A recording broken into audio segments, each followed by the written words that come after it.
Hello folks, good evening, welcome to another Saturday. We'll carry on with more Pathfinder from where we stopped last night. We actually got ourselves into the... Oh, hang on, help. That's gonna go there, that's gonna go there. We'll carry on. Whereas last time we got ourselves into the arena. You've now been taken prisoner, taken captive. Unfortunately. With an Ahinjan League color. Which gives us a boost to our natural armor, a boost to our reflex and fortitude, Unfortunately, the negative to will is going to be a pain. Got some gear that I have not identified because I.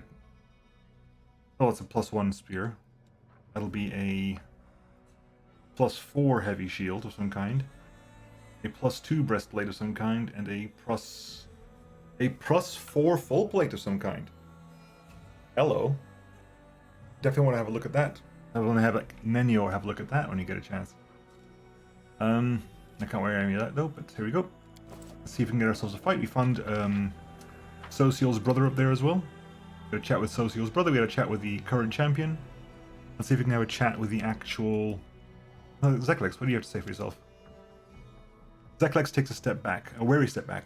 I thought I had convinced Ermangaleth not to take you captive, but clearly I was wrong. But he's a raving lunatic and constantly changes his decisions. You should direct your anger toward him. Did you know I was walking into a trap? I didn't know for sure, but I did have my suspicions. All the members of the Hindran League are considered Ermangaleth's property, and since gladiators are valuable assets, they are not allowed to leave the arena. All the elite fighters at the Battle Bliss wear those collars. However, I did suggest to Ermangaleth that he should make an exception in your case. I told him that he should allow you to remain free. I thought I had managed to convince him, but clearly I was wrong. Why am I being forced to wear this collar? It's a stupid question, but go on.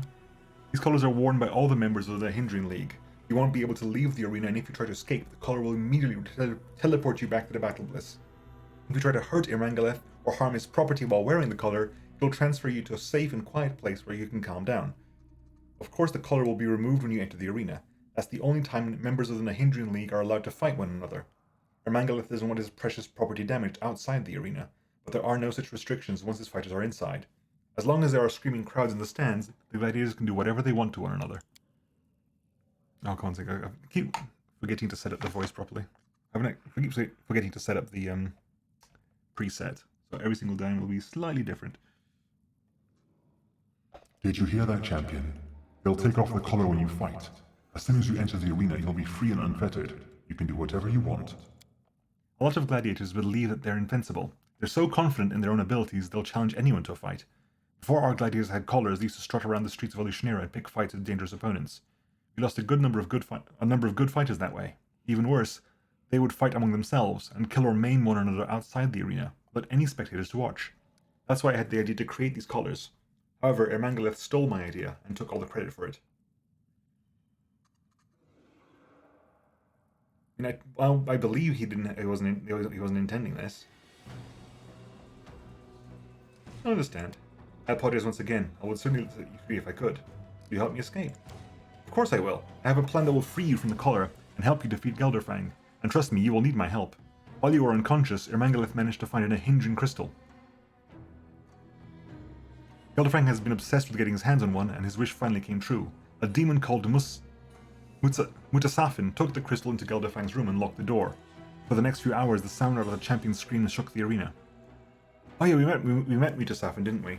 I think we've heard of Mutasafin. It's like the demon that was to carry on Xanther Vang's work. When Gelderfang emerged from his room, he was covered in blood, but he also looked stronger and more powerful than ever. Ermangaleth is confident that you don't stand a chance against this champion, but I disagree. I think you can win. Zeklex lowers his voice conspiratorially. I want to overthrow Ermangaleth and take over the Battle Bliss. Ermangaleth is terrible at his job, and he's standing in the way of my ambitions. There's no denying that he is a genius. No one can get the crowds excited like he can, but his management of the arena could not be worse. The fights have turned into a bloody circus. The opponents are never evenly matched. The crowds are losing interest. The passion of the audience is fading away. I want to change all of that. But it won't be easy to kill Ermangaleth. The current champion, Gelderfang, protects him. After his last escapade, Ermangaleth has forbidden Gelderfang from leaving his side. That means Ermangaleth is the only vulnerable when the champion is fighting in the arena. So I want to offer you a deal. I'll help you eliminate Gelderfang if you'll help me overthrow Ermangaleth. If you agree to my proposal, I'll make sure your companions join you in the arena when you need them. Then you can kill Gelderfang together. You can have the title and all the glory that comes with it. You'll become the champion and I'll take over the arena. Deal? The tiefling extends his hand to you and looks at you solemnly. Did you mention Mutasafin? I killed him not long ago. I've heard more than one person claim the same thing before. It didn't stick. That weasel Mutasafin is surprisingly hard to kill. Sure. I've been planning this for a while. The tasks I gave you are all part of the plan, and if you had completed them, I could have helped you in your upcoming fight. But you were too busy, and as a result, my preparations are incomplete. There's not much I can do to aid you against the champion. However, your powers are formidable, so I feel optimistic. Of course, You won't have to fight Gelderfang all by yourself. Your companions were worried when Ermangaleth kidnapped you. I reached out to them and secured their cooperation. Who did you talk to? I'll make sure they join you in the arena when the time comes. Is there anything I should know about my fight with the champion? The fight will not be fair. As you already know, Ermangaleth doesn't believe in a level playing field. First, he will send in some weak fighters just to whet the audience's appetite. Then, you will have to face some more experienced gladiators. I have no doubt that you'll defeat them, but they might prove troublesome. Try not to let them wear you down, and avoid injury as much as possible. You'll need to save your strength. Next, I suspect that some of the members of the Hindran League will enter the arena. Ermangaleth will send in some of his most loyal fighters. I expect to see Atselm and Ruxa. They don't care if the fight is fair or not, all they care about is golden fame. Finally, after all that, Gelderfang himself will enter the fight, and that's when Ermangaleth will be defenseless. And I've also got Atselm and Ruxa on side, at least.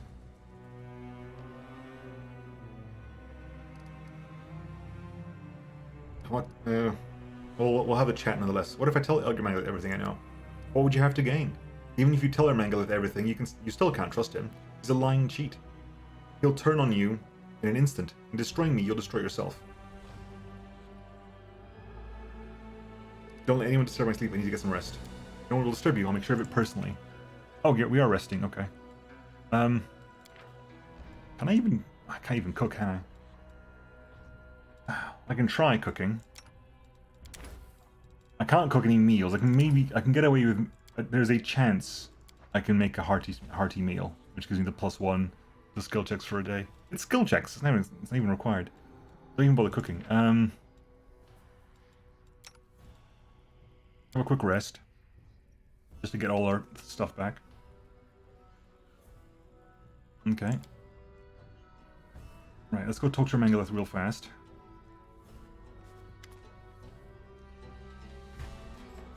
I think we're done here. Yeah, okay, fine. So let's go talk to you and get into the arena.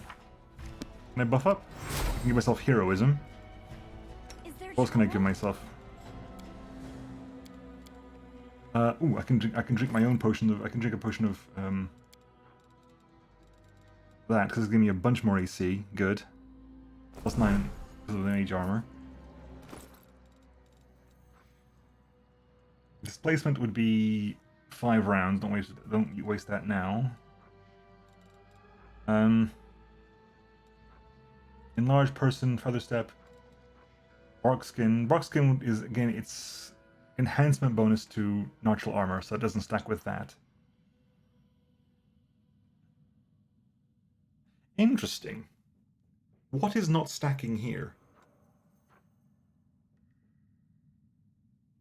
Something isn't stacking. What isn't stacking? It's not the... It's the morale bonuses on reflex and fortitude, isn't it? Yeah. The morale bonuses aren't stacking. The penalties aren't typed. Hey, McSky!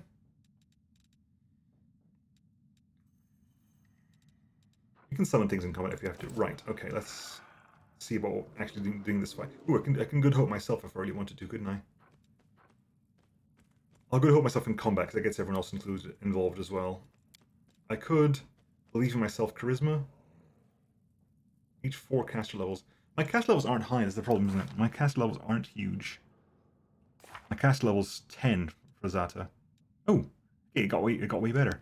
So it's a +2 to my dexterity. Believe in myself charisma, constitution, wisdom, strength, constitution. I'm gonna guess that's intelligence, that's constitution, and that's dexterity. It's not constitution, that's dexterity. There you go. So we cast that on ourselves. Oh, there's a set of good hope. Really? That's the only... That's a bit of a waste. Whoops. Fine. Let's go actually get into the demo arena then. Lead me to the arena. The champion dies today. I bet everything on you. We're certainly taking a risk, and I hope that you're not making a mistake. Good luck, and may whatever gods you worship protect you. Win the fight. Hey look, more Mephits. It's time for a glorious fight. This ambitious Golarian was to fight the champion of the Battle Bliss, himself, the deadly Gelderfang. How exciting. Who will emerge victorious? My bet is on the Golarian. No one can defeat Gelderfang, especially not a soft, squishy mortal. This isn't entertainment, it's just boring. Oh hey, Hepzimira.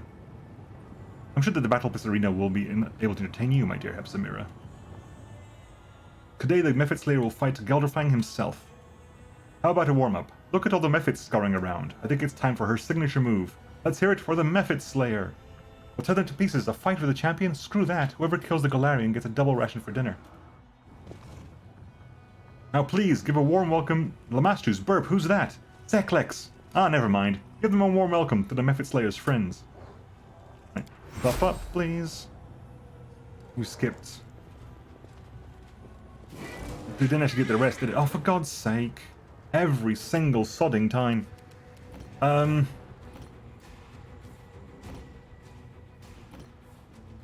Move up, please.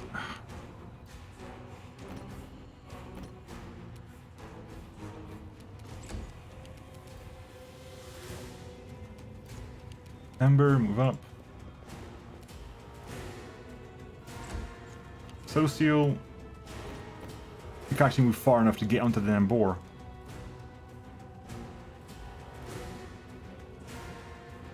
Can you actually move? Nope, you can't actually move. Oh my god.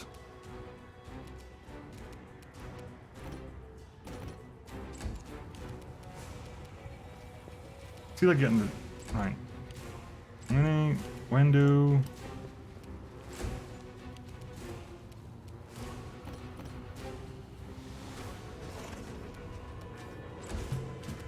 Right, Chandra, move up here.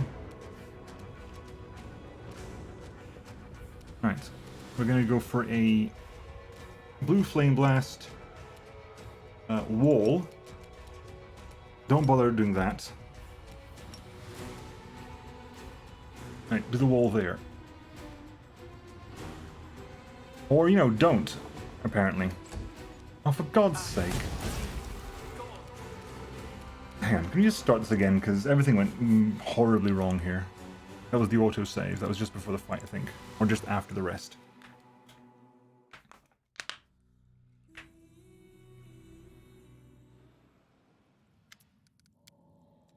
Right. Yeah, blah blah blah blah blah blah blah blah blah blah blah blah blah blah blah blah blah. They arrive. Blah blah blah blah blah. Right. Thank you. You get on the horse. You get on the boar. You get on the Triceratops. Ivu. Get up here. Friendship lasts forever. Ivu, get up here. Adventures are Ivu. exciting. Right, Chandra and Alar. Goes a long way. So exciting. Right, get a wall down.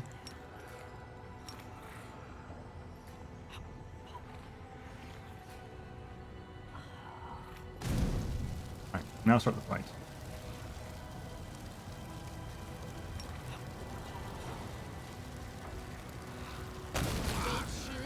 It kills 4 of them. The wall is there. Seela. I forgot to do the damn buffs, didn't I? Yes, I did. You know what? Last a minute. I'm gonna guess this is gonna be feasible. Wendu, move up a bit. If it's Slayer, hard to know. Hey, Eclectic. Nenio. Anything you want to buff? Mass Cat's Grace. Ivu. Pretty cool. Ember. Any buffs you want to cast on us?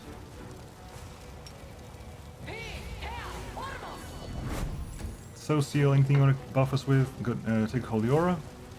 That's only around the level though. Okay, it's 15 rounds, so.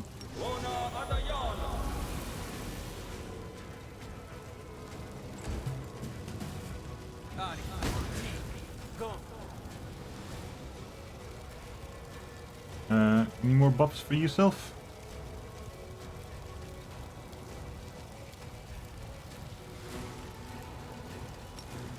Less weapon?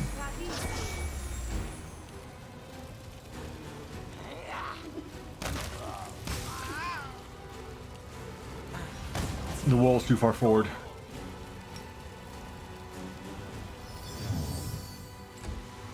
Nenio.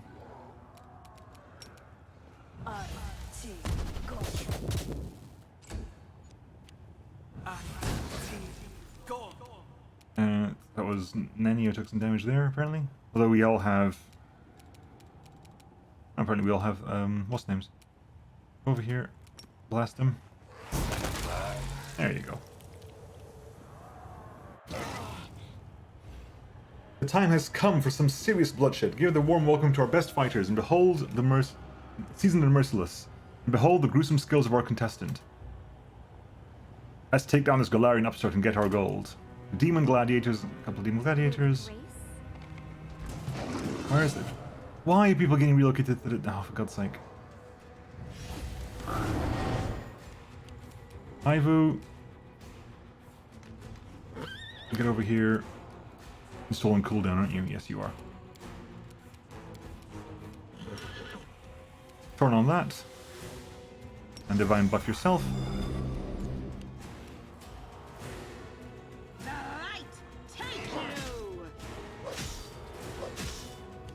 Wendu. Move forward, please. Thank you. Over here, and you can cast. Give us all a big heal. Very brief big heal, but a big heal nonetheless. Someone failed to saving throw. Who failed the saving throw? Summoning Screech. Oh, you rolled a 1, but it's irrelevant because you literally can't fail. That's fine. Ember, move up here. Hellfire Ray you. Nenio, move up there. Kills you. Chandra. Away, you rascal. Blast it. Ivu. Heal it. Good. That's 2. 2 waves. Who will bring an end to this contestant's string of victories? Behold, the fighters from the Nahindran League, different Atselm and Ruxa. You struck me down once, but I'll get my revenge. I am Ruxa. I will kneel this place. Kneel before me, you pathetic maggots. We will abide by our agreement, Chandra Nalar. Oh, looks like the Mephit players made some new friends in the arena. Did you suspect to fall for this stupid plan of yours? You fool, I'll kill you first and deal with Gelderfang later. Oh, okay. Hello, Gelderfang. I'm tired of waiting around. I'll kill you where you stand, Galarian. Looks like the champion is eager to shed some blood. He doesn't want to wait any longer. Give a huge welcome to the invincible Gelderfang. Okay. Quick bless. The world is full of wonders. Just to get rid of the spores effect, which is again is doing no damage to us anyway, but we shall get rid of it nonetheless. Is there trouble? Right, okay, so Ivu, Wendu, Nenio, Bori McBoreface, Not your eyes. This Bismuth. war must end. Friendship lasts forever. Chandra. Right. Your time. Let's start off with a good. Let's just start off early. 358, immediate crit. Already half health. You are mythic, so I think you'll go down and come back up again. You are mythic, so you will go down and come back up again. But until then, until that time, ooh, hold up on. Ivu. Are you still buffed, Ivu? Do you still have divine power? You do. Divine favor? Yes, you do. Just move closer. Let them make the saves. Though they pass successfully. Who just failed the saving throw? Who is afeared?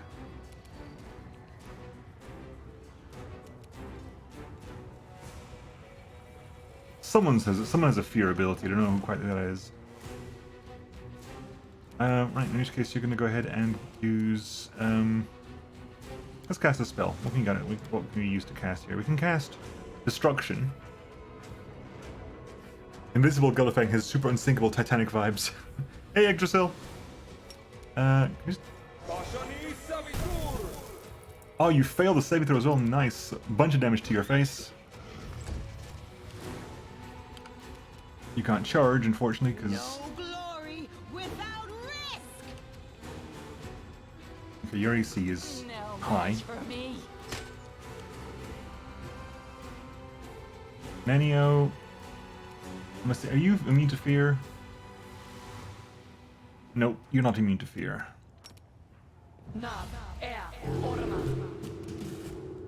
Roll things are fear. You have to roll a 12 to pass. Right. So anyway, I started blasting.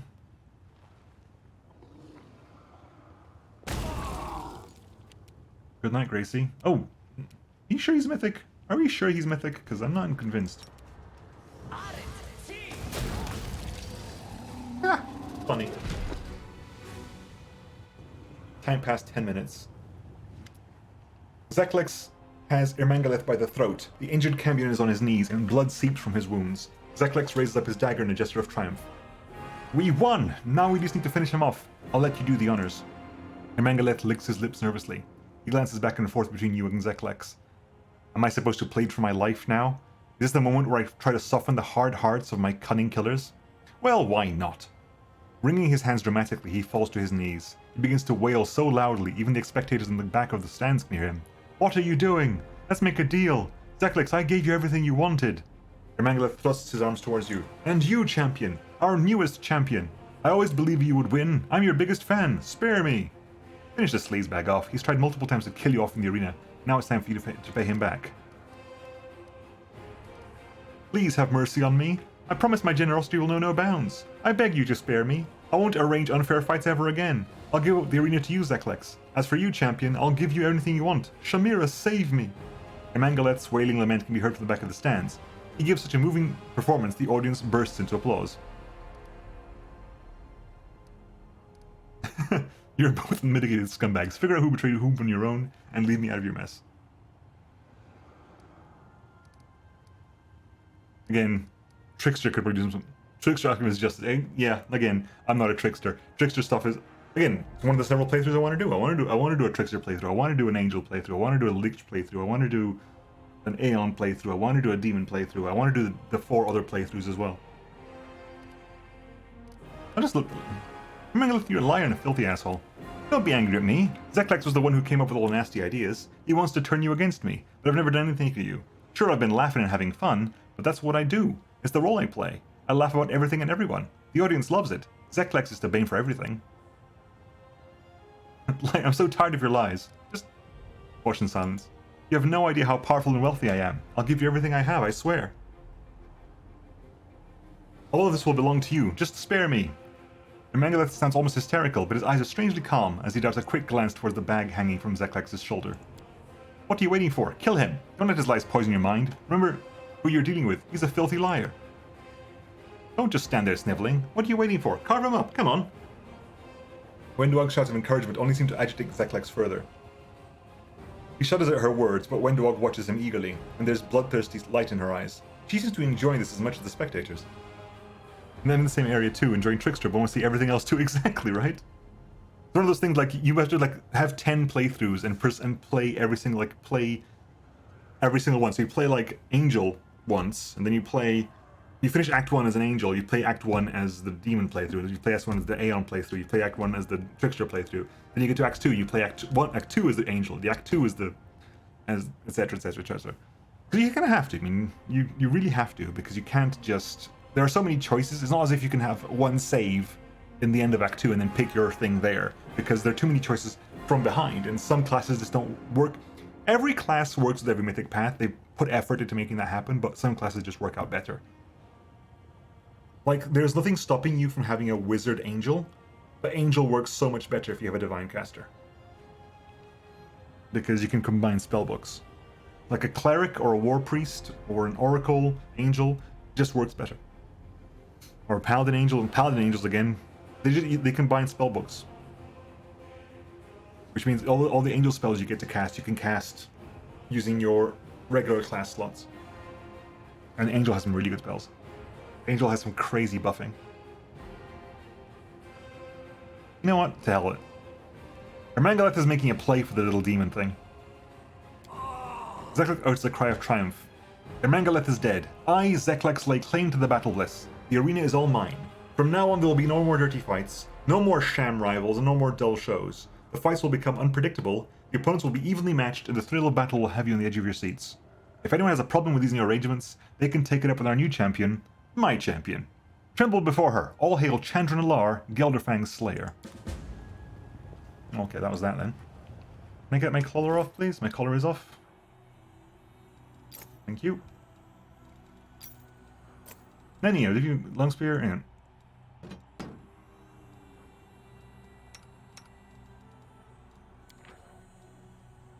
Can you identify this, please? I haven't really had a chance to identify this stuff.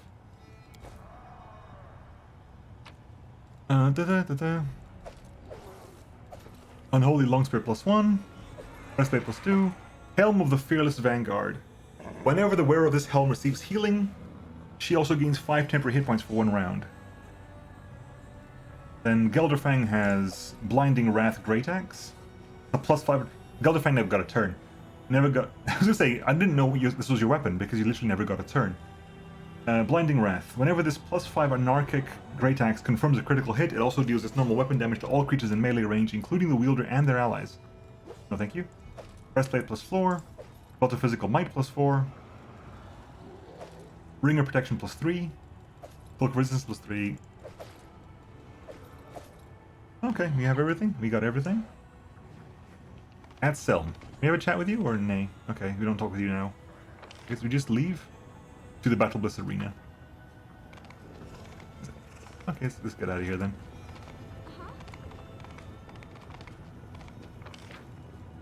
Oh well. I was wrong way around, looking the wrong direction. Back to where we came from. Oh my god, can you just please It's my time to shine. stop standing in the damn lava?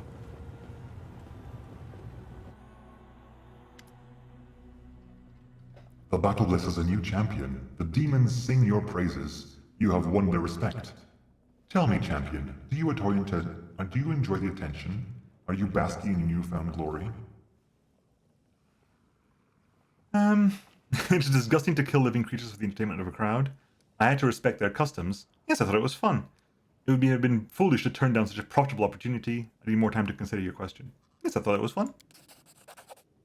No, champion, it was not fun. What happened in the arena was dreadful. It filled me with sorrow. I am grieved to find that you do not share my feelings on this matter. I am not lawful good, no. I guess that was more of a chaotic evil choice. Well, it was phrased as chaotic, so yeah. Right. Have you? Okay, drop that on. Can you just drop some things on the ground, please? Drop that on the ground. Drop that on the ground. Drop that on the ground. Drop that on the ground. Right, can you pick this stuff up, please? Thank you. Charred Bulwark. +4 heavy shield grants its wielder immunity to cold, and a +1 bonus to AC against medium and smaller creatures. Perfect Storm. +4 full plate. While this wearer of this +4 full plate armor is wielding weapons in 2 hands or is wielding a 2-handed weapon, the weapon's largest enhancement bonus is added to AC with the shield descriptor. Oh, really? Oh, hell yes. Are you kidding me? That's amazing. Full plate of Spell Nullify, sure. There's a +3 mithril full plate, I guess. Although that's giving you 15 AC total, isn't it? Because it's 12 for the armor +3 from the dexterity. Because your dexterity is currently +5 because of Cat's Grace. Whereas if I give you this, it'll be 14. You actually lose an AC by having this, although you gain. Although you would gain +3, you actually gain 2 AC off this, I think, don't you? Yeah, because you gain +3 shield bonus as well. You lose one. You lose the dexterity bonus because of that, but you gain the AC bonus because of that. Only with the sword and shield. It's specifically with the sword and with a two-hander. This is weapon because it gives you a shield bonus when you wouldn't have one. That's the entire point. Is if you don't have a shield bonus, this one gives you a shield bonus equal to the enhancement bonus of the weapon.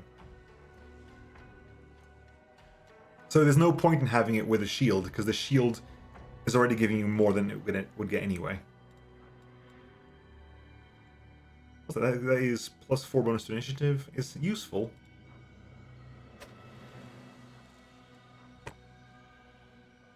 Looking good. Whenever you get healed, you get +5 temporary hit points for 1 round. Which again is not... honestly, not that useful. It's heal if you have fast healing, sure. But if you don't have fast healing, it's not that useful. If I do this, I'll actually lose... I gain AC just because the armor is on. I get the shield as well. I also think because this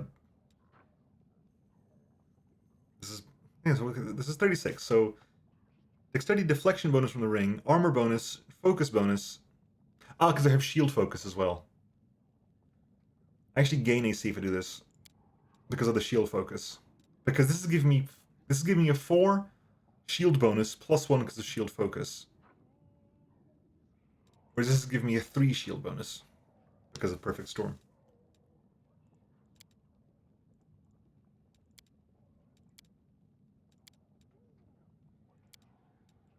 This hits harder.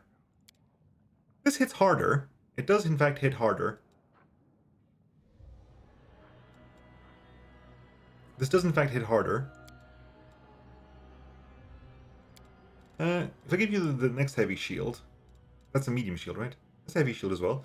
That gives you a +6 to armor class, immunity to cold.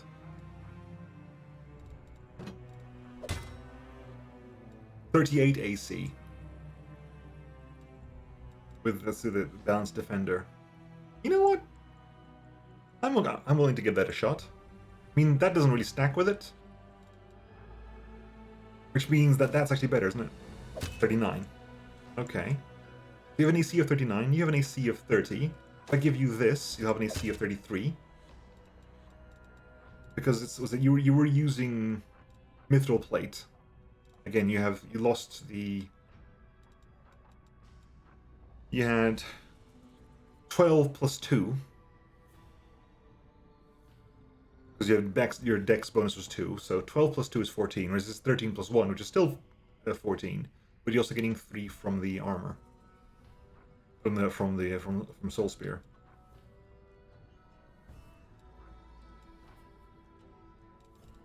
It's a +2 shield, that's a +3 shield.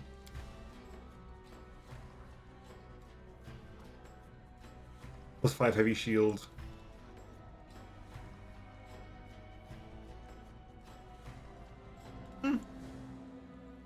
What's your helm? You got Headband of Inspired Wisdom. You need Inspired Wisdom, so that's gonna be freaking you.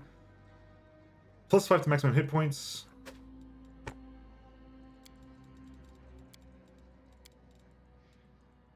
You have a mohawk? I did not know you had a mohawk. Apparently you have a mohawk. Huh, interesting. Weird. There you go.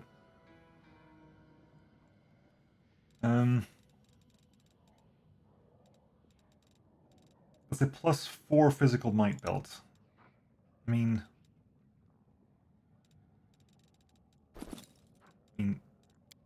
you wouldn't say no to that, would you? Getting forced your constitution as well. That's a belt of strength. That's a belt of strength +4. That's a belt of bloodlust. That's the belt of Hannah's insult. I got the belt of physical form. So we'll find someone else to go with giant strength +4 to. This is 95th1 is necessary. The Hangenly collar is actually fairly decent because it gives me plus the natural armor bonus and reflex. So who's using natural armor stuff on the neck? It just makes your will saving throws worse, but it makes your other saves much better. You know what? You can take that. You can use that for the time being.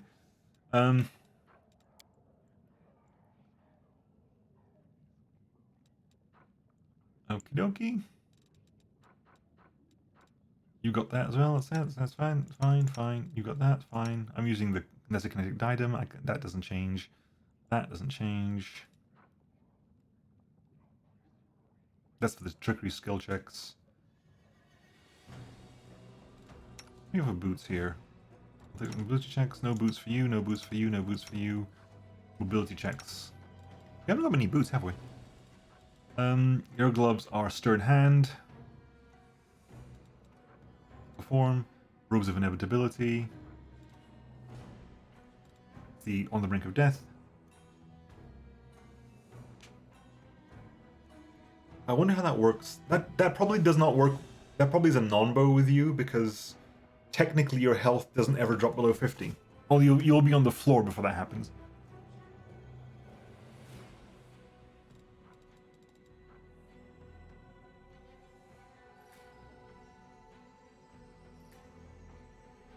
Now we have severed demon heads in the bag.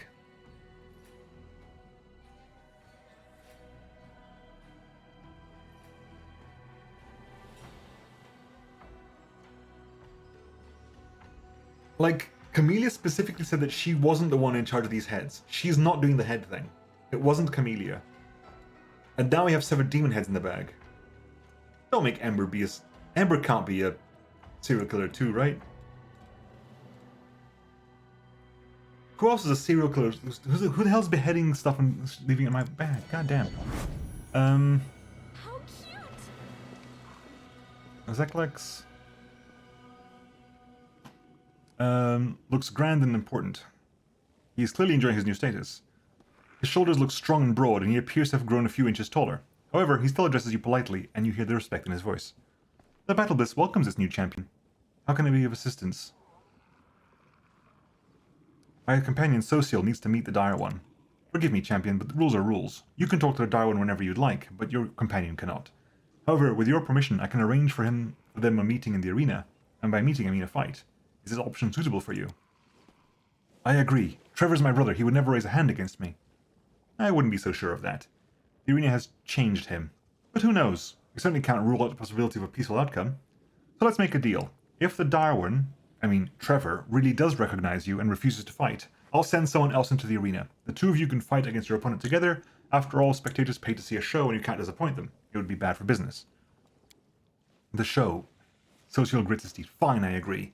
After all I've gone through to find him, what's another fight? But if we win, you let him go free. We'll leave the arena together.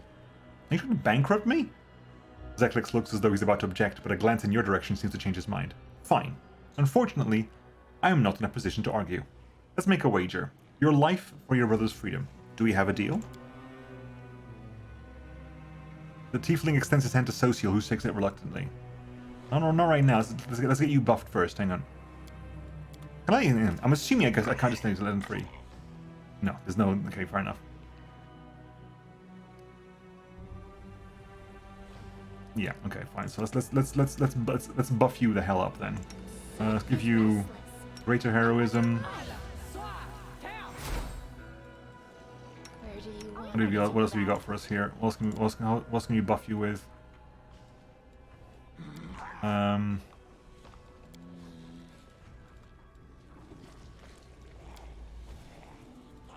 Greater invisibility, that's not long enough. We can give you animal growth. No, that's fine.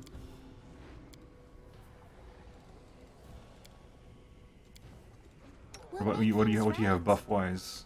That's already that's still ticking down. Heroism's there. Holy Symbol Viomade. Greater heroism.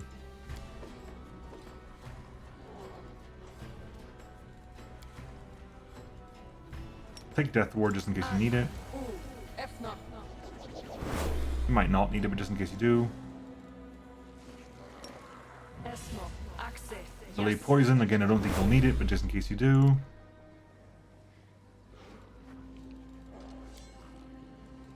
Mage Armor is not going to do anything to you. Enlarge person? If we enlarge you...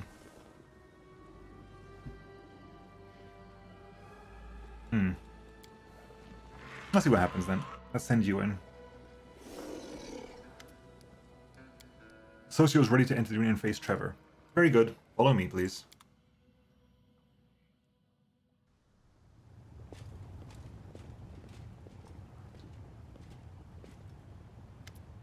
Socio steps into the arena. Cover my strength.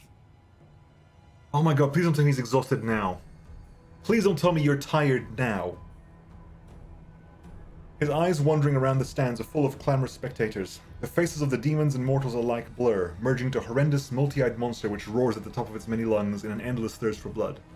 They are chanting, the dire, and the dire one answers their call.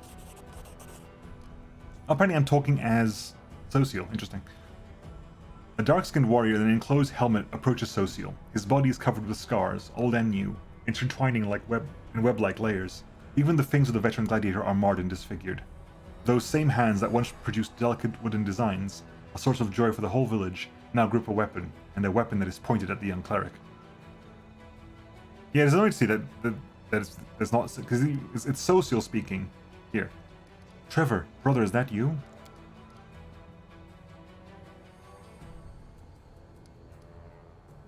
The helmet prevents the gladiator from hearing anything not already drowned out by the crowd. The thing is, like, I should not be making these decisions. I am not Social. I should not be making these decisions. The warrior breaks into a sprint and lunges at Social with his sword raised to strike.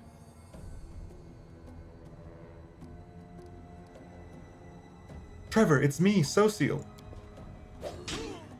The man in the helmet knocks Social down with a brutal strike. He hovers over the cleric, raising his weapon for a clearing blow, but suddenly freezes motionless and looks his victim in the eye. Social? Trevor lowers his weapon slowly. His disfigured fingers unclench, letting the sword fall to the arena floor. The gladiator collapses to his knees next to the blade.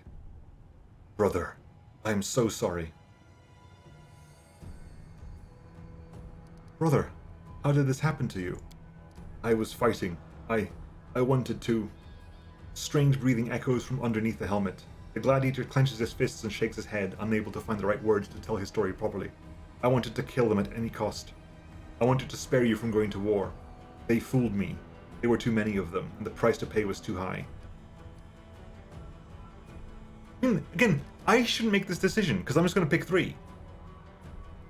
You don't have to apologize.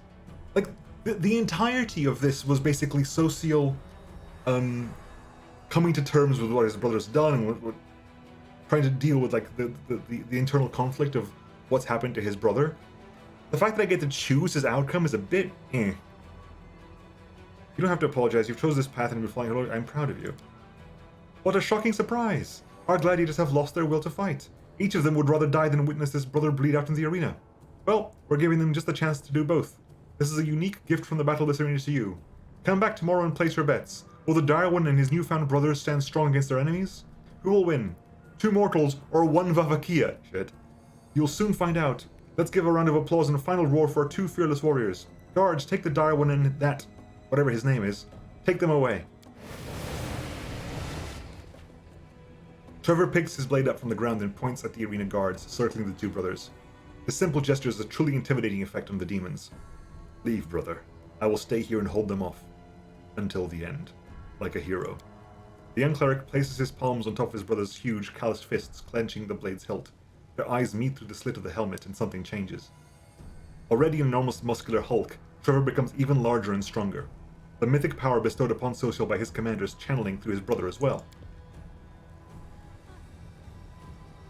My goddess, can you hear me? I am not worthy of your grace.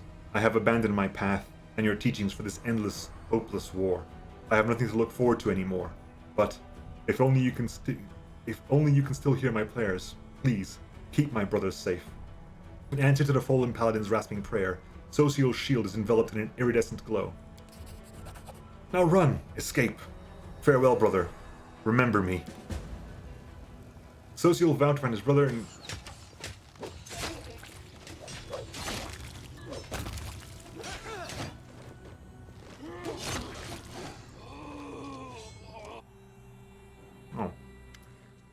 Social runs out of the arena pit, pursued by demonic screams and a thunder of cracking rock. So to clarify, are you saying you prefer it if... Well, I think that not necessarily determine the outcome. I'm sure there are choices to be done here, but I shouldn't be in charge of just having a choice of does Social incriminate his brother and say, how dare you, you're no longer my brother anymore, or forgive his brother. That shouldn't be a choice I have to make clearly. I think that should be a choice. Like, I don't think I should have had any options there at all. I would have been actually happier if that had just been a cutscene, influenced by my decisions in the past, influenced by things I'd done in the past. But because Chandra is not part of that scene, Chandra gets no choices. Therefore, there is no choice. It just plays out as the result of everything that happened so far. Like, so far, I have been sort of persuading Social that his brother is doing okay, and like we've been trying to sort of push him in that direction. But it's up to him. Like, it's a role-playing game. The role I'm playing isn't Social.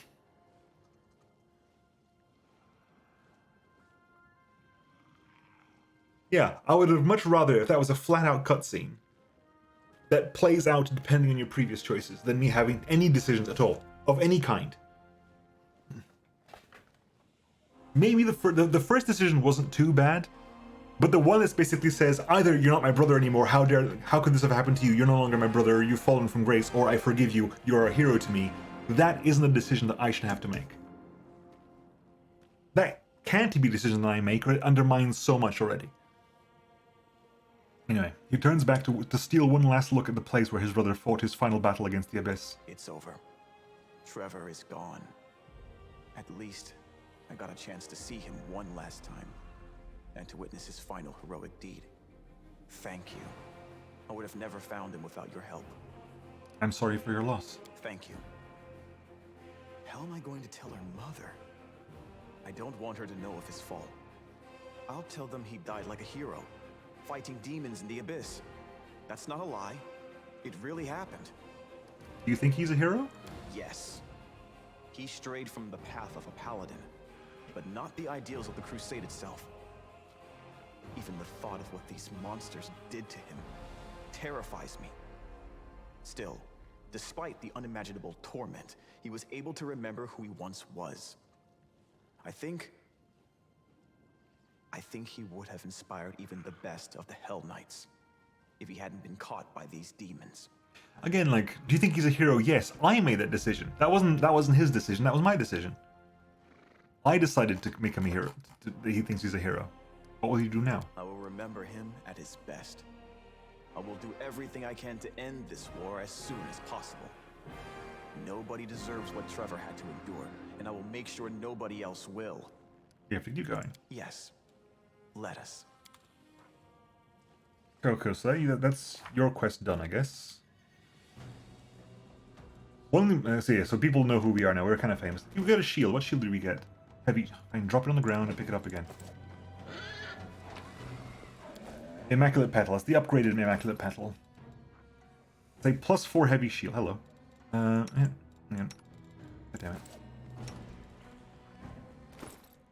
It's a +4 heavy shield of spell resistance as a negative energy resistance. That's a pretty damn cool. You know what? Yeah. Again, it doesn't stack with Perfect Storm. Perfect Storm is great, but you know what? Yeah. Where's the Mythical full plate? Here, have the Mythical full plate. You can have that. You can have that. The spell resistance doesn't stack, however. And go to that one.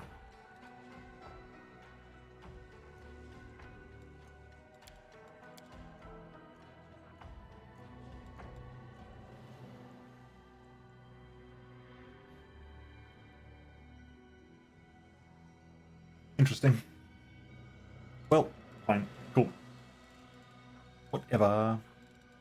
3, okay, so it's a 4, that's ring of protection +3, ring of protection +3. Attack bonuses on throwing axes, ring of evasion +3. Mantle of Knight leather armor.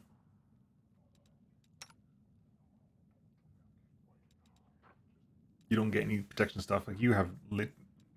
You only have a 24 AC because I've given you that belt, that thing. You have clarity.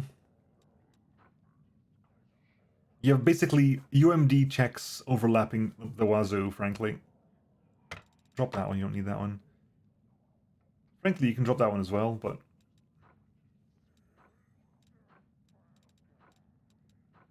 Because basically, you plus 10 UM... Like, your specifically, has basically a bunch of competence cloaks. A plus 10 from that, a plus 5 from that, and a plus 5 from that. All to use magic device. They don't, all of it, none of it stacks. Fine, it's a silver robe. Save against fear effects. It's saving throws rather than... Yeah, fair enough.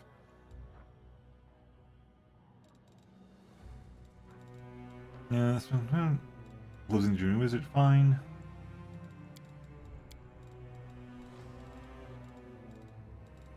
And you have that. You might as well have that as well. You might as well get a shirt on.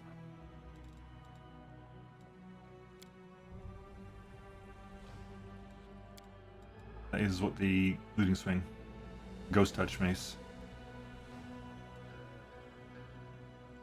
That's the radiant golden lined. Yeah, I'll take that.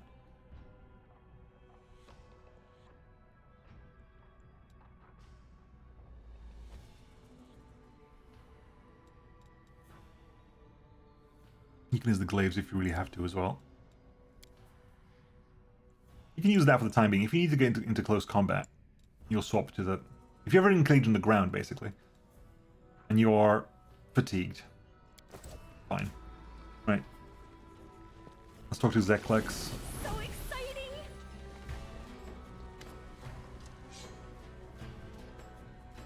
You've been trying to enslave my companion Social and his brother. Ah, that was a rash decision. Please accept my apologies. Such behavior was unprofessional of me. It's just that he would make a perfect addition to the arena. I would have made sure he was given the best of care, and he would have been accepted into the Hindran League without question. In fact, he would not be risking his life any more than he already does as your companion, and he would be living in far more comfortable conditions.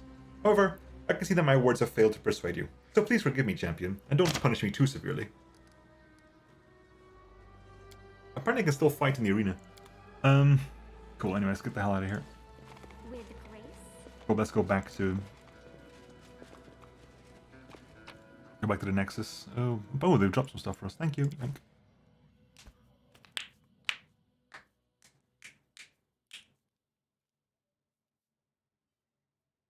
At some point... Hello. Where's the portal? Portal's over here, isn't it? Yeah, portal over there. Let's go back to the Nexus. I need to recover my strength. Yeah, we're gonna rest, don't worry about it. We're about to go rest.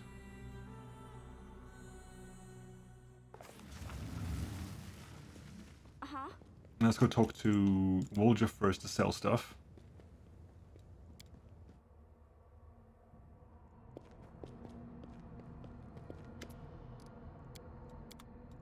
Right, sell Blaze Disaster, that can go.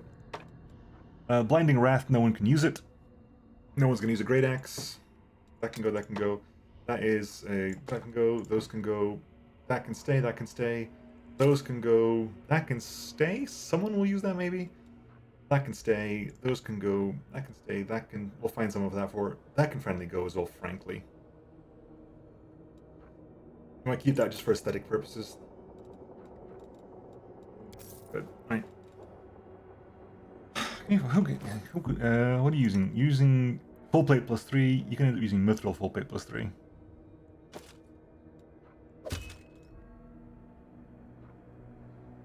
Dex plus 5.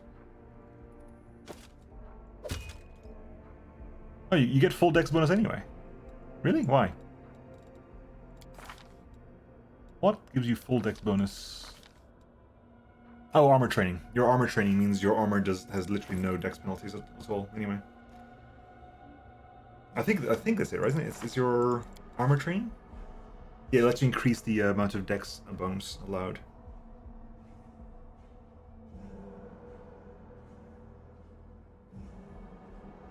I need to find out what the hell to do with you next, because What the hell else am I going to do with you?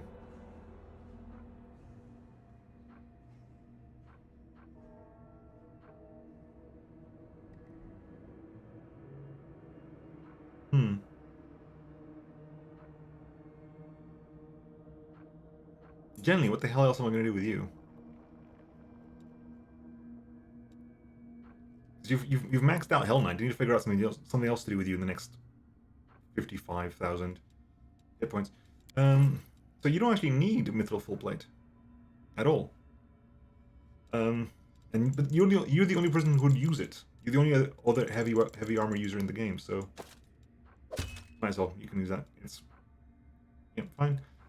Ring of Protection +3. Ring of Protection +3. Let's see shadows. You've got +4 breastplate. That's a +4 breastplate. It's just not as good. You use Mithril Breastplate +3.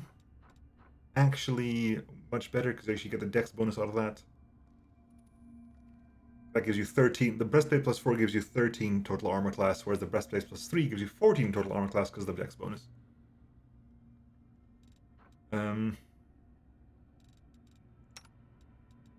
You could use this, but you're already using Mithril Chain Shirt anyway.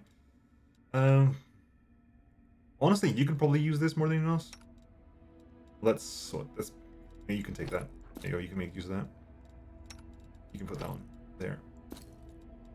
I am surprised Gnome Hooked Hammer hasn't have an inbuilt trip mechanic. Can you imagine short little gnome aiming first one half of the hammer on the other side? Yeah, I mean that would definitely be a thing. That really should have a thing. Is if it had a built-in trip effect, it would be crazy stupid. Because you can he'll be getting like what 7, 8 attacks around. If each of them has a free trip chance on it, that'd be crazy. If each one of those attacks had a free trip check, that would be nuts. You're using Mithril Chain Shirt +3. Balance of Break, yeah. I'm sure, to be honest, I'm not convinced it can't be done. Put it that way. I'm fairly certain it could. Someone would find a way to do it. Yeah. Let's sell what we need to sell. We'll keep the shield. That shield can go. Breastplate +4. No one's using breastplates. We'll sell these. Okay, fine. Anything? Price in descending order. Crimson Banner. Screaming Reaper. Zadork's Double Axe. Blinding Wrath. Bearer of Sorrow. Master Fencer's Sword. This is stuff that we sold off anyway. Let's put some stuff back in the...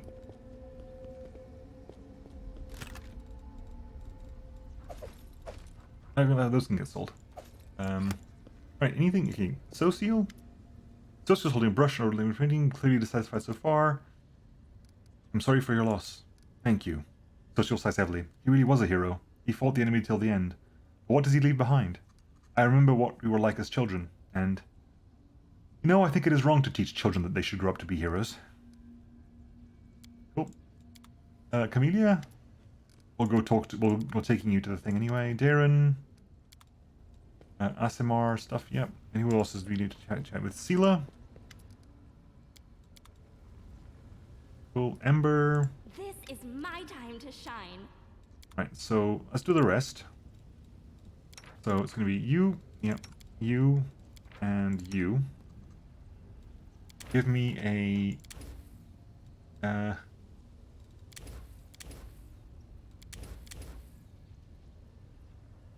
Be a mulled wine. We'll rest up. When you were little, you had the funniest little stubby horns. Did it hurt when they started growing? Damn things itch like crazy. Oh yeah, because Ember's been around for so long, and Ember's essentially an elf, has been like the oldest person in the party for ages. I think Ember met Woljif when Woljif was a kid. I think I don't think I actually heard that in conversation yet. But if you have enough rests with them in the party, you do hear it. How cute! Greybore, yeah. Right. So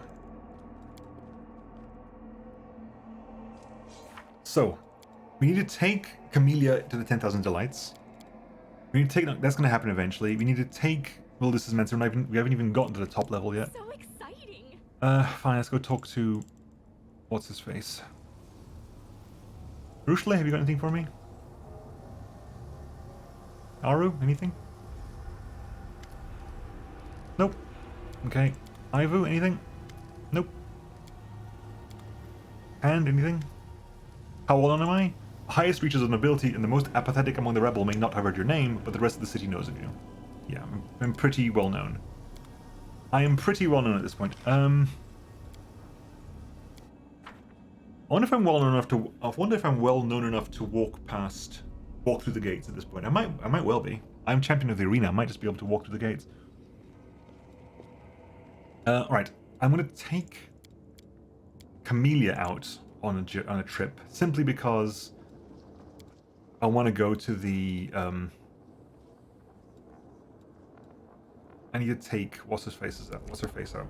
I need to take her to the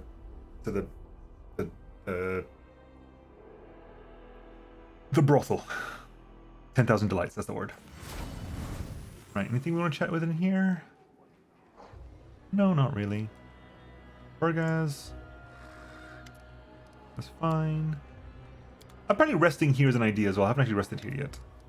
That's fine. Yelra, anything on you? No, we're fine. Okay, cool. Let us leave via this door. I think? No. This door. Leave via that door.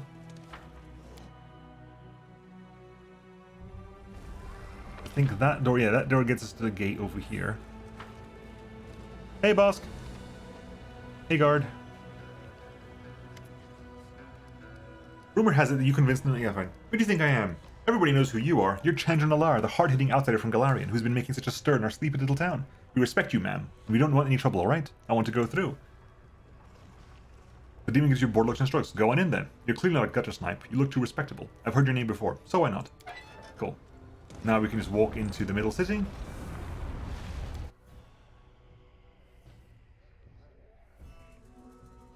So we need to go. We haven't done the 10,000 delights yet. We haven't done the harem of something yet either. It's just funny that the harem of whatever it is isn't actually the brothel. I'm surprised I cannot find a way to boost dispel magic checks. It feels so important with some bosses out there having a billion buffs, but for some reason I don't see it really help. There really isn't one. The way to boost dispel magic checks is to increase find ways of increasing its caster level. That's literally the only way of doing it, I think. As far as I'm aware, that's the only way you'll do it. Assassin's Guild is over there. Have I not been to Assassin's Guild before? Interesting. Oh, for God's sake, more? Look, a lizard from Elysium. It's just begging to have its wings plucked and its tail torn off.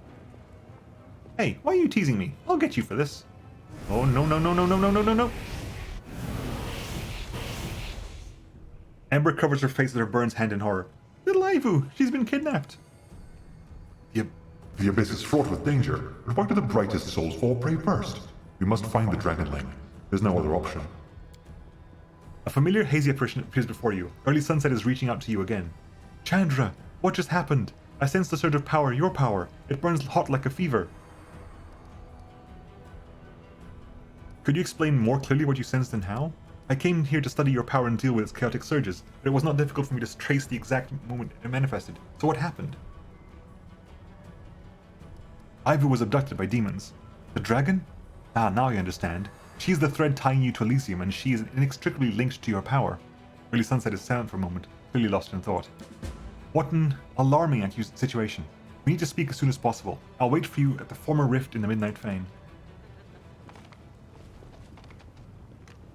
I'm gonna kill some guy. Lucianera guests, slaves. And so where is the...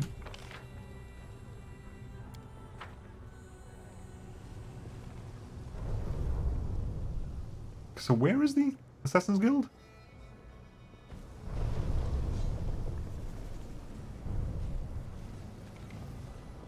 Down there?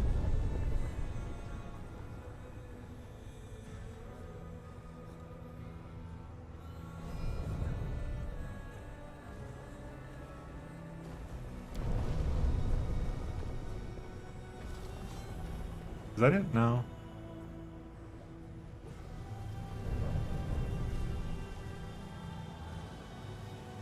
Am I climbing to this rooftop here?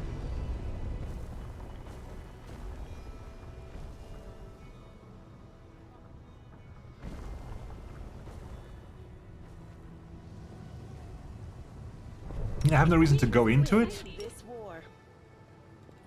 I'll watch your back. You're a good person. I like you.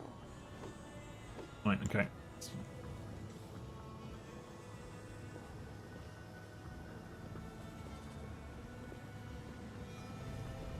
I'm sure there's reason to go in and just...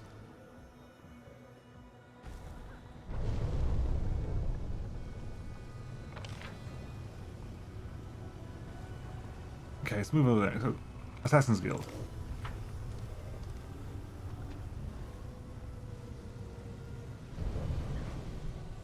Over here? No. I think let's go down first. Let's go down first. Let's do that. Let's go down first. Let's portal up. I don't want portal up. I want portal down. Where's the portal down? Here.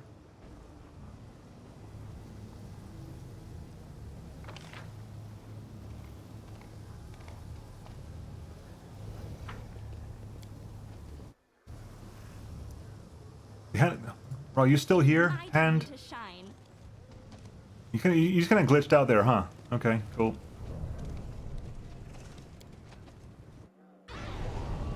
Got the horse. Who the hell failed a check?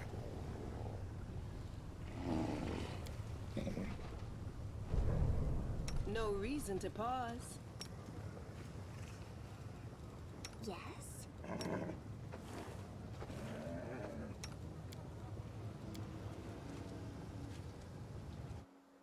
Thank you.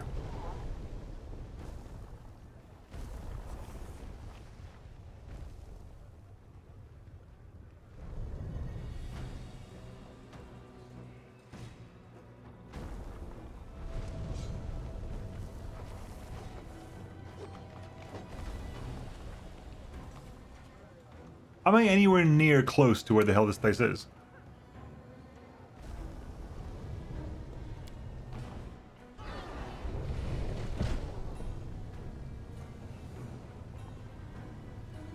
To be fair, I kind of want to head back to talk to Sunset because I want Ivu back as quickly as possible. Because Ivu's such a huge amount of damage.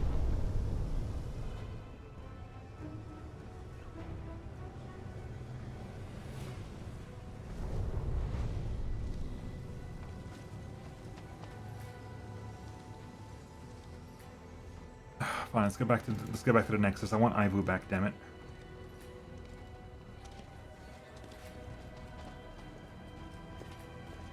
Okay, the first place. Okay. Okay.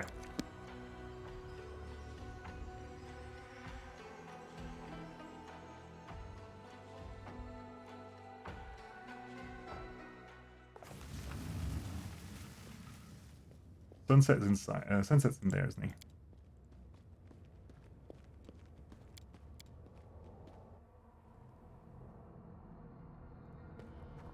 And every once in a while, your buff turns on. Not all the time. Sunset's up there, isn't he? Or is he moved out now? There he is. Chandra, Nalar, finally. I've had time to think everything over, and I know exactly what we need to do to find what's been lost. Though the situation is difficult beyond belief. When you lose something in Lucianira, you rarely find it again. What can we do to save Ivu? First, we need to find her. Under no circumstances should you conduct inquiries within the city or otherwise draw attention to yourself. The kidnappers will know you by sight. No, I will have to conduct this search myself.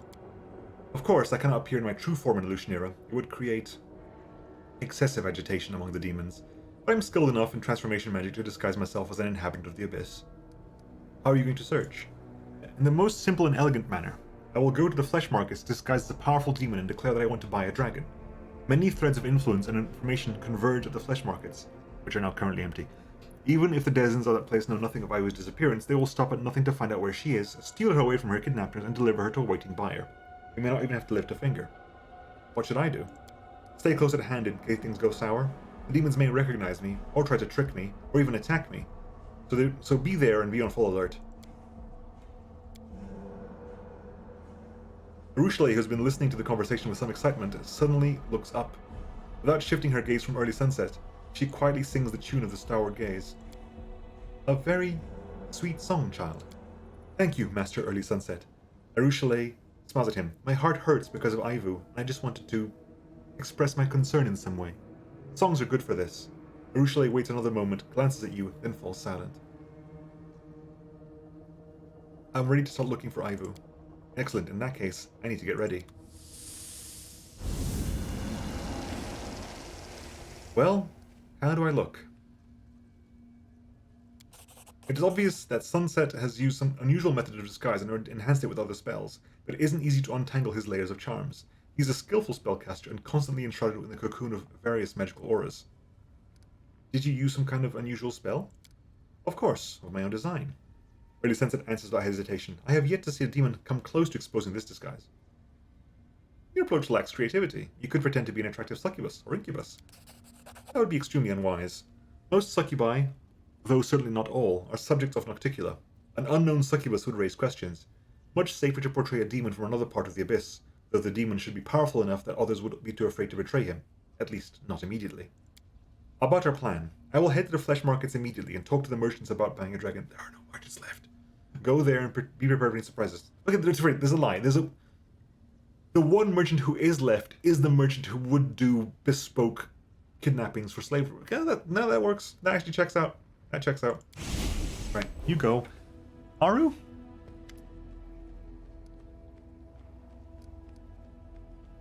Strange. What was that strange song? Chandra Nalar, that's not a strange song. That's the Starward Gaze, you idiot. That's the song that you sing all the time. What's that strange song for Early Sunset all about? Aru closes her eyes for a moment. The last thing I wanted was to lie to you again, yet neither could I allay my growing suspicions. Look, Chandra Nalar, I'm afraid Early Sunset is not the person he wants us to think he is. I have had my doubts about him for quite a long time, but it wasn't until I was kidnapping that I took my chance and challenged him. Not only did the Song of Elysium mean nothing to him, but he didn't even react to it. Like, oh, it's a good point. Very good point, Aru.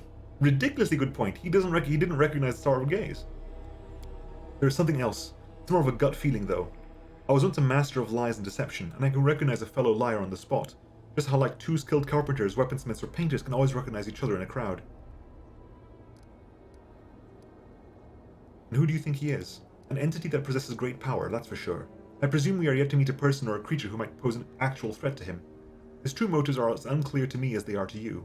Why hasn't he attacked us yet if he's an enemy? Why is he lying to us if he's a friend? So you're telling me that he's somehow involved in Ivu's kidnapping?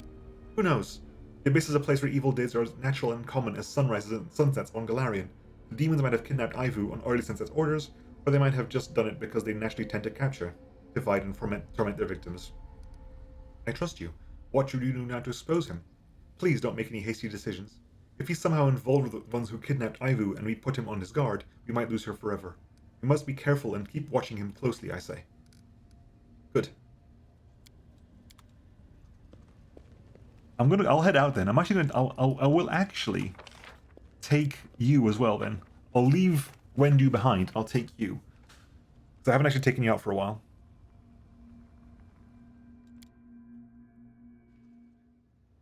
Alright, let's head back. Let's have... Ivu? Ivu? Ivu has to be somewhere, right? That's the whole idea. Ivu has to be somewhere. Way too slow for this. Oh god. Hand. Again, it's not this damn. It's that gate. I keep trying to go over there. It's not. It's this portal I need to use. A simple smile goes a long way. Go talk to Nenio as well in a bit. I haven't actually spoken to Nenio in a bit. Nenio, Regal, Wendu, the Galarian slave leader. Hello. Nenio, what's up? Anything from you? Nope, good. Regal, anything from you? Nope. Wendu?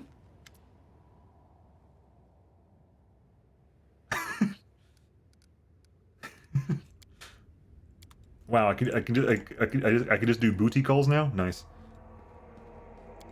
Once we have a moment, I'll do a booty call. Right now, okay, so I'll take you, you, and you. Accept. And we'll go to the flesh markets.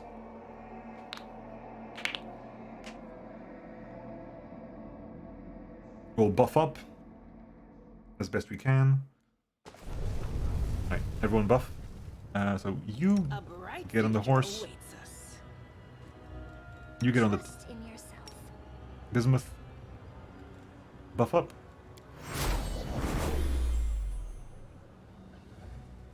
Who's not? You heroism. You are in fact heroism. Actually, what are our buffs at the moment? Bless. Yep, that's fine. Good hope. Heroism. Heroism wasn't applied to you. Okay, we'll apply that to you as well. Veil of Heaven, that's fine. Development. Yep. Bless weapon. Again, never really gets used. Not sure why. Protection from evil, protection from good. Hour of Greater Courage, Archon's Aura, Crusader's Edge. Delay Poison, Death Wards, Greater Heroism's Mirror Image. Orc Skin, Hurricane Bow, Cat's Grace. You have Mass Cat's Grace, don't we? You don't need that anymore. We have Mass Cat's Grace. Bark Skin, that's fine. Cat's Grace Mass, yeah, I can get casted anyway. In that case, move over here.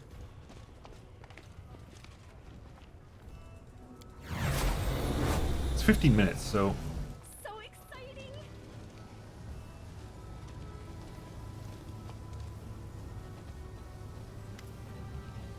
Early Sunset, disguised as a demon, nods at you imperceptibly. Aloud, he barks, "Out of the way, mortal!"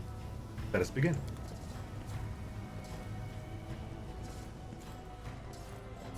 Yeah, the only person who's still alive. This is why you have to remain alive. The translucent apparition of a Marilith demon makes a beckoning gesture with her upper pair of arms. "Do you have business with me, handsome? I see in your eyes that you are looking for me, Ramisa Shedskin. I'm looking for a dragon slave. A dragon of pleasant disposition. I serve a great master, and his wishes are law. An interesting desire, but you should know that I do not undertake simple orders and transactions. I'm an artist, not a merchant. Therefore tell me..." The Marilith moves forward. "Tell me why the one you serve needs a dragon." "You are wasting my time, Shedskin. But so be it. Some people eat only intelligent, good creatures. Some of them value dragu meat most highly of all, especially when consumed over time. Dragons are tenacious creatures and can survive a long time, even as their limbs are cut off one by one." Fascinating. The Marilith's breath quickens. She makes a few gestures with her hands. "Hey, silly larva, did you hear what this unusual customer just requested?" Yeah. Going to eat me, are you? I hope you choke on my little bones." Shut up, larva. Think about the future that awaits you, or rather, that doesn't. As for you, my wonderful client, if this specimen suits you, let's discuss the terms. Oh, we can guarantee both of them. Oh, sneak up closer with Arushale's massive stealth bonus. We managed to go unnoticed and overhear some of the conversation between Early Sunset and the Marilith. "This is the location of my hideout. I will enchant the door to let you in. Once you're there, you will be able to inspect and sample the goods." "Good. I hope your wellhouse is well guarded. I wouldn't want the dragon to escape or be freed." After finishing the conversation, Early Sunset gives you a subtle nod. The voice of Early Sunset suddenly rings in your head. "Chandra Nalar, I have learned everything I need to know. The riddle was far too easy. Ivu was captured by Ramisa's hunters to be sold. A typical story in Illusionera, and many who come here as guests end up as slaves at the flesh markets. Anyway, I know where she's being kept. The lair is here, in the middle city, and it isn't far. We need to go there." I didn't know Azatas were capable of telepathy. "Most Azatas do not have the ability. What has not been given to you by nature, you can gain with the help of magic. What agreement did you reach with Shedskin? I have agreed that I will go there and inspect the merchandise, and she will spell the doors of her secret hideout to let me in. Well then, let's go and get Ivu. Of course, meet me at the entrance to Shedskin's hideout." Okay, where is Shedskin's hideout? Portal down, portal. SMR's house, portal up, portal down, 10,000 delights, portal down.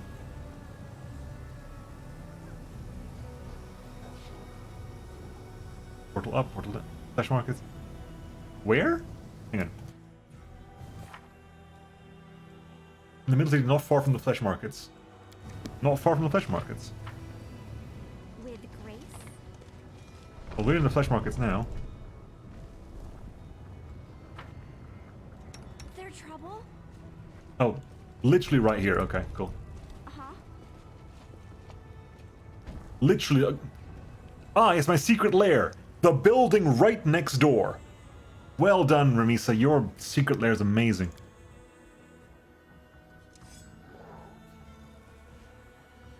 Hold her tight. The mistress said this slave is more dangerous than the others. Oh, it's the other kitsune. Is somebody there? Hello, you. It's been a while. What luck? Sunset nods contentedly. We will return the escaped property to Shedskin and either get Ivu in return or demand a significant reduction in the price to buy her back. I have a counter offer. Let me escape and go my own way. Let her go, early Sunset. I would never return a slave to the slave traders. I like you. I am Charming Minx. Oh, I thought you were the... We spoke to a kitsune... a white-furred kitsune way back in Chapter 1. In Act 1. Who was like a historian. I was figuring that was the same one. What's your plan? If I get out, I'll find you and treat you to something that will delight your senses. Early Sunset frowns but removes the enchantment. Chandra Nalar has come here from Galarian, from a city called Dresden. Perhaps we should help you escape the abyss. No need. I have things to do here. Someone owes me a lot of money. So goodbye. For now, at least.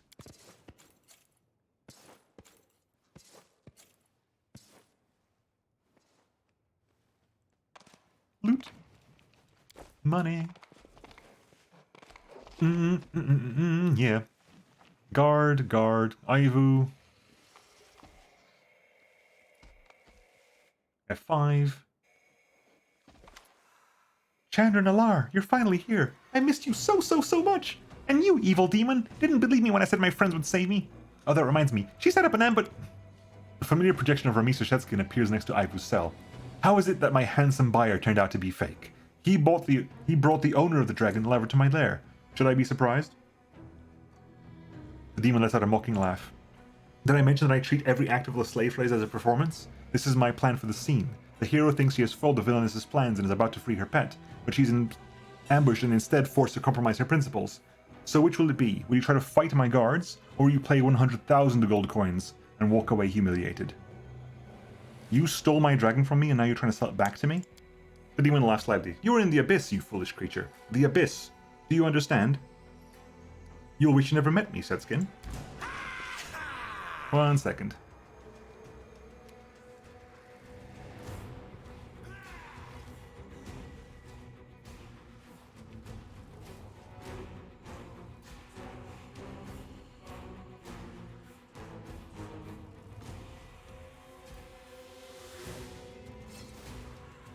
Give me 1 quick second.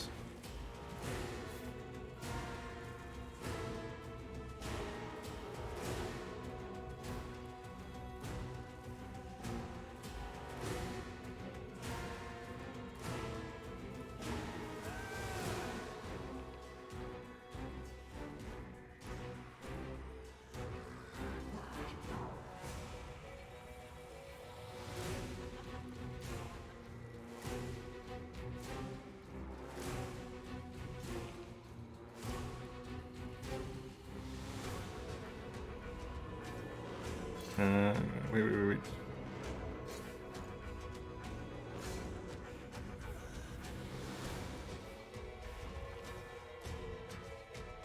Right. Anyway. So what are we actually dealing with here? Because we have you're not okay. Raifu's not going to be part of the fight. Guard. Okay, so you are a threat, as we are as well aware. Deal with you. We can totally just firestorm the lot of them because screw them. Damage burns to a lot of them. Aru.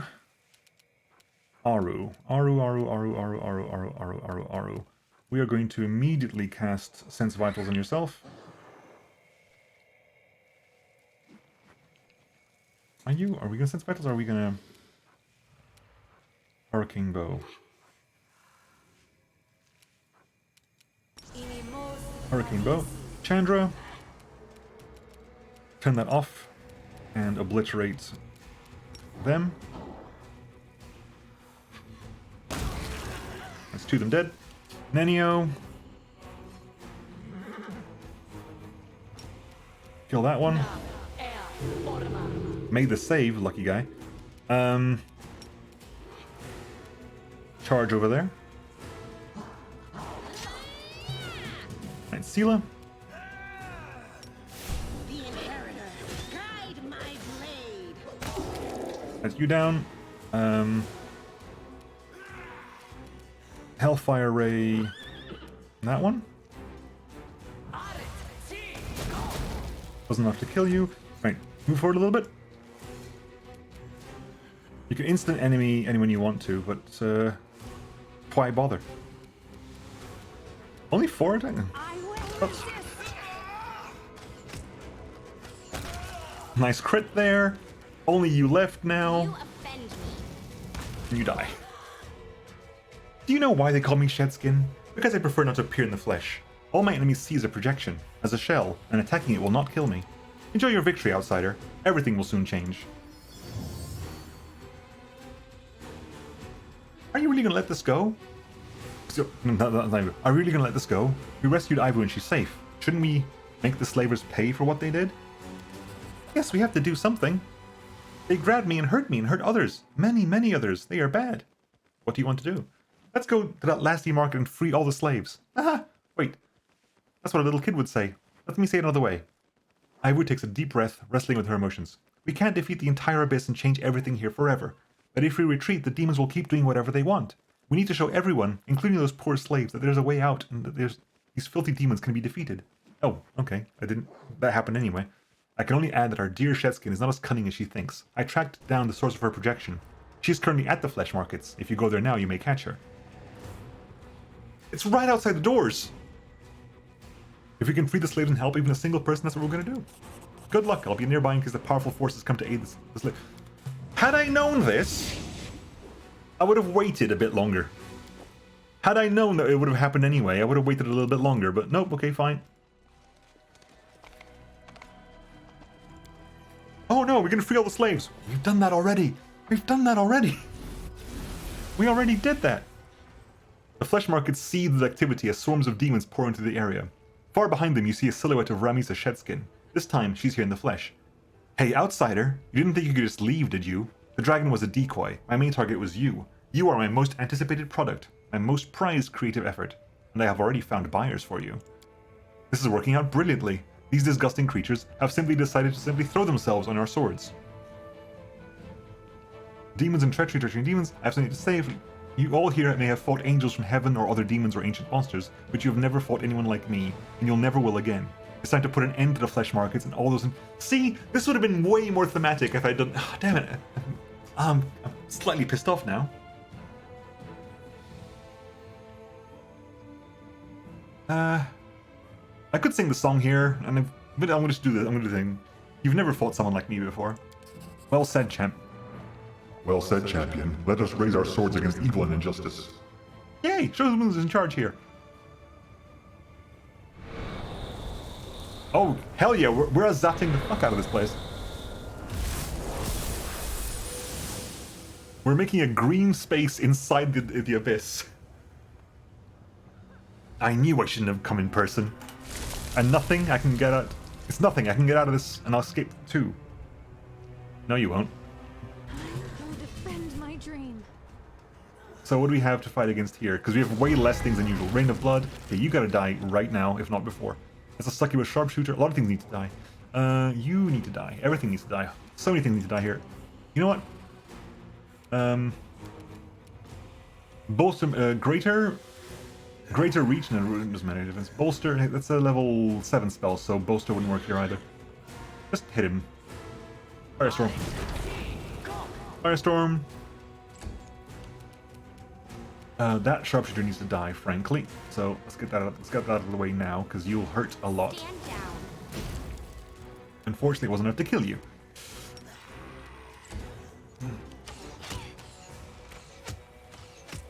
Genuinely surprised. Nature's power. What? You can feel empowered by the forces of nature. You and your companions gain +4 to attack, damage, and saving throws, temporary HP, damage resistance 10, and freedom of... Oh, hell yeah, please. Ivu, start wrecking this guy, please. Turn that on. Why that's not on by default, I'll never know, but please start wrecking. 4, 5, 6, 7. Oh, did you miss one? I mean, you must have missed one. The light take you. Goodbye. Nice try. Didn't work though. Dead. Prepare yourself.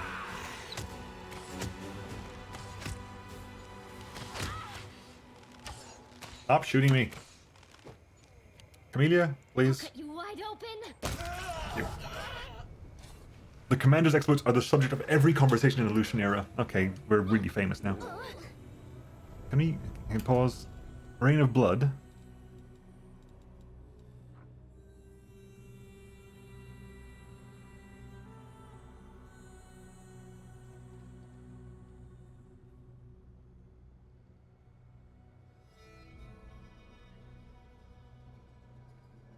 How does bleed damage go away then? I will help where I can.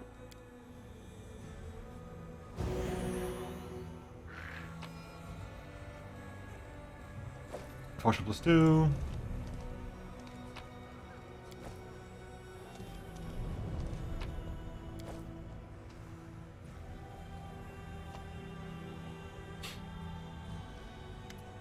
Have mercy. Ramisa Shetskin makes no effort to defend herself. You got your dragon back. There's no need to kill me. Where did you even get the idea of stealing Ivu? Someone suggested it to me. A demon. An utterly unremarkable Vrolikai. I'm almost certain it was a deception. Either an illusion or a transformation. I have an eye for such things. But I didn't care. He casually mentioned that a tempting outsider would be paying us a visit, and I fell for it. You need to seek your true enemy, not persecute a poor artist like me. Again, I am pathologically against slavers at this point, so yeah. Just eliminate you.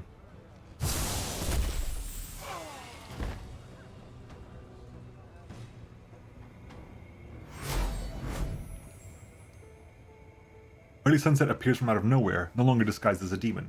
He stares at the tree in the middle of the flesh markets for some time. Quite impressive. I have something to discuss with you, Early Sunset. And what is that?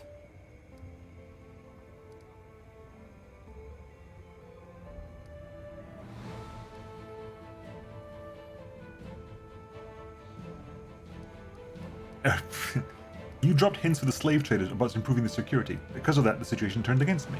I communicated with them in a way that they would find believable. It was wise to show something like interest in their fate. You possess telepathy, which is unusual for Azatas. I've already mentioned that any sufficiently skilled spellcaster can master telepathy. You wanted to return the escaped slave to Shedskin. What kind of Azata does that? It was just the most reasonable way to secure Ivu's safe return. Doesn't the desire to save an innocent, a friend, justify the harshness of the methods? You do not seem to recognize the Song of Elysium that Arushale sang for you. That's enough. I can see this has gone too far. Well, acting was never my calling. Well, let me introduce myself properly. Mephistopheles, Archdevil of Hell. God sodding damn it. The Archdevil Mephistopheles is the ruler of Cana, the 8th layer of Hell, where he keeps many Hell's greatest secrets and contracts. Mephistopheles originated as the consciousness of Hell itself, predating Asmodeus' discovery of the plane. When Asmodeus and his followers entered Hell following their exodus from heaven, Asmodeus traveled into Cana and tore Hell's very flesh from its bones, reshaping it into a being he named Mephistopheles. The newly formed entity, the first true devil, pledged to oppose Asmodeus' enemies as if they were its own, and became one of Asmodeus' closest lieutenants. By the lights of heaven, an archdevil here in the abyss, and you've accompanied us this whole time. Arushale turns pale. This is so much worse than I thought. You lied to me. I'm a devil. You lied to me. Oh, not at all. If you recall the words I spoke to you, or to any of the other insignificant inhabitants of the city, you will find there was no obvious lie in them. I suppose I should explain myself, tell you why I followed you, and what the mission of the early sunset was. The emergence of a new finger with unknown powers could not fail to attract the attention on a range of planes. Initially, I came to take a closer look, find out the source of your abilities, and perhaps even help. The Demon Lord Baphomet dealt a grievous insult to Hell in the past, and supporting his enemies is certainly in my interests. But when I got to know you and your band of renegades, any benevolent plans and aspirations came to an end. I don't think you are capable of realizing how problematic the nature of your existence is. The mortal perspective is too narrow to understand events of universal significance. Demons are certainly enemies and a threat, but they exist within the established order and rules by which the universe operates. You do not. Even the most chaotic of gods are forced to obey the unspoken agreements that exist, and very rarely do they dare violate them.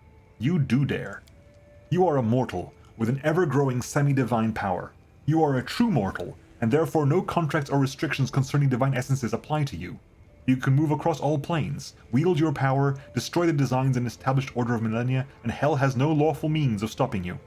Therefore, in the grand scale of the universe, you are a much greater problem than Baphomet, Iskari, and all the other demon lords combined.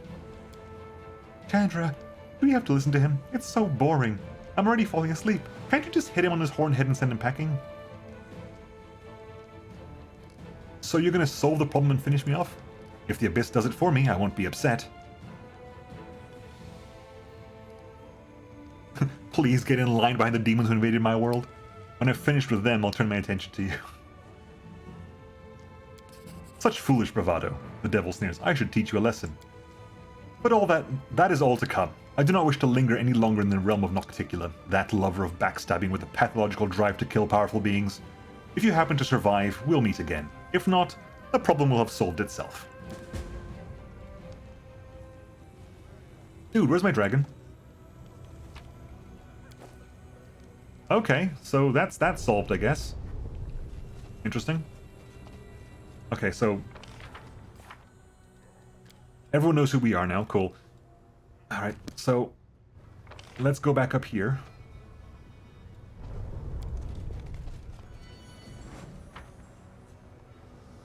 Let's portal back up here and see if we can find about this damn place. This the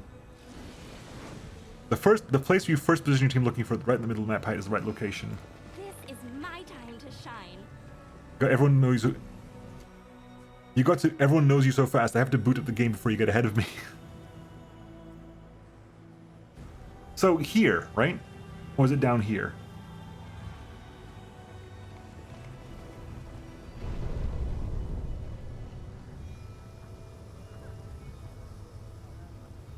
Oh, there you are.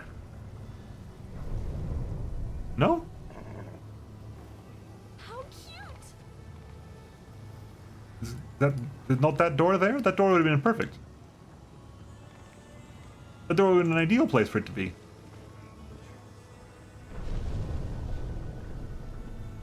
It's that door. I can't get in it though. There's nothing to click. So exciting!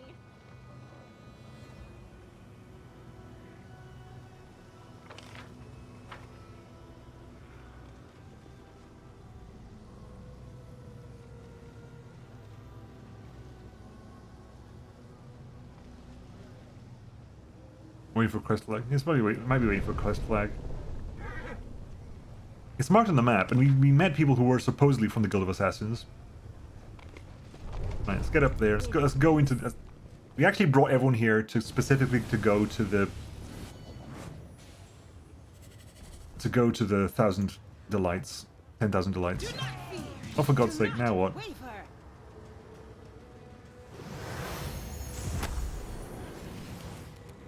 Did anyone fail that? No one failed that. Good. Envious Marilith. Olio Drew. Desna, guide my hand! Okay, Yomine.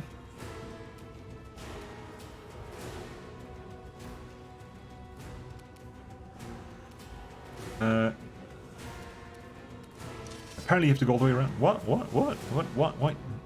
You know what? No glory without risk. I'm done with you. Ah! Blast him. Ooh, who attacked you? Someone attacked Ember. The Colossus Defiler, you attacked Ember. How dare you, dick. Oh, what the fucking... What? Why?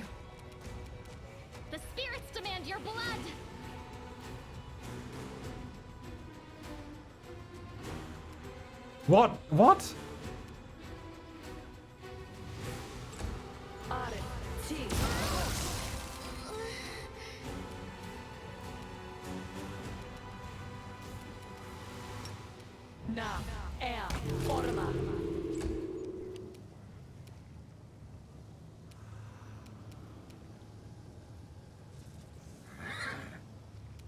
Away, you rascal!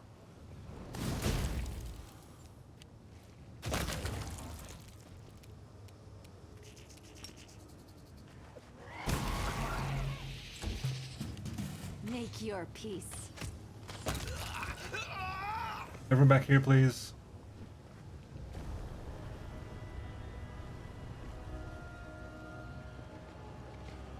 Oh, for God's sake. Where's the portal down again?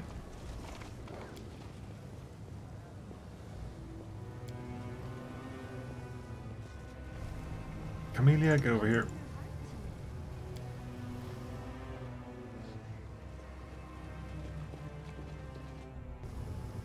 Right. I'm gonna try this again now.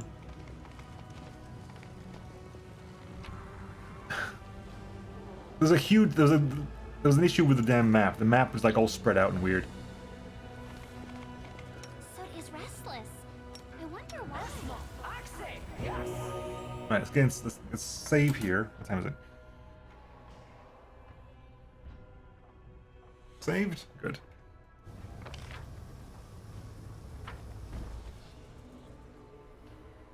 Okay, let's get into the 10,000 Delights then. You see a massive, beautifully decorated door. It appears impregnable. At eye level, an elegant inscription reads, 10,000 Delights. In smaller letters, another inscription reads, a gift from Valexia the Wonderful to Chivara the Beautiful. Examine the door and figure out the best way to open it. The door looks solid and sturdy, but anything could be broken. The deceptively simple lock is likely enchanted. It would have been reckless of those who put the door here not to protect it with magic. You could probably wondering how to pick my lock. Well, don't bother. Many have tried it before you. But go on. I could do with a laugh. Pick the lock. Hey, get away from me! What are you doing in there? You pervert! That's disgusting. The door finds you poking around inside the lock extremely unpleasant, even painful. Finally, the lock clicks, and the door says in a hurt voice, "You filthy beast!" Wait. Arushale stares nervously at the door of the building you're walking past. Do you know this place? This is a brothel called the 10,000 Delights. The biggest and most popular one in all of Illusionera.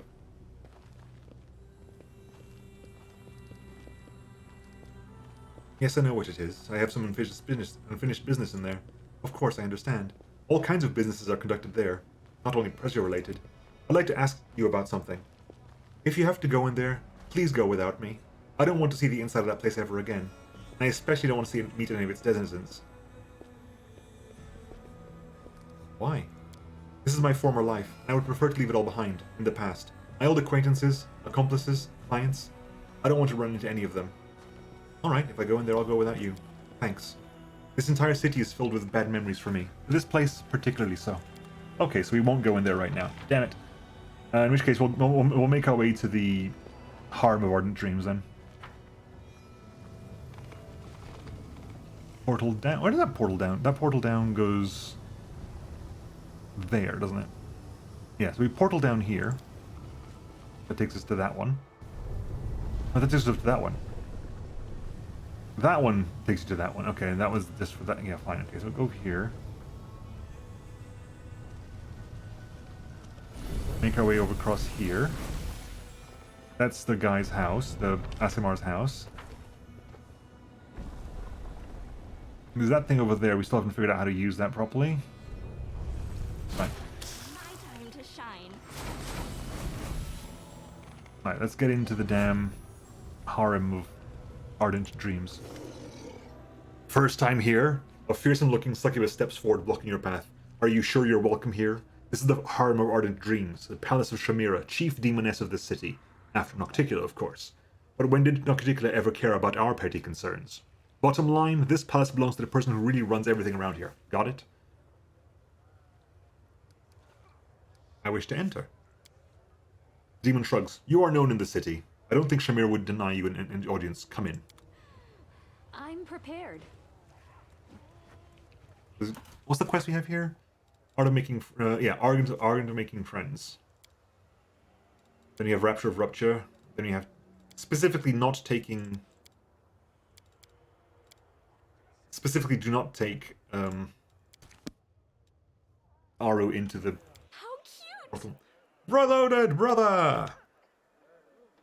Hello, how are you doing this fine Saturday evening? We're in the Abyss. And trying to figure out how to speak to Shamir the Ardent Dream. I am feeling chill. Feeling chill? Good. Feeling chilly? Not so much. If you're feeling chill, nice. If you're feeling chilly, warm up. Maybe use all this lava. I feel like taking a nap. I don't normally do that. Well, I don't normally have naps too either, but sometimes a nap is just what you need. I don't usually have naps, because they tend to screw up my sleeping schedule, but sometimes you just need a nap. A red-haired, beautiful demon sits majestically on the throne, an aura of bright light blazing around her. It's not the gentle, life-giving light that shines on Galarian. This light blinds, withers, and makes a person burn with fever, draining their strength. This is a chill thing to do. It is a very chill thing to do. It's what I tend to do like on a Sunday. Like a Sunday is like the day I turn off my brain. So Sundays are the days that I have naps and sort of stay in bed long parts of the day and stuff. Naps are adults' secret recreational activity. Kids look on and think it's no fun, but naps are actually the best. What's the thing is like when I was like in school and stuff ages ago, back when I was a little Nemo, and we were all like 15 or whatever. All my classmates were like, I stayed awake all night, like, and they kept using the I stayed awake all night. I managed to stay awake for 36 hours, like as if it was some kind of badge of pride. It's like I managed to stay awake for 40 hours. I managed to stay for 43 hours. Like I was like why? Why would you ever do that? That's not a good thing. Sleep. For God's sake, sleep. And who do we have here? The latest wanderer from another world coming to seek my patronage? Shamira throws a casual glance at Arushale and raises an eyebrow in surprise. So the rumors were true. Arushale, you really are making friends with mortals now. That's not really a question, but sure. I must admit I found it hard to believe such a worthy daughter of the Abyss had fallen so low. Shamira falls silent, but it receives no answer. Well, not that I really care. Does the name Wolotus mean anything to you? Yes, Wolotus is a well-known and highly esteemed in the Illusion era. He is Nocticula's advisor, and in charge of matters related to magic in the Illusion era. Shamira's voice grows irritated. That's why I would be happy to see that cursed dimwit doing some real work for a change. Instead, he's cowering in his palace because some desk guys put a price on his head and hired a group of toughs from the lower city. Why should I have to pick up the slack with that pathetic coward? Weaklings. My record is 56 hours awake. Was LAN party, the good old day. Oh, fair, LAN parties are an exception. Had the best sleep afterwards, 21 hours straight, no waking up between. BS. I just like sleeping. Like, I like getting a good 6 solid 8 hours. Less of your arrogance. You have no idea what powers I command. Shamira shrugs, looking bored. No matter what powers you possess, I doubt they would impress me more than the 2 Baelors who started a fight in the middle of the city and whom I had to force into obedience. I doubt you would be a match for an infuriated Malleith robbed by some cunning thief. Negotiating with you will hardly be more difficult than negotiating with the unknown monster that emerged from Ishiar and planned to devour this whole island in a single gulp. If you seek to impress me, you'll have to do something more than just boasting about your powers. Well, I come here seeking your patronage. Shamir looks up now with a contemptuous expression and answers with a scoff. So what use can you be to me, you foolish little mortal? The most powerful demons serve me. What can your pitiful self offer me that they can't? In your mind, Shamir's voice sounds calmer, though it is still arrogant.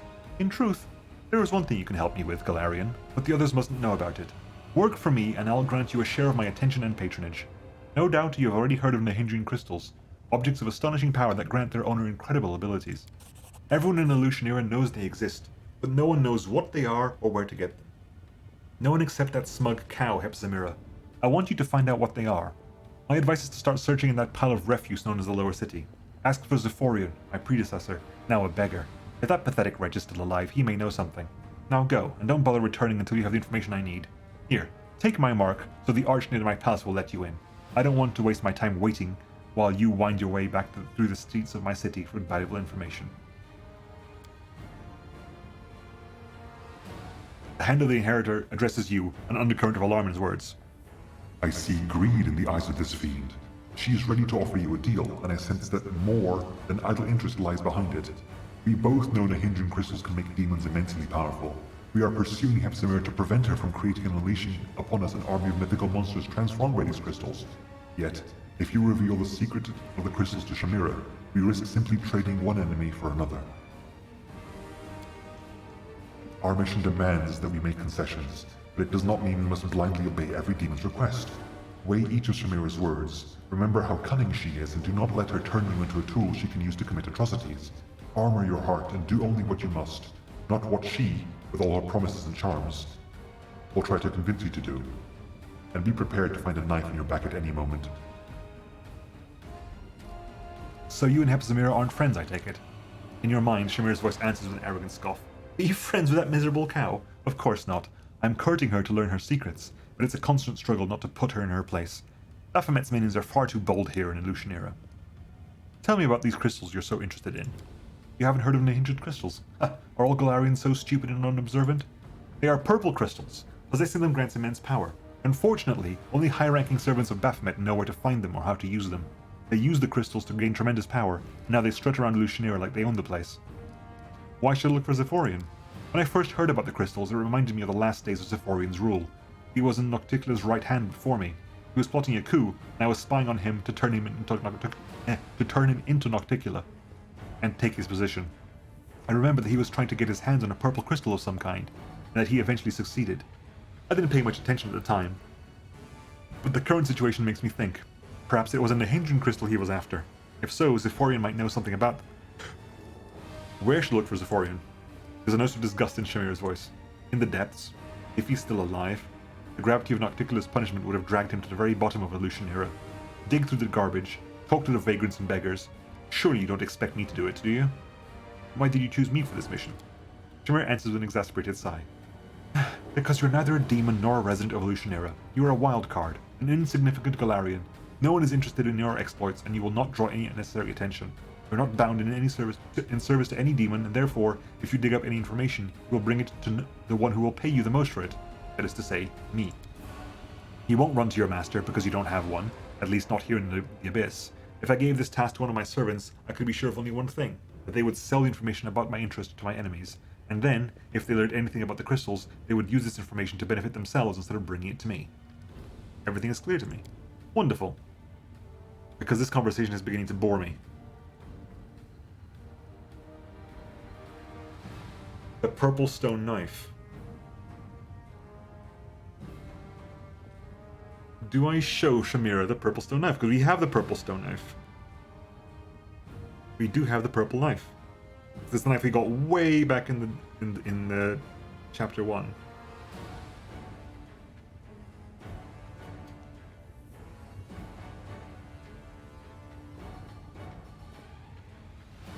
I have a few questions before we do that. Okay, right.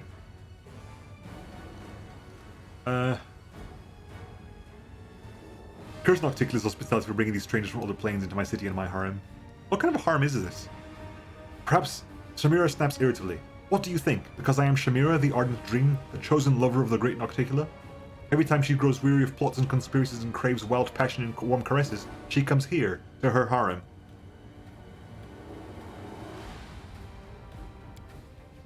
Doesn't the word harem mean a group of individuals always ready to copulate with the master or mistress of the harem? The name should accurately describe the function of the establishment. For instance, residents of a former angel intended for a copulation between the above-mentioned angel girl and a lady Nocticula, which also performs the functions of a city hall.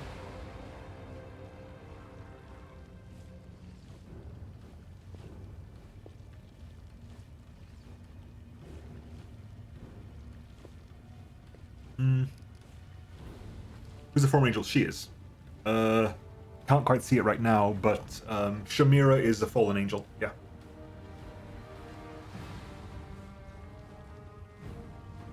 Yeah, she's like she was the one that specifically buys ASMRs and keeps killing them. I want to know more about Nocticula. Yeah, you can see her wings are on fire. Shamira the Ardent Dream, pursing her lips with a smug smile. Shamira answers with a venom in her voice. What exactly are you expecting to hear from me, beyond what any other resident of Illusion Era could tell you? Yes, I am closer to Nocticula than anyone else, but do you really think I'll spill her secrets to you? Our Lady in Shadow doesn't like to be discussed behind her back, and the scope of her realm, the entire Midnight Isles, proves that her anger can be extremely dangerous. She is worshipped on many planes, including Golarion, right? At night, she sometimes comes to insane rapists and murpers and paints in their minds pictures of immortality and horror, masterpieces of lust and despair. She is the first succubus, the most powerful and most seductive, the murderer of countless demon lords and the usurper of their abyssal realms. Over the bodies of her victims, she climbed to unbelievable heights, and now she stands far above her loathsome brother, Sokoth-Benoth. Thus she has proved her victories were gained not just by the means of her power, but also by her great intelligence and willpower.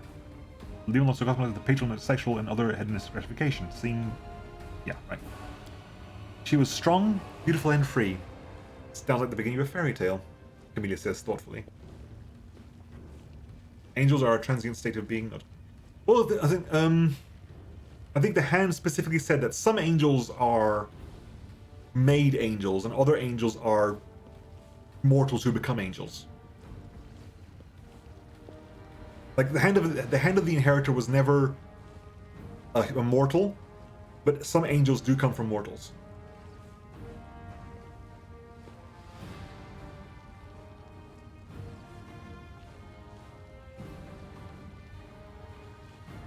I think she's just like a high-level Aasimar is what I think she is.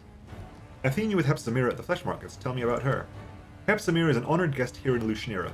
I'm not going to discuss her with every stranger I meet. In your mind, Shamira's voice sounds nervous and angry. Didn't you use your brain at all Galarian to ask such foolish questions? You can't show any open interest in that horned scum. Did I somehow fail to convey that the most important requirement of the task entrusted to you is discretion? The dark side Shamira starts to speak in a patronizing tone. Hepzibah is no mere offshoot of Baphomet's line, but a Nephilim, his own daughter. Considering how fertile the old goat is, this might not sound very impressive, but she is the most powerful and capable of all of Baphomet's children. To attract her father's attention, she sacrificed her 5 elder brothers, and then, to earn his approval, her own mother. Baphomet generously shared his power and knowledge with her. He even gave her command of his favorite toy, the Templars of the Ivory Labyrinth. Moreover, he entrusted her with a secret mission directly linked with the Hindran crystals. After that, the cloven-hoofed twit became insufferably arrogant. I could barely refrain from ripping her head off. Be extremely careful during your investigation. Hepzibah is strong, cunning, and cautious to the verge of paranoia. If she catches the merest whiff of your interest, she'll immediately eliminate you.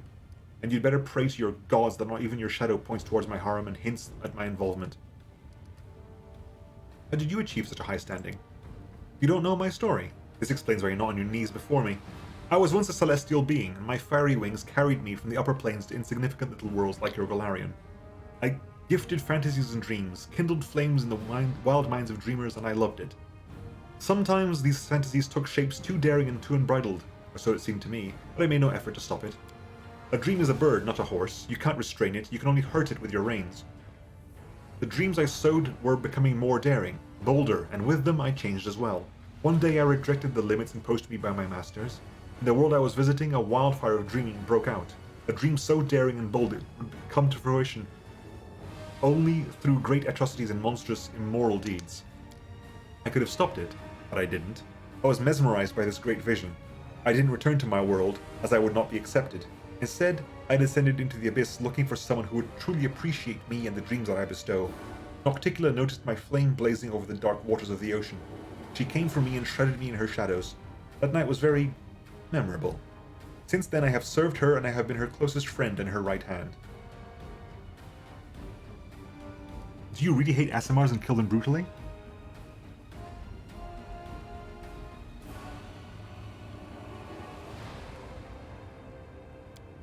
Shamira smiles, looking very much like a large and hungry cat that has just spotted its next victim. Oh yes, it is an incomparable pleasure to gradually deprive them of everything they once had. First their hope, then their noble appearance, their innocence, and finally their life. When they scream, renouncing everything they once believed in, their masters, their gods, their heritage, it is music to my ears. Shamira's eyes narrow, her impression unkind. Do not for a moment think I am unaware who stole that batch of young Aasimar women from me, the ones who'd been shipped into Diunk in the flesh markets. I'll remember that, Galarian. Have no more questions? I'm definitely not showing you the knife. Go now and come back when you have something useful. My time is precious, and I can't waste it on every mortal who fancies to chat. Yeah, I'll trust the Hello, loot. Notes on a ripped piece of paper. This piece of paper is covered in sloppy writing on both sides. The phrases are incomplete, indicating that someone was taking notes pretty much on the go. Major. Lamashtu, demon goddess, former demon lord, will swat you without even noticing. Grovel and suck up to her, and pray she's in a good mood. Nocticula, Our Lady, the Queen of the Midnight Isles, rules Elushnira in general and Shamira in particular. Obey all her orders, and never turn your back on her.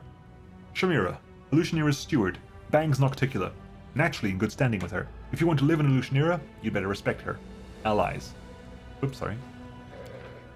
Piscari, demon lord, rules the Rasping Rifts. Nocticula's ally for now. Made some deal with her. Now his servants are all over the Midnight Isles. Don't touch them. That's not allowed. If you offer Discari cultist by mistake, hide the body, cover the tracks, and pretend you know nothing. Important. Discari may be an ally, but he's a spawn of Pazuzu who tussles with Lamashtu. Careful. Baphomet, demon lord, rules the Ivory Labyrinth. Best buds with Discari, Nocticula's ally for now. Used to bang Lamashtu, now bunks up with Sukoth Benoth. Dangerous. His cultists can slip into enemy ranks better than worms in your ass. Watch out. If you spot double agents, bug out at once. Enemies. Pazuzu, demon lord, rules Heimvania. Fights with Lamashtu and by proximity with Baphomet. Sukoth Benoth, demon lord, rules the Cathedral Thelemic. Nocticula's brother and former lover. Got the boot. Now sulks and wallows in depravity. Bangs Baphomet, but only once in a while. Okay. It's like a fucked up episode of Jersey Shore. Together? Yeah, the damn horse. Huh? Oh, yes, what? This war must end. Ember? You are my Ember? Hey, we'll make things Saddle up. right. Ember? You're a good person. I like you. Ember? Trust in yourself. Why are you not saddling up?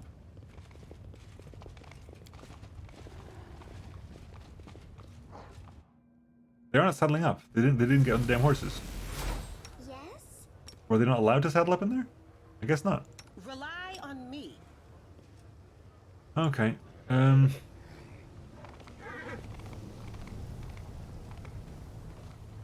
exciting! So we need the moment. Find Zephorian. And then I've got to turn.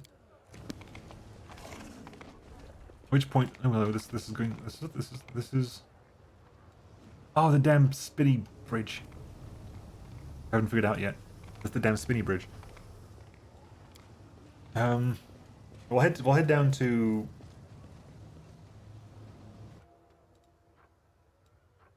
the Battle Bliss, because that's basically low. That's the top of the lower city. So we'll go through the lower city to see if we can find Zephorian. At which point we will. Let's do this. Let's do this first. Beggar.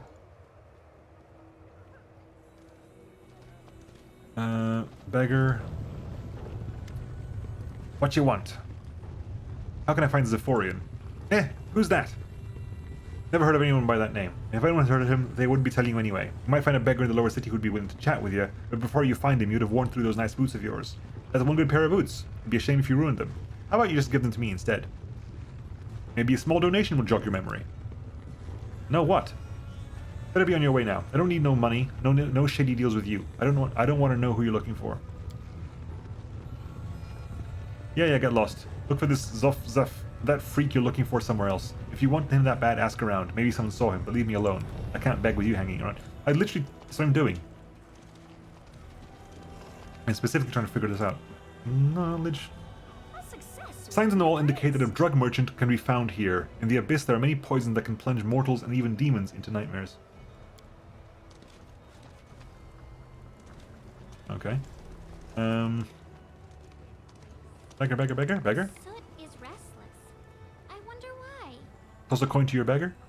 Beggar?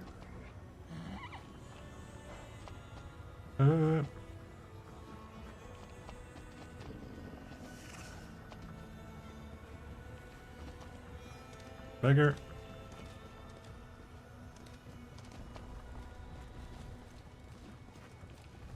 Beggar.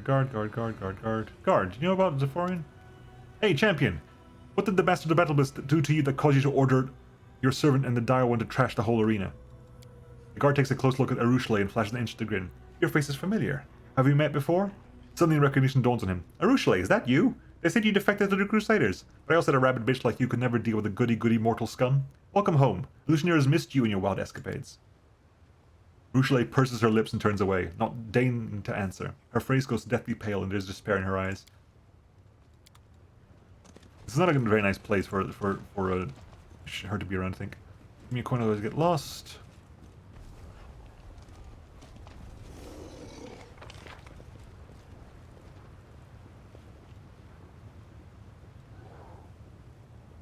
It was marked on the map, wasn't it? I seem to remember. Did someone get marked on the map at some point? I think some point in the past someone was marked on the map, but I can't remember when the hell that was. Hang on. You have to go through the tavern, I think. I seem to remember at some point something was marked on the map. Suppose we can ask in the bar. Do you know? I'm looking for Zephyrian. Do you know where he is? Maybe I do, and maybe I don't. It's not my place to gossip with customers, and I'm an innkeeper, not a spy, so buy yourself something to drink and stop wasting my time.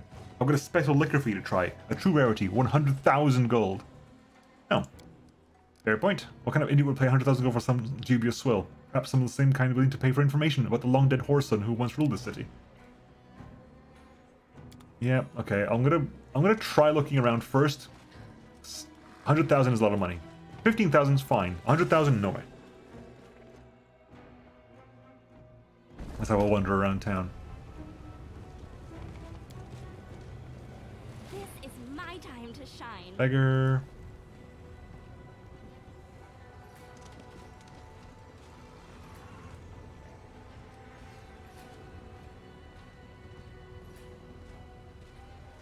Aru? This place is creepy, isn't it? Even by this city's standards. Arushale casts her eyes over the devastated landscape of the slums. But you know, believe it or not, one of my few good memories of the Abyss is from this place. Will you tell me what happened? It was a bad day for me. I was hiding from some dangerous demons I owed money to. Or rather, now I come to realize that I was just low-grade street gang who must have been eaten up by some stronger since then. But back then, they were a real threat to me. Their thugs have already made a hole in my side, and they were following my blood trail to unleash what they started. I was barely managed to find a quiet corner, some basement or shed, but it was already occupied by this tiefling. I was ready to flee, but he smiled and told me I could sit beside him. Arushale smiles. I was probably acting like some skittish animal. I sat as far away from him as I could, ready to stab him or make a run for it at a moment's notice, but he just gave me a healing potion and told me I could hide there as long as I needed. We started talking. He was a traveler from some other plane. Not Golarion, though. He was also hiding, but I don't remember from who now. We remained in that hideout for several days. He shared his food with me. Some kind of pancakes. Odd ones, spicy. I'd never tried anything like that before. I thought he expected something from me in return. Well, you can guess what I thought he wanted. But he didn't lay a single finger on me. Instead of saying goodbye, he said, "Don't thank me, just pass it on." Back then I didn't get him at all. Only when I came to Dresden did I hear that phrase again and learned what it meant. What do you think the phrase means? It's like revenge, but turned around. A stranger does you a good turn and doesn't demand payment. In exchange, you find another stranger and do them a good turn for free. It sounds odd. Demons wouldn't understand it. I barely understand it even now. But the main idea is to increase the good in the world, right? So did you pass it on? You know, now that I think of it, I didn't. I've helped many people since then, of course, but all of them were mortals back on Golarion. I've never helped anyone in Lucianira, which means I still owe him a debt. Did you ever meet him again? No, never. Why don't you repay the debt right here and now? But how? Now, but... Arushale looks at the dirty streets and the even dirtier locals. You're right. Why not? Hey, you. Wait, hold on. Don't run away. Just stay where you are. With a fast, determined pace, Arushale approaches a dirty, scab-colored abracandalo. What you need? The demon's eyes dart around, seeking potential escape routes, but as soon as he realizes that no one's going to beat him up, he bares his teeth. You must... Well... The demon cringes under the demon's glare and hastens to finish. You must need money, so here you go. Take it. The abracandalo snatches the pouch out of Arushale's hands and weighs it in his crooked and deformed palm. Ha! So what do I gotta do? Stab someone? Torch something? You don't have to do anything. This is simply for you. No reason. Pass it on. The succubus says the last words to the Abracandaloo back as he scurries off. That's it. He's gone. I'm not even sure that if there was any point in all that. I bet he didn't ever understand a thing.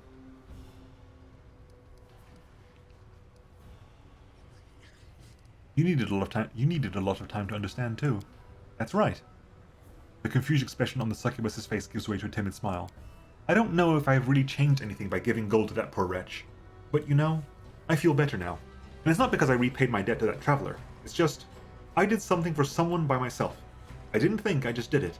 Before, I only knew a world where everyone tried to devour each other. But now, when I know what it feels like to help others, I can think of another world. A world where everyone helps. And it's an amazing thought. Maybe that's what Elysium is like. Maybe. Frozen salamander. Why is it so cold here? I want to go home to the plane of fire. Not any flames around. I feel so cranky I want to kill someone. Perhaps if I kill you and bathe in your hot blood it'll warm me up? Come at me, I dare you. Really? Really? Really? Really? Really? Really? Couple of abyssal salamanders. I mean, is that really something you fine? I mean, have it your way. You want to warm up? You warm up. What health have they got? 305. 276. Okay, go over there and just go over there. Whack him. Into the fray. Aru.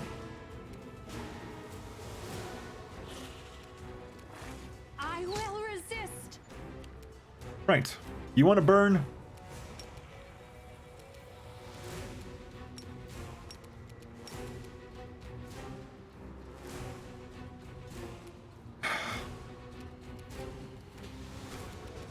Again, I'm not sure why they keeps doing that, but fine.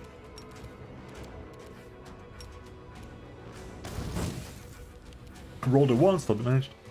Ivu. Charge you. Nenio, can you just kill one of them outright? That'd be good.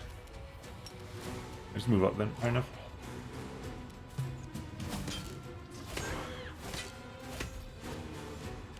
Camellia.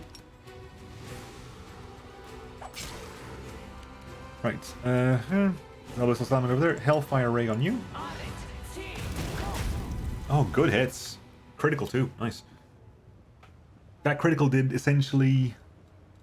That's what? 57 damage there, well 58 damage plus another 18. This one did 104 damage plus another 104 plus 32, so 136 damage. Nice. The inheritor, guide my blade. Aru, Prepare Wreck face. yourself.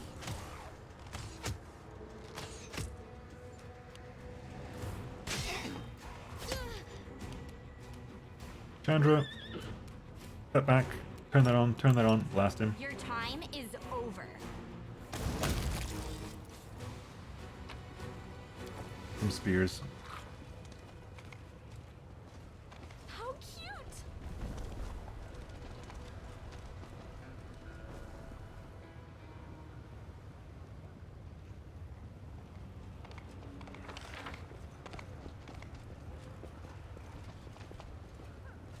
Okay. Beggar. We'll make things right. Beggar. Oh, a bunch of beggars down here, okay. Bunch of beggars down here. The beggar unleashes a stream of angry curses. Look at this stupid Galarian strutting around and pestering everyone with their stupid questions. Can't even beg for alms in peace. What do you want? Are you doing this for laughs? There's not a beggar in the lower city you haven't harassed.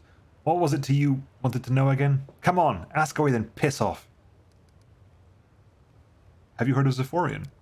Well, maybe there was a fellow with such a name, or maybe there wasn't.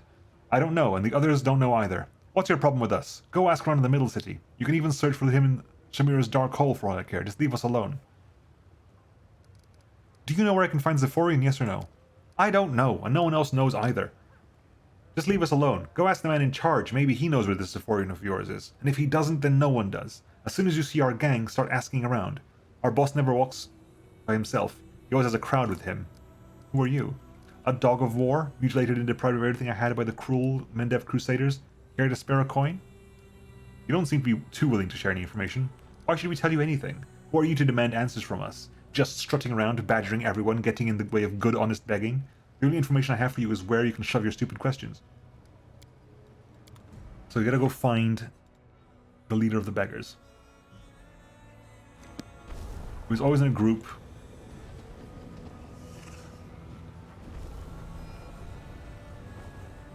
Who's wandering around. Come on, give me. Come on, go over here.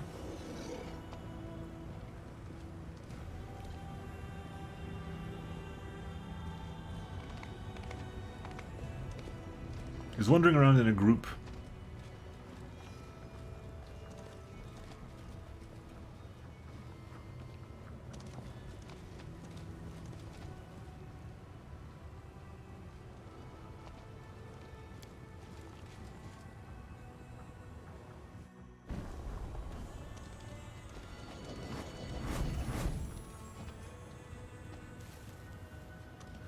Right, okay, let's keep so you can find.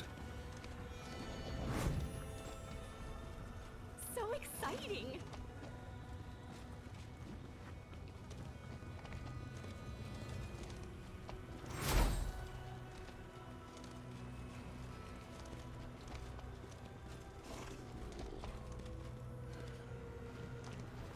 With grace?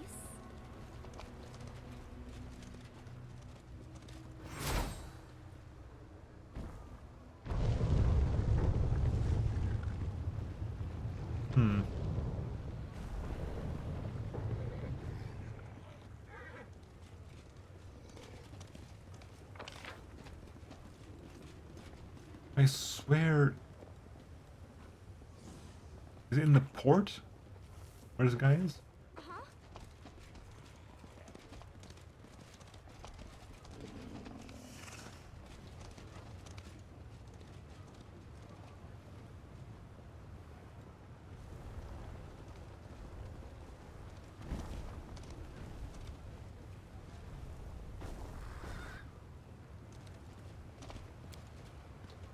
Climb down.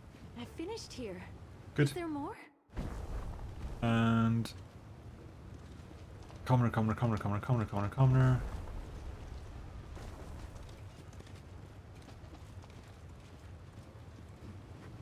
looking for beggars, right? Like specifically beggars.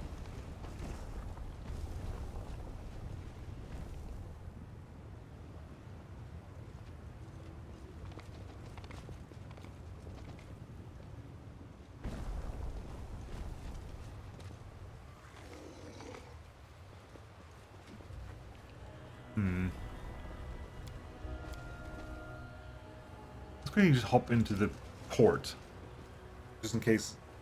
I'm certain like, something happened in the past and we got like a marker on the map for the name, because like, the name wasn't strange to me.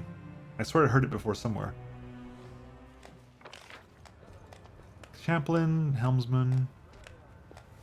This is my time to shine. Nothing here. Okay.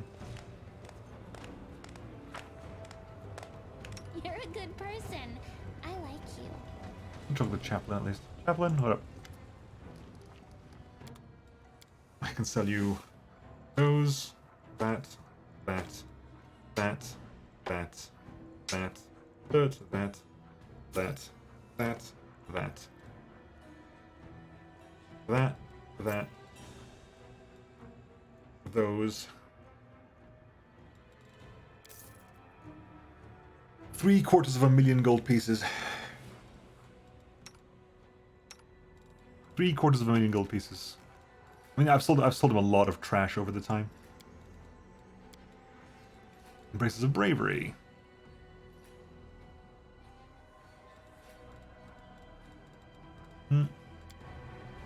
Yes, isn't it? Whoever it is, they're not in here because there's no. There doesn't seem to be any of them in here. So let's go back to the other place.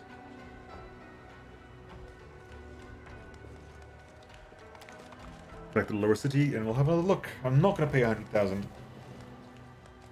For this, I refuse.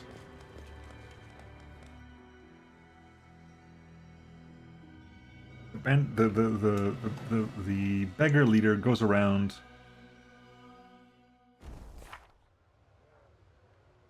Find the leader of the beggars, goes around in like with like a convoy of his followers. So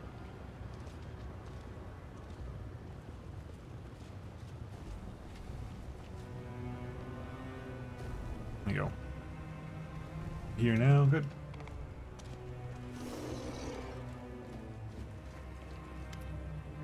There you go. Bunch of beggars. Literally, this guy was fine, whatever. I guess that conversation would have happened with any beggar, provided you've talked to enough beggars, I guess. The dead eyes of beggars watch you closely. They hold out their hands and repeat with well-practiced enthusiasm. Spare a coin, stranger? Be careful with them. These beggars are different from the ones on Golarion. They were rejected even by the Society of the Abyss. Just imagine what type of person you must be if even the demons don't want to deal with you. They're not as helpless as they may seem, and their leader is untouchable. They say even Lady in Shadow sometimes seeks his counsel, and some say that it is Lucianira itself, who has assumed the form of an ordinary demon in order to communicate with those who inhabit her. I wonder why they beg for coins. What do they want to buy? Actually, no, I don't want to know. If I find out, I'm sure I'll only be upset, angry, or disgusted. Look closely at the cloud of beggars. Does anyone know Zephorian? Some of the beggars seem to prick up their ears at your words. Noticing that you are looking directly at them, they reluctantly stand. You definitely managed to draw the vagrants' attention, but they do not appear to be in a hurry to share any useful information with you. You can try to figure it out. We can athletics it. We can perception it. Study the reactions on the beggars' faces. One of the beggars draws your attention. Despite the pitiful rags covering his scrabbed body, he holds himself a little more erect than the others, and a dirty but obviously expensive ring sparkles on his hand. Unlike the others, he looks at you without interest or greed, but with arrogant indifference. The leader of the beggars realizes you've figured him out, but he continues to examine you with an indifferent look. His tightly pressed lips indicate he will not simply give you the information you seek. I can guarantee that one. Shake the beggar's hand and steal his ring. I can tell you're in charge here, and if you want your ring back, tell me where I can find Zephorian. Instantly turning pale as a ghost, the beggar falls at your feet and meekly mumbles. That ring is a sign of my superiority. It gives me authority as the vice-regent of cruel fate and the shepherd of these poor creatures. I beg you to return it to me before they tear me apart, and I'll tell you everything you want to know. Glancing up at you, the demon somehow makes you feel paralyzed for an instant. The ring disappears from your hand. The beggar regains his composure and gives an imperious nod. The deal is sealed. The beggar leader pricks his ear with his novelly dirty finger and says, A filthy pile of garbage once named Zephorian begs at the entrance to the Battle Bliss, the gladiator arena. That's where you'll find him. That's what actually happened there?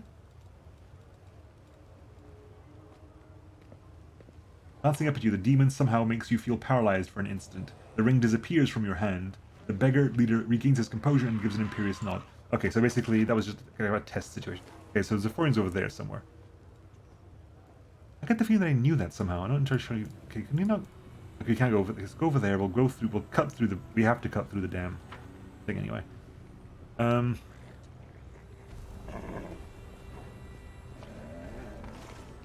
Everybody up. Okay. Can we cut across? Do you have to go through the tavern, or can you cut across directly? I don't think we can cut across directly, can I? Door there?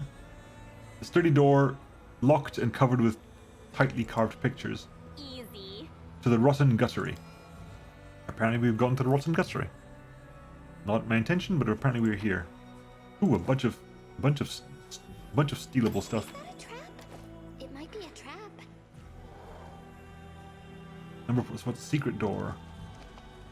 Loot that one. Open the door. I sense something. Something is not right here. Ah, for God's sake.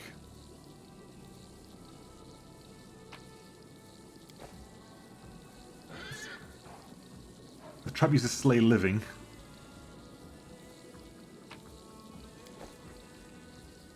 Oh, fine, let's get the hell out of here. Fine.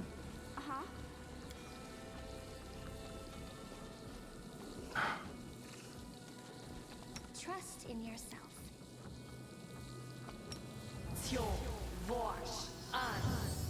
Fails to dispel acid fog. The difficulty rating for that is 29. So I need to roll at least a 14 to beat that. Yeah, I agree with you, Eclectic Fruit. There's no really easy way to buff up Dispel Magic. There just isn't. Even Greater Dispel Magic doesn't give you anything else. Even if you went the Greater route, it still doesn't change anything.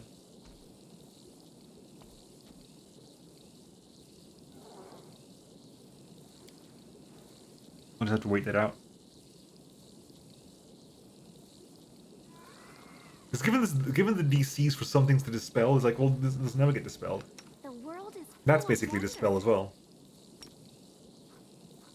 Unraveling Infusion is basically dispel. Again, doesn't seem to be causing me any burn. Why is that? Is it because of the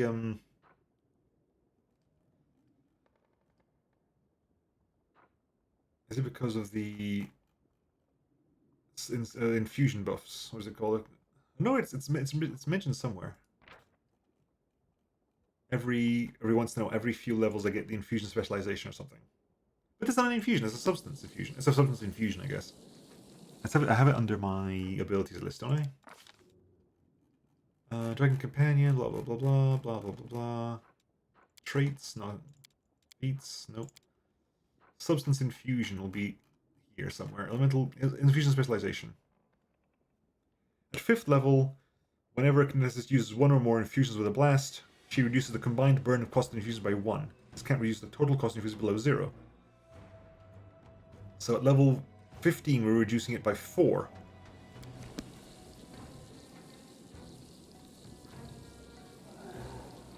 Oh yeah, there are no infusions. I mean, that infusion, the form infusion costs 1 anyway. That costs another 3. We can have that on. We can have that on as default, I think, because we're not it only costs more if you're using them for like. That costs 3. So that costs 3. Sorry, that's magma, isn't it? That's magma. So that costs. Yeah, so that would cost 3. Why is that wall free and that wall is not? Because Blue Flame costs more.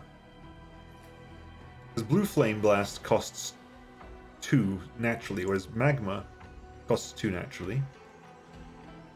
Hang on, okay, let's turn that off. Turn everything off here. Everything off. That all costs 2. That costs 3. That costs 0. That costs 2. Because Unraveling Infusion cannot be used with Blue Flame Blast. That's why. But I can do an Unraveling Extended Blast. I cannot do an Unraveling Eruption, or I can't do an Unraveling Wall, but I can do an Unraveling Blue Flame Blast. Because that costs 3, and that costs 1. That costs 2, therefore 3 and 2 is 5. Minus 4. That's the Gather Power one. Okay, so that by itself costs 2. But it's not infusion. That's got an infusion on it, 1. But it's removed by infusion specialization, because infusion specialization reduces the cost to 1. To 0, no, reduces it by 4. So that costs 2. That adds 3 to it, which keeps the cost at 2.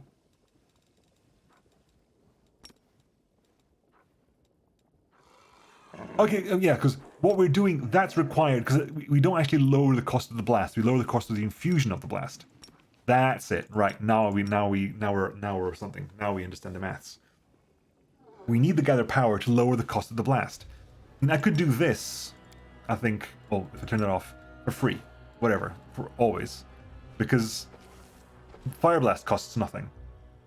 And the 1 from extended range and the 3 of Unraveling Infusion are being added. If I turn off that, I get to do them for... Oh, okay, right, now we get it. Now we're thinking with fireballs. Might as well keep it on, because there's nothing I want to hit doesn't necessarily benefit from that. Okay, what do we have here? Demon Slayer Soup, first aid kit. A composite shortbow, barrel charge, +4 composite speed crossbow. If the wielder of this +4 speed composite crossbow has an animal companion or similar creature, the creature is affected by constant haste effect. Decent. Unfortunately, you don't get one. I'm gonna get some more stuff there. Okay, are we done? This Is that it? my time to shine. Oh, okay. Okay. I thought this was going to be a way through. It's not. It's just a little place we can hide. Cool.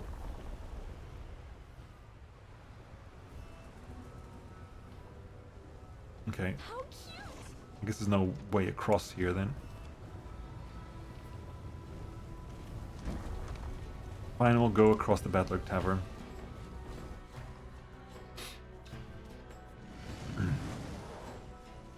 Right. Go this way.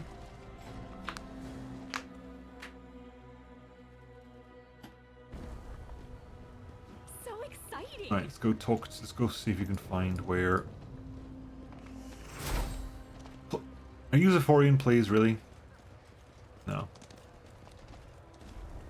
You Zephorian, aren't you? There you are. The vagrant is repulsive, even by the standards of the Abyss. His lumpy, scarred face makes you think he was put through a meat grinder, then shaped back into semblance of his former body, and left to live out his life. His tall and once impressive figure has been shattered. His arms are covered in the protruding lumps of unset bones that were left to heal improperly. The beggar is clad in many layers of dirty-smelling rags, onto which hundreds of keys are sewn, from tiny toy box keys to giant cast-iron key that bows the demon neck almost to the ground. So, you're looking for Zephorian. He's long dead, but that doesn't seem to be stopping you. Well, so what do you want with the dead man? Zephorian, the master of lies and trickery. I remember fighting him. What do you know about Nihindrian crystals? Oh, Wendy wants to have a chat. There's a tale told in Illusionera, a tale told about crystals that grant immense power. But what exactly are they, and from where do they draw this power? No one seems to know. I've seen something like it once before. I found the first crystal on the Isle of Vazglar, and it seemed useless to me. It contained a great deal of power, but it was of no use whatsoever. I meant to give it to my patron, as he would have found a way to use it, but I never had the chance. Some feeble mortal mage managed to steal the crystal from me. He locked himself in a tower, examined the crystal, studied it, and managed to find some use for it. But he was under Nocticula's protection, so I never tried to hunt him down. That was probably Xanther Veg. The demon grins unpleasantly. I bet you're thinking I'm just going to tell you the name you seek, and then you rush off to have a chat with that mage. Not a chance. The mage wasn't a demon. He was a mortal who served Nocticula's arcane needs back in the day. Kicked the bucket long ago. All that's left of him is the tower in the upper city, locked and protected by magic. Many have tried to get inside in the hopes of stealing something of value, but their remains rotted long ago. No use talking about them now. Ah, but you're curious now. You'd like to have a poke around in that tower, wouldn't you? Perhaps you could find something of use in there, yes? Zephorian gives a mocking grin, then sighs and takes a single key from his rags, handing it to you with a sweeping gesture. Take it while I'm still feeling generous. This will open the way into the tower. When I ruled Illusionera, I made sure I had the key for every hideout and tucked away nook in the city. You never know when they might come in handy. Here, take this and get lost. No one will throw me a coin with you hanging about.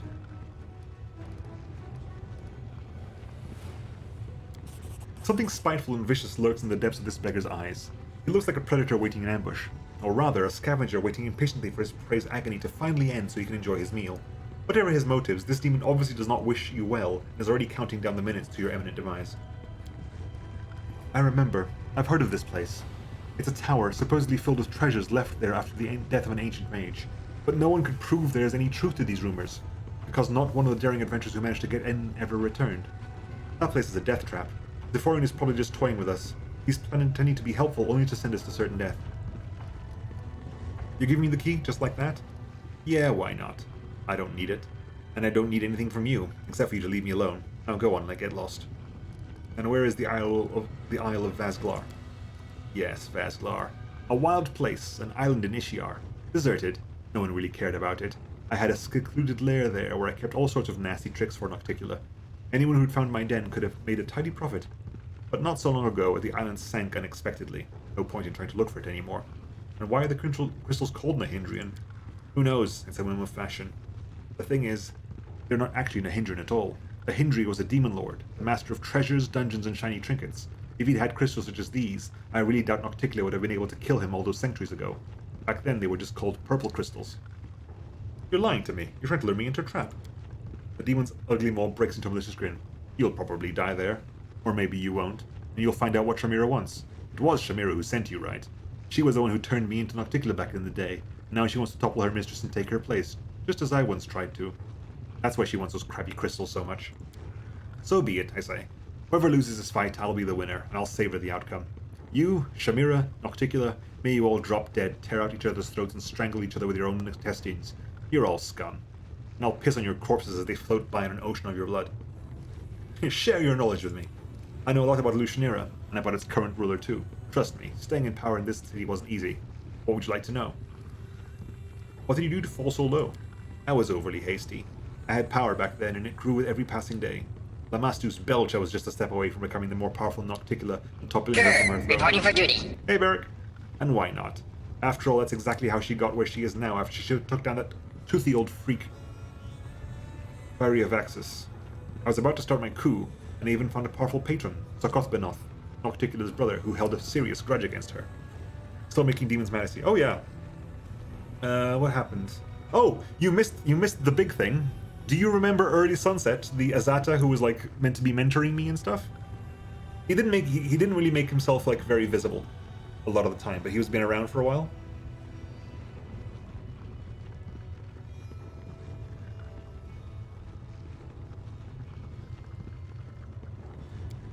But before I had time to start, that sly mortal mage stole an important thing from me. A thing that could have shifted the balance of power.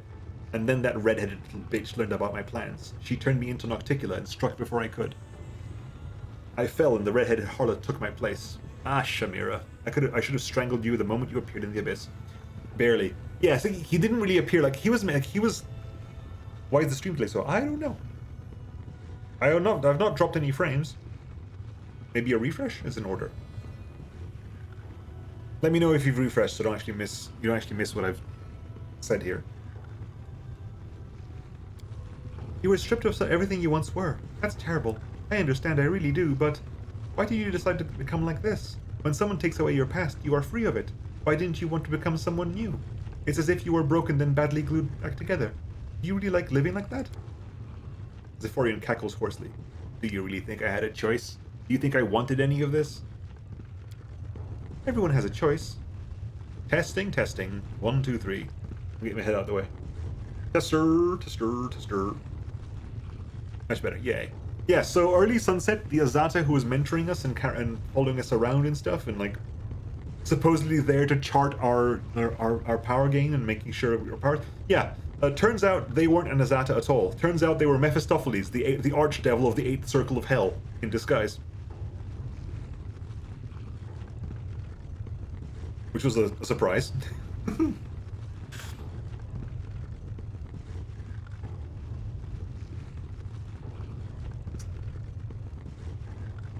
Mephit was hiding his material. Yeah, pretty much, yeah. Basically, he was following me around because I am a huge threat. I have nearly divine powers, but as a mortal, I am not bound by any divine rules. Even demon lords and, like, chaotic demon lords have to follow some basic rules from being a divine being. I have semi-divine power, but I am a true mortal, therefore I am not bound by any conventions. I can go anywhere, I can do anything, nothing stops me. There are no conventions to hold me back.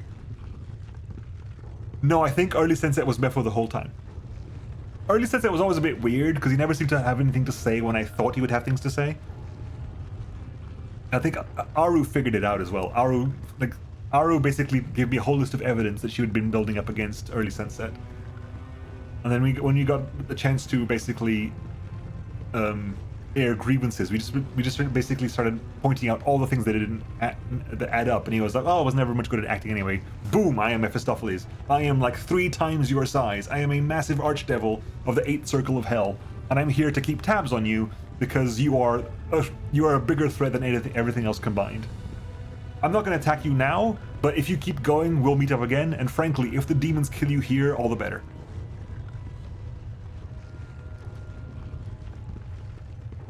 Mepho needs more theater courses. Yeah, pretty much.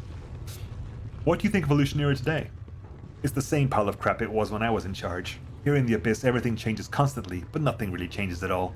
I could tell you how much better the city was when I ran things, but it would be a lie. Back in my day, it was no difference. Just as I did, Shamira rules this crazy lot with an iron fist, subduing them through terror and violence. It doesn't take a genius to do that. You just need to be absolutely ruthless and have enough power to be able to drown any insolent scum in his own blood. Actually, it can be done by any brainless deskerite who can crush mountains but can't count how many corpses are impaled in a spiky claw. Got any advice on how to survive in this place? The demon responds with fervor, the words positively bursting out of him. Do not trust anyone. And once you ascend high enough, be especially suspicious of the unexpected gifts that will suddenly start being showered upon you. No one here does anything without a reason. With a bitter chuckle, the incubus makes an obvious effort to stem this outpouring of hard-word knowledge. Thank you for enjoy your work around. Thank you for like being very much a very obliging.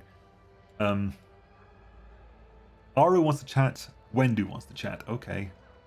Traces of Shadows want to go there. We want to go up to the top level because we want to go find. We're gonna go to the top level at some point. Let's go back to the Nexus because I need to take Aru out of the party because Aru doesn't want to go into the brothel. Don't trust anyone? I got it. No one trusts the Mephit Slayer. Definitely don't trust the Mephit Slayer. Also find it kind of upset that there was totally like a plot reason to wreck the flesh markets, but I kind of preempted it. Hey Zolof, I'm doing pretty good. How are you doing? Welcome to my chat. They go off screen. I won't put my head quite off screen this time. There you go. I go, ah! Just whack my head against the wall. A muffled, rage-filled groan emerges from Wendog's lips. She is shaking like a hound catching the scent of its prey.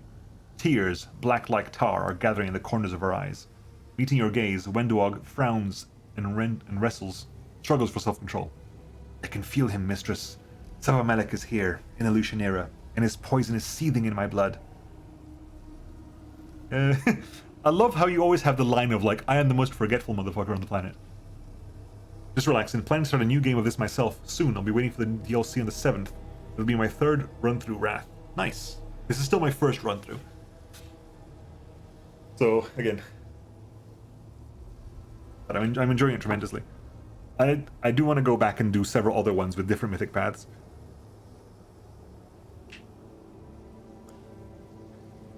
I know who he is, but for the benefit of chat. Who is he again? A demon who wants to turn all my tribesfolk into his slaves. You met him once before, mistress, in the shield maze. He didn't fight you back then, but now we have to track him down and kill him. His poison is the magic potion that awakens our rage and strength. And if we get it, oh, we'll be unstoppable. See you, McSky!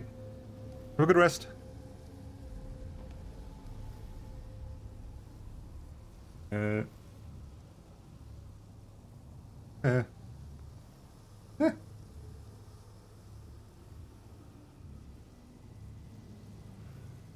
Wait, what? Hang on. Help. My phone is being... My phone is not behaving right now. Phone. Behave, phone. Behave, phone. Behave.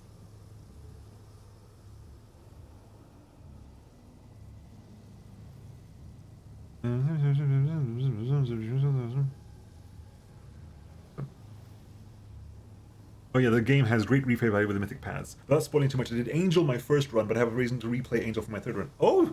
Wow! Replaying a myth... There are 10 mythic paths to choose from. You're going to replay one. Wow, okay. Interesting. Very interesting.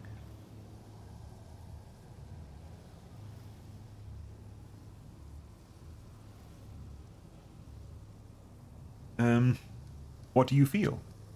The area around Wendog's eyes is smudged with black tears. Rage? Blood is pounding in my ears, and I hear whispers calling me to fight. I feel a desire to rip out someone's throat, claw at someone's face, gouge out their eyes. I want to fight. And the smell. Oh, that sweet smell of the poison I tried once before. I want more. And how do we find him? With an excited chuckle, the huntress says, I will tell you if I sense he is near. I was the best hunter in my tribe after all. And while finding one demon in a city full of demons is a difficult task, I can do it. Or we'll track him down and kill him. Yes, and take his blood. And it will be my tribesfolk as strong as the demons, and then no one will stop us. Wendog draws in an audible breath, as if trying to pick up the scent of a dangerous prey. Okay, so you want to go out for that. I need to go talk to Wendu as well, to Aru as well. Aru, what up? Aru's shoulders are stooped. Staring at the floor, she hands you a scented letter and whispers. The short letter is written in ornate gold lettering on pink paper. My darling venomous butterfly.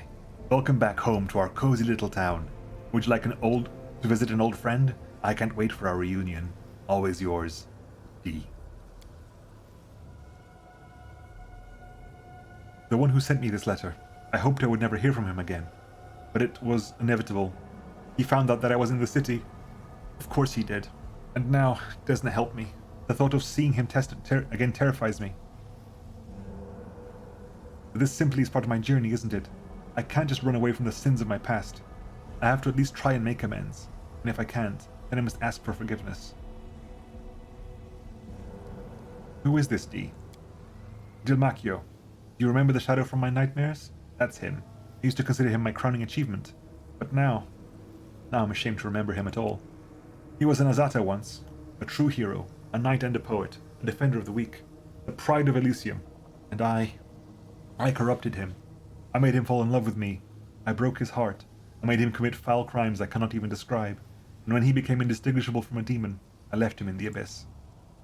And now he wants to see me again. I'm frightened. Frightened and ashamed. It's hard to believe an Azata could be corrupted. You know better than anyone that Azatas are enamored with freedom. Their curiosity spurs them on towards new adventures. Slowly but steadily, I lured him into further escapades, each one less innocent than before. Arushale bites her lip.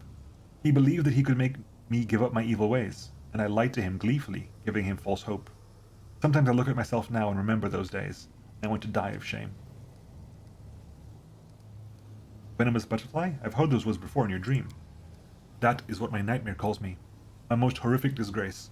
There was a time when that name suited me perfectly. I've poisoned so many souls. I've ruined so many beautiful creatures, both mortal and not. The succubus shakes her head forlornly.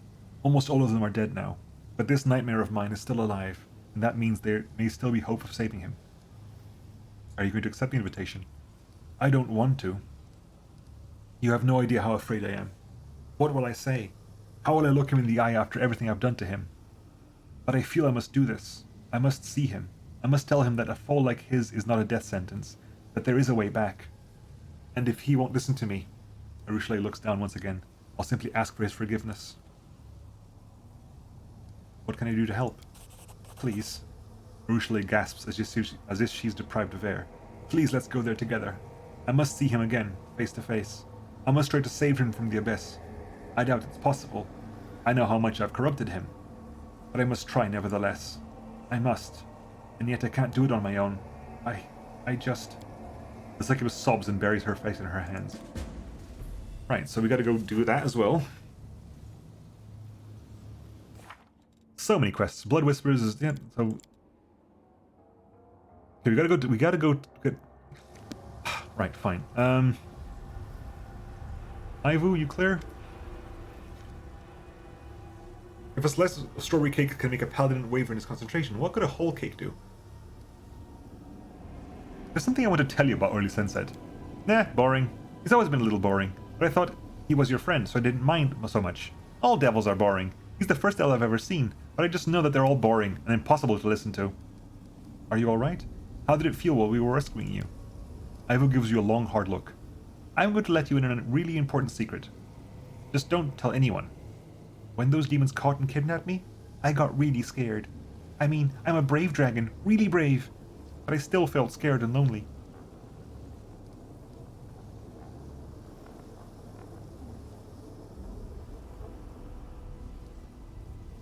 Oh. 1 and 2 are both awesome lines. No. I'm scared sometimes too. Trust me, there's no shame in that. Ivo's eyes go wide with surprise. You get scared? Really? You get the shivers when you're scared? You get an itch on the right on your nose too? I always do. But what matters is the happy ending, and it couldn't have ended any other way. Ivo is so precious. With grace? Right, let's go inside. We need rest. I'm not even sure we need to rest. Ivo's hurt a bit, but other than that, people are wounded. I guess we have buffed a bit, so we could probably do the rest. Menio, you're clear. Regil, Wendu. Oh yeah, I did say I was going to do a booty call with Wendu. Wendu booty call. Want to have some fun? Just you and me? It's not that I don't want to. Quite the opposite. But my blood is up lately. I'm afraid I won't be able to restrain myself, and I might take things too far. Wendo's plainful tone can't conceal the tension ringing in her voice. Aw.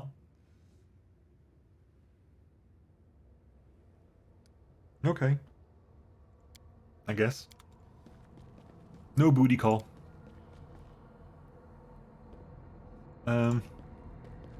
Woljif. Doot. Bulk sell that. Pearl charge can stay. That can go. That can go. Good. Grey Boars. Woljif, you don't have. We just. This is my time to shine. Like, whose quest? You have to. Ember's quest is ongoing. Sila's quest will trigger at some point, I'm sure. Darren doesn't have a quest at the moment. Camellia, we've got your quest already. Social, we've done your quest. I wonder if you're done, actually. I wonder if you're actually fully done, quest-wise. You might actually be completely fully done, quest-wise. Right, anyway, let's do a rest. Mulled wine. You look at me like you want to eat me. Take it easy. Food's almost ready. Don't worry, Paladin. I'd never eat you. I might take a bite out of you, though. Cool. Anything triggering? Anything the passing of time? Hey, Woljif. Woljif isn't looking at you. His tail twitches nervously from side to side. Chief, Woljif scratches at the back of his head, painstakingly choosing his word. I went someplace, you see? To an abandoned mansion. It's in the upper city. Not far from Nocticula's palace. You can't miss it. What do you mean you went to an abandoned mansion? Well, I walked. Used my feet. You know, that's how people walk. Woljif shifts his feet back and forth like he's dancing on hot coals. I woke you up. We're not complete strangers, you know? I need this, Chief. I've been thinking a lot here. About myself, and you, and the moon of the abyss. And yeah, alright, I'm lying. I didn't think. I tried not to think. Only the shadow starts talking to me. Even when I didn't want it to. It told me where to go. It said I needed to come to terms with who I am. But maybe I don't want to understand. Maybe I'm better off being kept in the dark. See, not for Galarian. People just fly. Walking's for the peasants. Woljif takes a small breath. I already know who I am. I'm a poor thief and a loser. Born at the wrong time in the wrong place to the wrong people. But I want to be stronger, you know? I'm used to this. To this moon of the abyss. And if it can give me even more, I'll take it. Otherwise, this Votiel will keep bothering me until the end of my days. And everyone else will keep kicking me around. I know I'm kind of in your gang. I mean, your party. And that helps things. But it can't keep going like this forever, you know? Everything's going to fall apart someday. And the party will fall apart too. I need this power. Wait, did your shadow speak again? What exactly did it tell you? Woljif takes a breath. Here in the abyss, the shadows become completely different. It crawls out when it wants and makes sense when it talks. It says I got an inheritance. Some power that can get rid of Votiel once and for all. I'll get it if I go to Igafelis' old mansion in the upper city. And there's riches in it too. I'd never turn down a chest of gold, you know. Can I speak to the shadow? Yeah, no problem. Woljif concentrates, trying to summon the shadow, but nothing happens. Nope, it's not working. It's like my shadow doesn't want to come out. Stubborn as an old mule it's gotten, you know. It could be dangerous, I'm coming with you. Woljif's head shoots up. What? No, Chief, it's my business. I'll figure it out myself. I just told you because I don't know why. I wanted to tell you. I already dragged you into a mess with Votiel. Just think of it like an apology, you know? But no more. If you want to come congratulate me once I got the power, you should come. But I'll do it myself. I don't want to get used to always running off to someone as soon as I need help. It's not normal. Friends don't abandon each other in difficult situations. I want to go with you. Friends? Aw, come on. Woljif turns away in embarrassment, trying not to grin. You know, I don't believe in stuff like that. Come on then, if you're so desperate, you can stand and watch. You can act like my bodyguard if you want. I don't mind. Right, so... Woljif's quest, Arushale's quest, Wendu's quest, Camellia's quest, Ember's quest, Greyboar's quest. We've done Social's quest. Darren and Nenio would be weird if they had quests now, I think. Maybe. Okay, anyways, let's head out. Regional? Well, when we start building a new list here, we'll find out.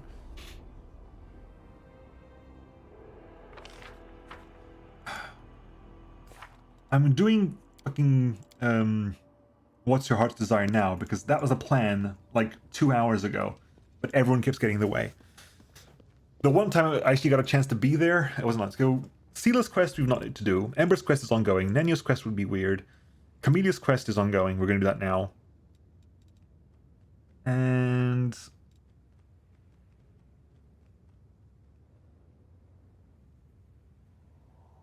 we can't take Aru, so we'll take Wendu. We're going to the thing anyway, so we gotta take Wendu. So we're gonna go to the flesh market. We're not going to the flesh market. We're going to the 10,000 delights. Oh. What was your second playthrough, Zuluf? If you do the Angel as your first one and you're gonna go do Angel again for your third, what was your second? Adventures are exciting. High hand. Right, so you get on the damn horse. You get on the damn Triceratops. The biggest pre-buffs ever. Portal up to there. World that one. The flesh markets are on the Glard. Yeah, fine, whatever. The flesh markets are now empty because of me. See, is that door active yet? Nope, that door's not active yet. Okay.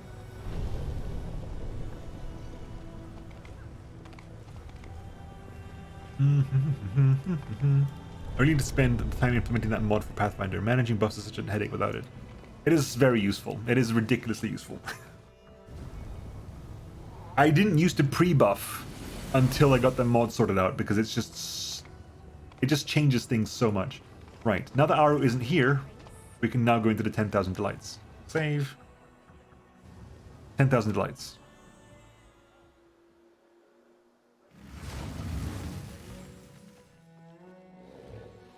Oh, no mounts. You're not allowed to bring mounts in here. Interesting. Interesting, no mounts. No reason to pause. My second playthrough was a trickster run. Did a skull, the main character is a 2-weapon fighter. Nice.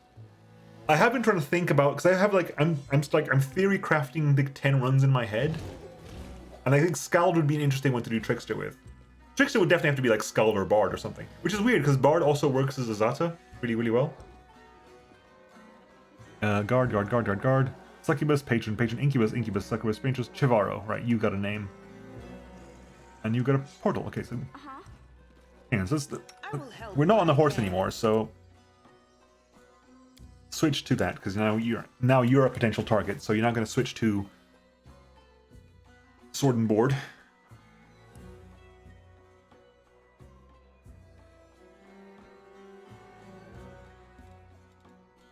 You got hang on, do you have Crane Wing yet? Modern abilities. Did I give you Crane Wing? Crane Style? Because Crane Wing requires you to have a free hand, doesn't it? Yeah. You don't have Crane Wing yet. You're still working on Crane Style. Because when you get Crane Wing, that's going to be when you finally drop your buckler.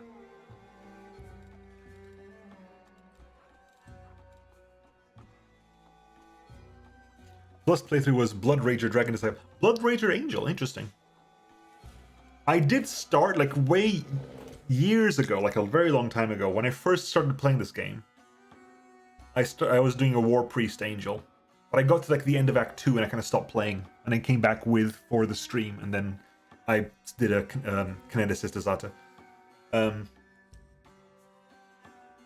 yeah, I need to finish my War Priest Angel playthrough.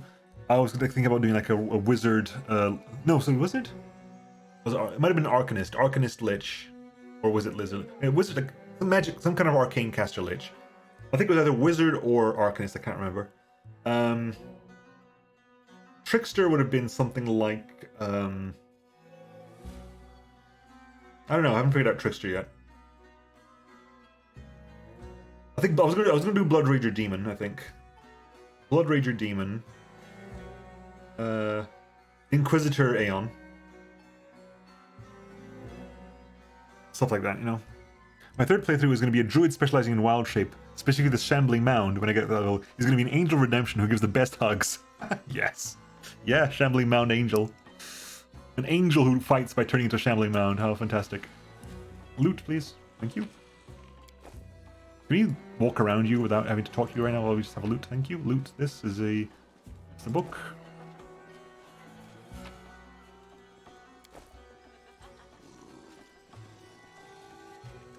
Loot all the things. Pick that lock, please. More of it, honeyed tongue. No challenge at all. Open the doors. Some Baphomet cultists. That's fine. That looks like a big thing. It's not going to do that yet. A hand is not what isn't. Outside portal. That's.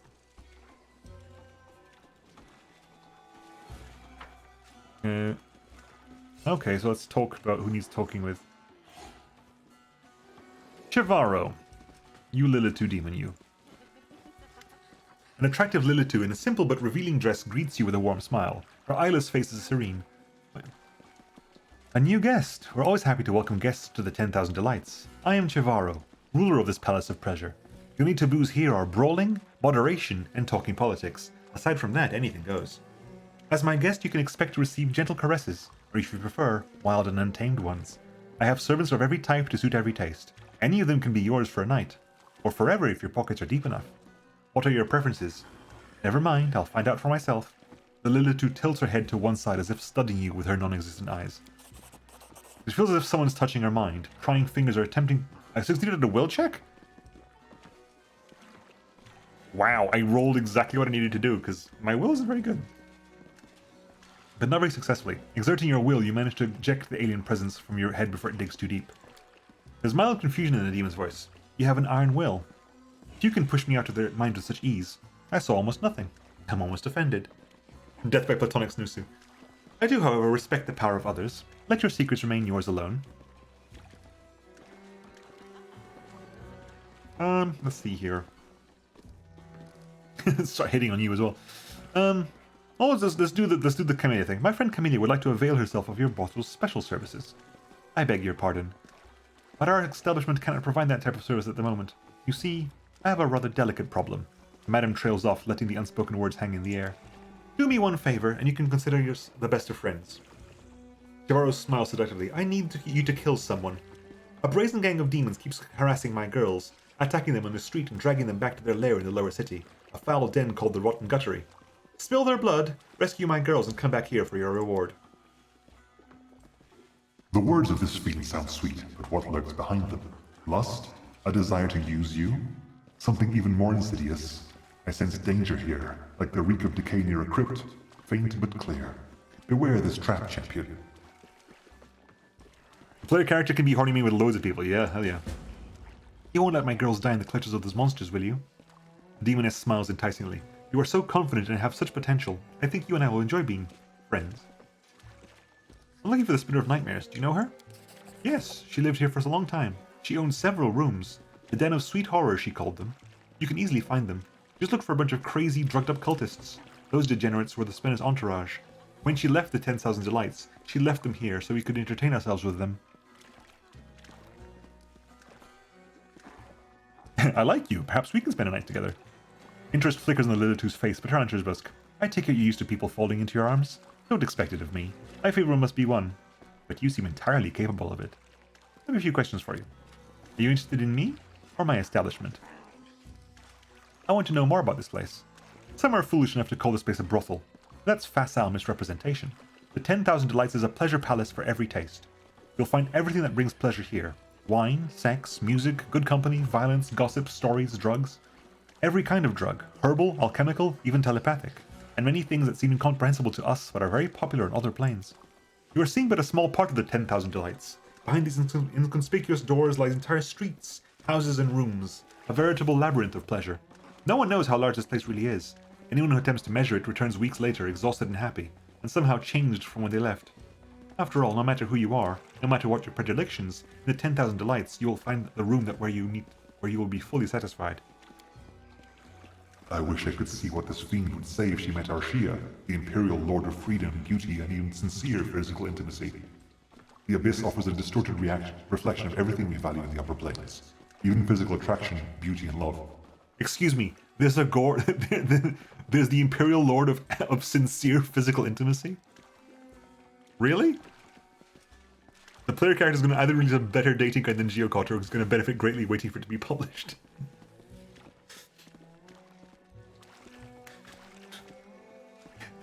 There is the god of love and the god of sincere physical intimacy.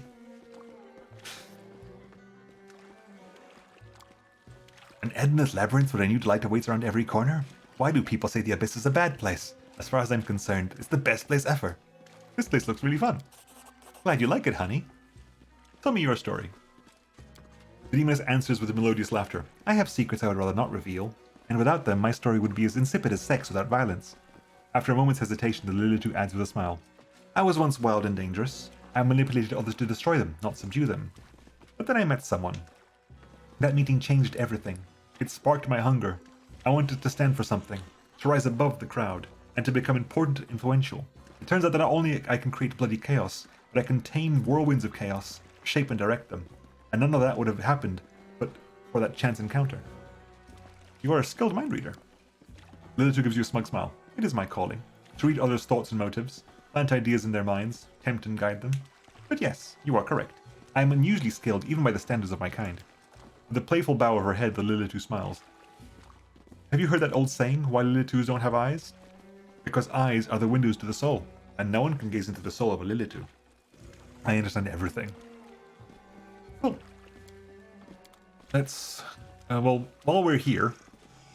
Mad Glow Worm. Not drive you crazy, I promise. The cultists... Can we talk to you, at least, about... There you go. No, Lilitu don't have eyes. If you ever looked at Minago's face doesn't have eyes. It's just basically blank where the eyes would be. Like, the face has like the shape of like a regular face, but like the eyes are like, there are no eyes. They're just like flat. Yeah, the Minago's race. Yeah, Minago race. Minago is a Lilitu. The demon worshipper raises his filmy eyes at you. For a while he tries to understand who you are, but ultimately gives up. What do you want? Do I owe you gold? Who are you? I am ashes caught by a storm. Whirling in the wild vortex of the tornado tormenting this universe. I am measured emptiness. And who are you? Well, it doesn't matter. You are neither ashes nor emptiness. We shall never understand each other. I thought Lilitu were something else. Oh, what did you think Lilitu were? What are you doing here? We enjoy the silence and the darkness of oblivion. We give each other quiet. We share our grains of truth scattered in the endlessness voids of our minds. We'd be glad if you didn't interfere with this process. I'm looking for the Spinner of Nightmares. The Spinner of Nightmares. We adore her. She's our teacher. She opened our minds to the beauty of madness, brought us here, granted us fear's eternal delight, and then... The cultist's gaze grows perplexed. She went away. Where did she go? Why would she abandon us? It's so sad. He looks to be on the verge of tears, but a moment later he's already boasting a carefree woozy grin. But she left us so many presents. They are all in her caches. Oh, so many all around here. I don't know what that thing is. It looks like a dried human brain, but it has plenty of sweet horror in it. Alright, pay up. Sighing with frustration, the cultist empties his pockets and clumsily slips his coins into a little bag which he hands over. That's all I have. I don't remember how much I owe you and for what, but I hope it's enough. What talk about? You are right. I just conned this guy. Hey, Herflex. Hello. I just got 150 gold for just telling this guy he owes me money. Alright, let's do some checks here. So, saving, just read everything happens in time. Alright, everybody, knowledge world check. A bookshelf is a popular choice for a stash. The pages of several books are in fact cut out neatly, but the caches are empty. Arcana check. A magic figurine could conduct mind manipulation rituals. Lore religion.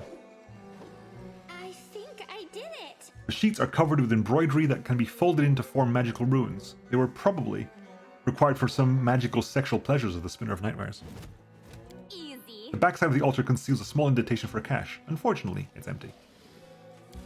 The Spinner of Nightmare's cache is securely hidden, but not so well that a careful search can't uncover it. You receive the Spinner of Nightmare's notes. Chaotic notes in nearly illegible handwriting. One phrase stands out. Sometimes I regret that I can't finish this endless game of cat and mouse with Hilor. But I took away his daughter, and he will stop at nothing in his quest for revenge. Time after time, he finds my trail and tries to catch me. I feel sorry for him. He's a decent man, and I am probably partially to blame. If we could talk, I would probably make peace with him, but he won't listen. Wait, what? Oh, I have to give the diary to Hilor. Hilor's not in... Okay, well, I have to give it... Not to Hilor, I'll have to see if I can give it to the other guy.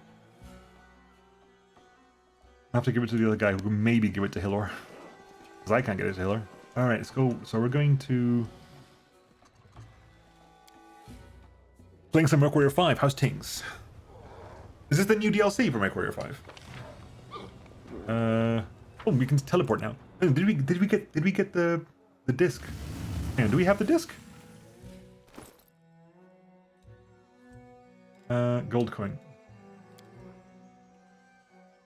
Gold coin, Bad Luck Tavern, Battle Bliss, Flesh Markets, Flesh Markets, Flesh Markets, Flesh Markets, Baphomet's Mark. That's the Nexus.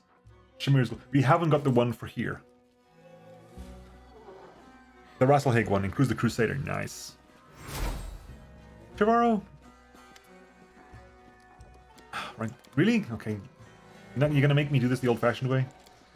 Damn you. Give me the Bad Luck Tavern, because I'll do the long way around for that.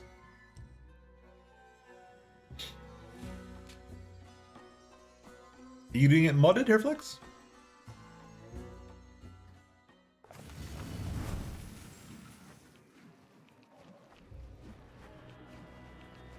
Gotta play the game of teletumbling stuff. New mission type was stealthy mission. I didn't see another named character in the 10th. There was one, yeah, but I'm gonna go back and I'll deal with them in a bit. Like, might as well do this first. The mounts are back. The mounts are back. The mounts are back. Let's go to here.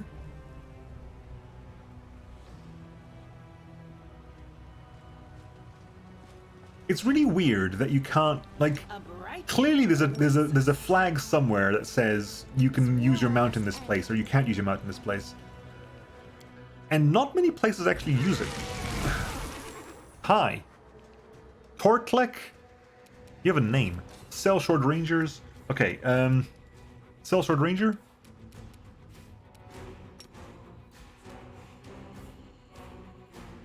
Do your best.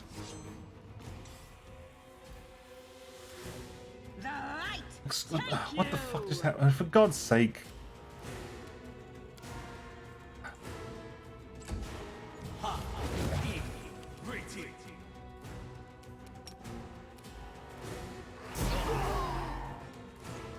No. Alright, let's get back this way, please. Back over. Get over here.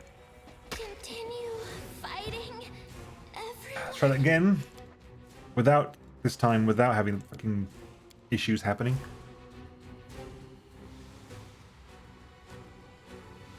Is it safe to rest in the 10,000 Delights then? Our special agents have gained information about something that could change the history of humanity.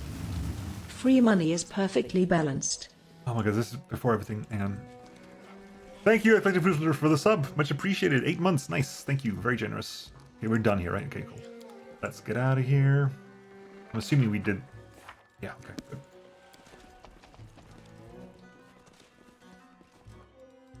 Bad Luck Tavern. Let's try this again without, like, the glitches of turn-based play screwing up Sila's charge and making, like, Ember walk into the middle of a thing. Alright, get into the damn horse. I will help where I can. Get on the horse. We must stop this. Get on the trike. There is no hope, only us. The gods have abandoned. What was I saying just now? So exciting. Wanna play together?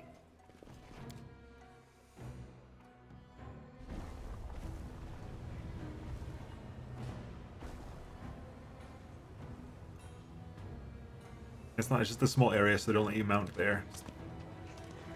You say small area, they don't let you mount there, like, I've been in smaller areas. Like, I understand what you mean, but it doesn't seem to be consistently applied, is the point I'm making. Camellia.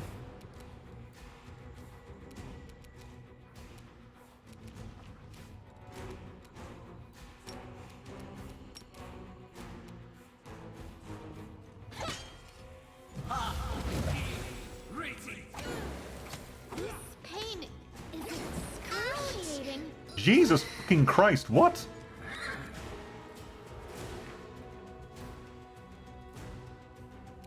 Two punching daggers, right.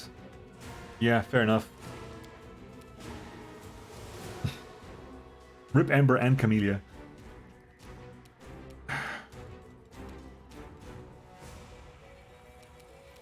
Fuck all y'all.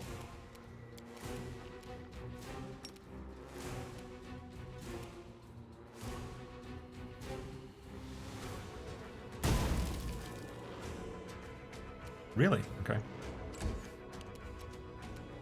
The light take you. Ivu, over here, please. Blast. Torklick is down. Nenio. What's your... Okay, you're fucked. Get fucked, son.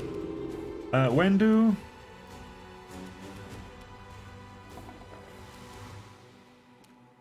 I'll rip you apart!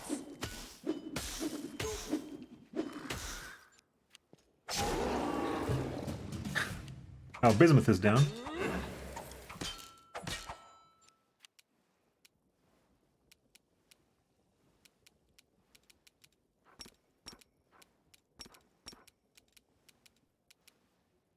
Okay, right, try and turn that off. Blast that. Away, you rascal. You. Sila. The inheritor, guide my blade.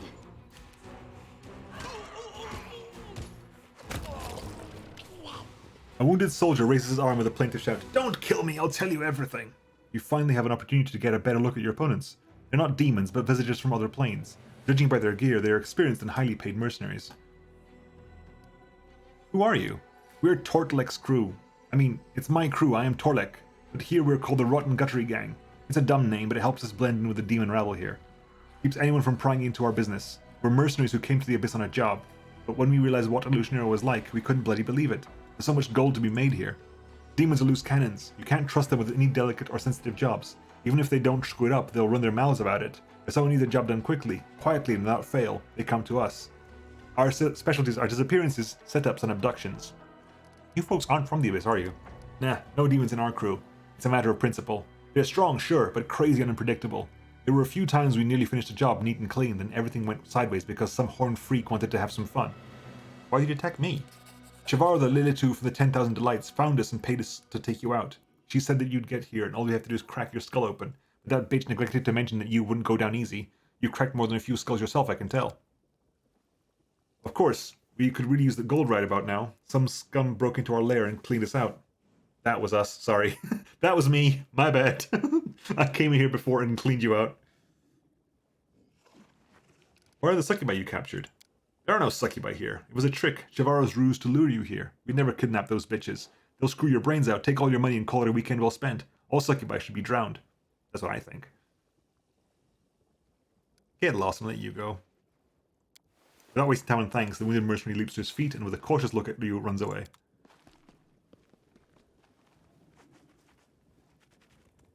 Right. Cell sword. Okay, so let's go down here. Cell sword caster, cloak resistance. None of that's any useful. Money, money, money, money, money, money. Money, money, money, money, money, money, money, money, money. Okay, you have actually useful things. So you got cloak resistance, full plate +3, heavy shield. That's not actually magical at all. You lied to me. And a warhammer, the Entomber. +4 warhammer. Whenever the wielder of this warhammer successfully hits an enemy with a charge attack. The enemy must pass a fortitude saving throw, DC 33, or be entrapped in stone until the end of the fight. While under this effect, the enemy becomes vulnerable to bludgeoning damage as well as slowed down. If this Warhammer confirms a critical hit against the affected enemy, all enemies in a 30-foot area should pass the same check or be under the same effect. Hello. That's cool. It's a +3 heavy shield here if I just bugged. Is it? So it is. So it is. It just doesn't say that here. Regular +3 shield, who gives a crap about that? This war must end.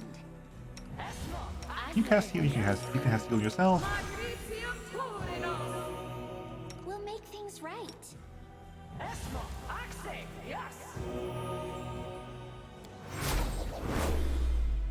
Skipped 10. No free slot for heroism. Are you out of heroism slots? Yes. No, you're not. Cast heroism on yourself. There you go. What else did you skip? That's fine. Apply those buffs. Good. No reason to pause.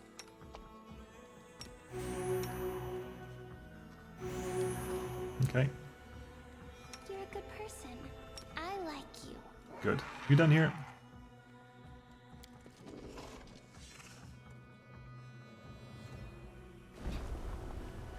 Oh yeah, I understand it's definitely there in the real thing, it's just not down here. Oh, I see what you mean, it's over here. It's not there. Yeah, fair enough. Yeah, fair enough. I understand. I'm not a clever man.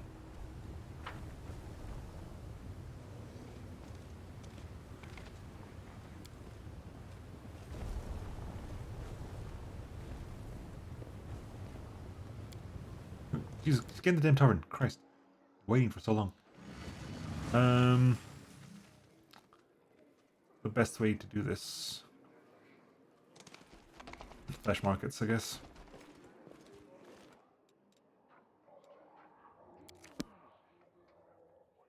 It's the best way to go about it, I guess.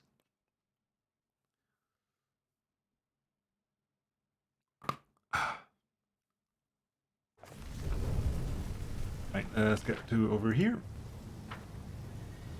There trouble? So many pets. Portal up.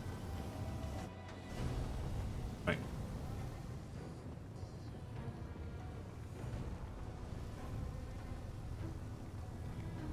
So every time I've rolled a 1 in this game in attack roll, I've looked at my math to determine if my 1 plus my business was enough to overcome AC and hit. Tried to use Bubbles buff, but I couldn't understand it, lol. I just got rid of it and went back to my trusty manual buffing. It's pretty efficient anyways, plus I could use a different mod called Fast Animations, which speeds up animations while speeding up the game clock, so it's not like you are gaining extra time. Yeah. Buff is interesting. Like, it took me a while to understand how this works. Like, basically there are 3 tiers of buff. Like, there are 3 buttons you can use. You can use normal, short, or important. Like, normal, important, or short. Like, these mean nothing. It's just basically a way to help you identify stuff. And then basically you go for like, okay, so I want bless to be cast at using the important button. And you say, okay, I want you to cast bless on that person, because whenever you click the important buff, bless will be cast by Chandra on everybody. Whenever I press the important buff, Chandra will cast Good Hope. Whenever I press normal, everyone who can will cast heroism on these people. So 3 heroisms will come from Nenio, 5 will come from Ember. Whenever I cast normal, Sela will cast herself. I can say, for example, okay, I can tell you we need to cast. Apparently, we need to cast 8 heroisms. So I can say, okay, you are not allowed to cast them. So all of them will come from Ember. Or I say you're limited. You only cast 1 of them rather than all 3 of them. Then you can say if you have like Azata stuff, you can use the secondary buff. Which is cool. Like for example, if I had if my Azata could cast spells that target specific things, I could use the Zippy Magic to do it there. Every time I've rolled a 1 of this game on an attack roll, I've looked at the math to determine if my 1 plus my bonuses will have to overcome AC hit, and one surprise I've not yet found a 1 plus bonus be underneath AC. What's more than... That's what the always a chance... Yep. That's specifically why Chandra has always a chance. There's a very specific reason we have always a chance. Because I roll 1s way too often. I roll 1s way too often not to have that. And considering that she's rolling versus touch AC all the time, she usually can't miss. Let's go back to the 10,000 Delights and have a word with Shavaro. I'm assuming we just have a chat with Shavaro. Make Shavaro pay for her lies. Which is interesting, because we still have... Hang on, so there's nothing to do with Heart's Desire. Okay, so...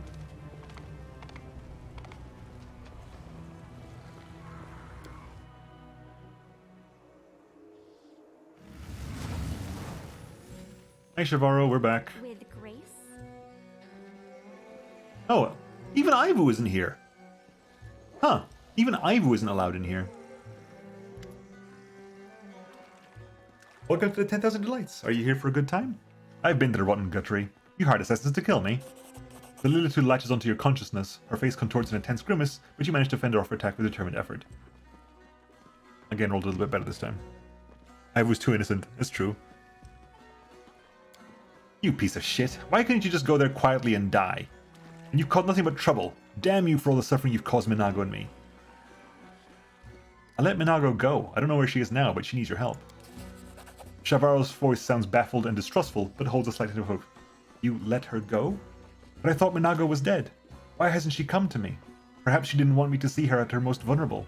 Or was she afraid she might draw Baphomet's wrath onto me after she failed at this task again? Oh, damn it. The Lilitude's voice sounds odd, as if she's about to burst into tears. I appreciate it. Minago needs my help, and I will find her no matter what. Thank you for giving me a chance to see her again, and ask her for forgiveness. I'm just so sorry for everything that happened between us. She chokes on the words of gratitude, words she is likely uttering for the first time in her long life, and turns on her heel and leaves.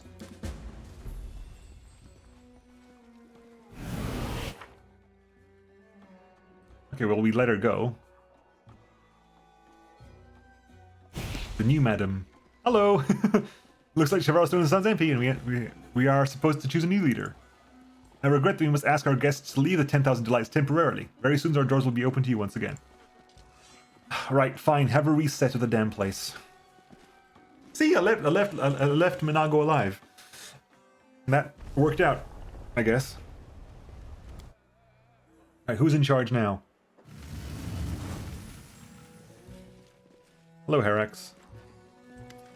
You are greeted by a succubus whose appearance is so striking, to say the least. Her flawless skin, graceful figure, and aristocratic face would make her true beauty, if not for the terrible flesh scars.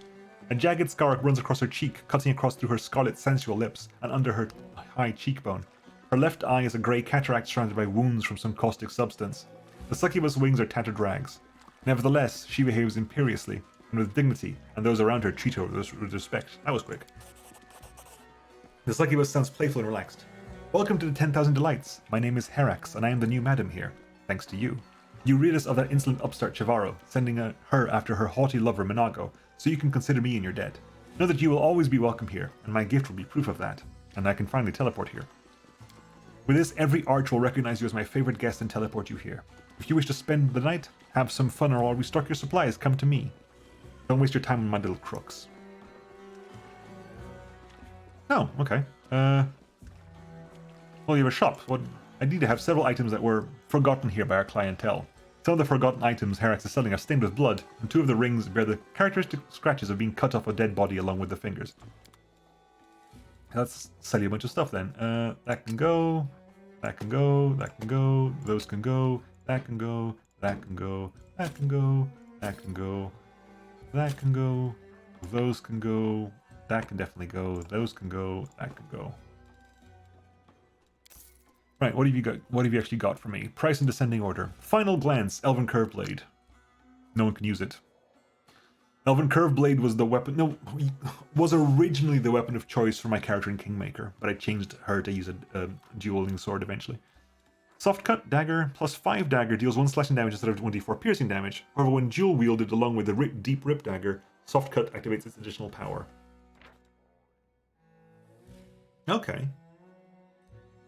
So what does Deep Rip do? Each time the wielder of this plus 5 dagger lands a hit with it after hitting the same target with the Soft Cut Dagger, the enemy suffers an additional 2d6 plus strength modifier slashing damage. If this weapon deals damage against a prone or paralyzed creature the first time in a round, it deals double weapon damage. So basically, Soft Cut hits for 1 damage only, slashing.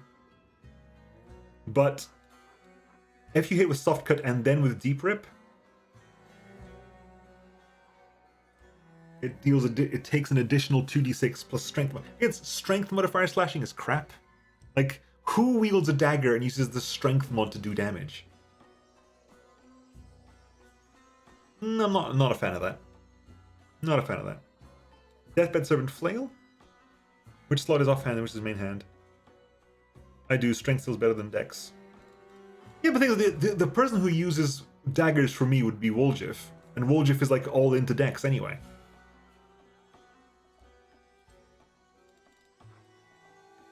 The wielder of this flail is under a constant effect of the Cloak of Dreams spell, as if it was cast by a 15th level wizard. Cloak of Dreams is the one where no one can attack you without going to sleep, right? If they hit you, you have to pass a check or you go to sleep.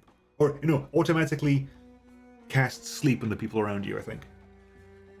Whistling Killer, Dart. I've never found anyone who uses darts.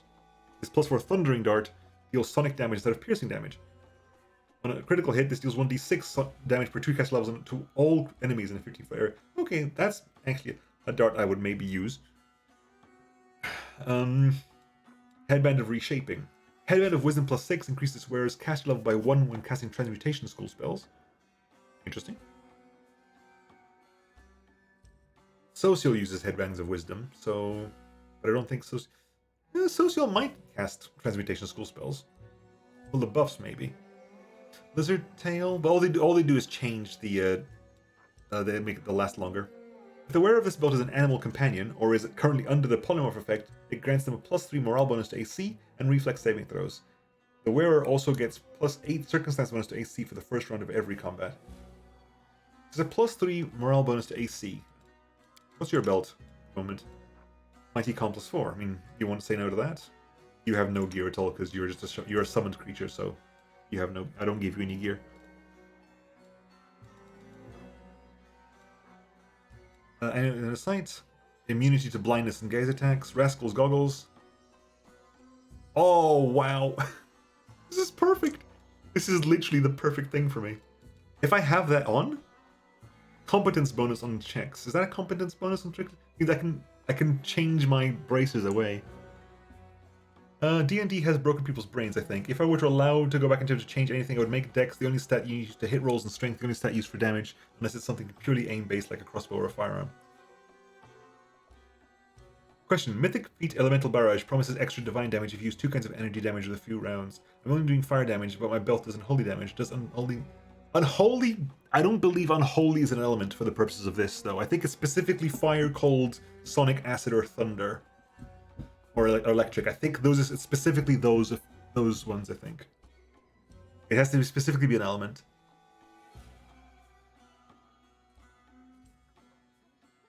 A holy or unholy damage doesn't count. Positive and negative energy damage doesn't count either.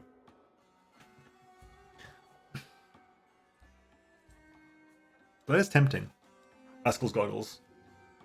Because it would mean it would have even more morale bonus and perception, profane bonus and trickery and stealth. That would be funny. Repelling bracers. The wearer of these bracers is under constant protection from anyone who's getting too touchy. They get a +4 bonus to AC against his touch attacks, but also suffer a -4 penalty on their own touch attack roll. Oh my god, that'd be horrible. If the enemy gets within 5-foot radius from the wearer, the enemy must make a successful will saving throw with a low DC, or be pushed 5 feet away and become frightened for 1 round. Scarlet Allure. Red Cloak resistance +3, grants a +5 persuasion, morale bonus and persuasion skill checks. That is a competence bonus in persuasion. Whenever an enemy confirms a critical hit and lands a sneak attack or an attack of opportunity against the wearer, the enemy must pass a will saving throw DC 27, which is still kind of high. Low. or become devastated by hitting such beauty. In this devastated mood, they suffer a -2 penalty to attack and damage rolls as well as AC until the end of combat. Interesting. Deathly Arousal. This choker only protects the wearer from losing their head, and not only in bed. Once per day, whenever the enemy deals the wearer a clearing blow, the choker restores them 50 HP and makes all enemies within 10-foot radius pass a will saving throw DC low, or become prone for 1 round.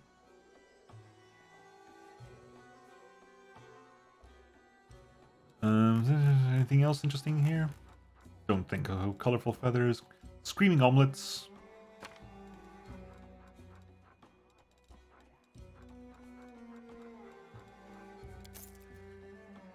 I am tempted by Rascal's Goggles.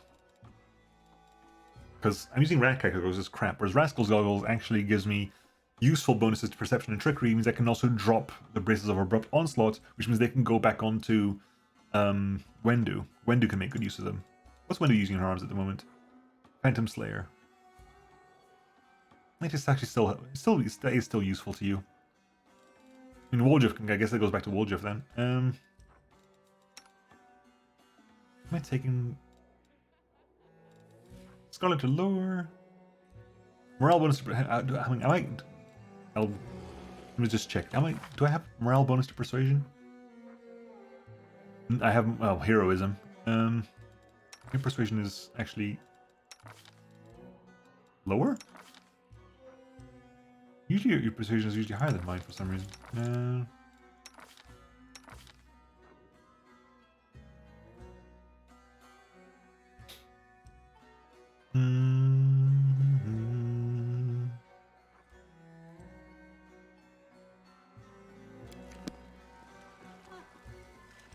In spite of what JRPGs may tell you, holy and unholy are not elements. Right, this is so I'm gonna go for Rascal's Goggles. I can probably sell Entomber. It's an amazing thing, but no one uses Warhammers in my party.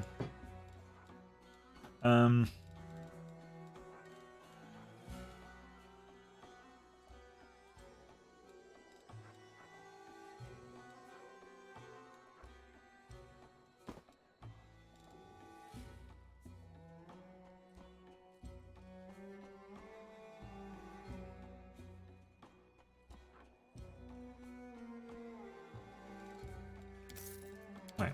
Okay, so you wear that.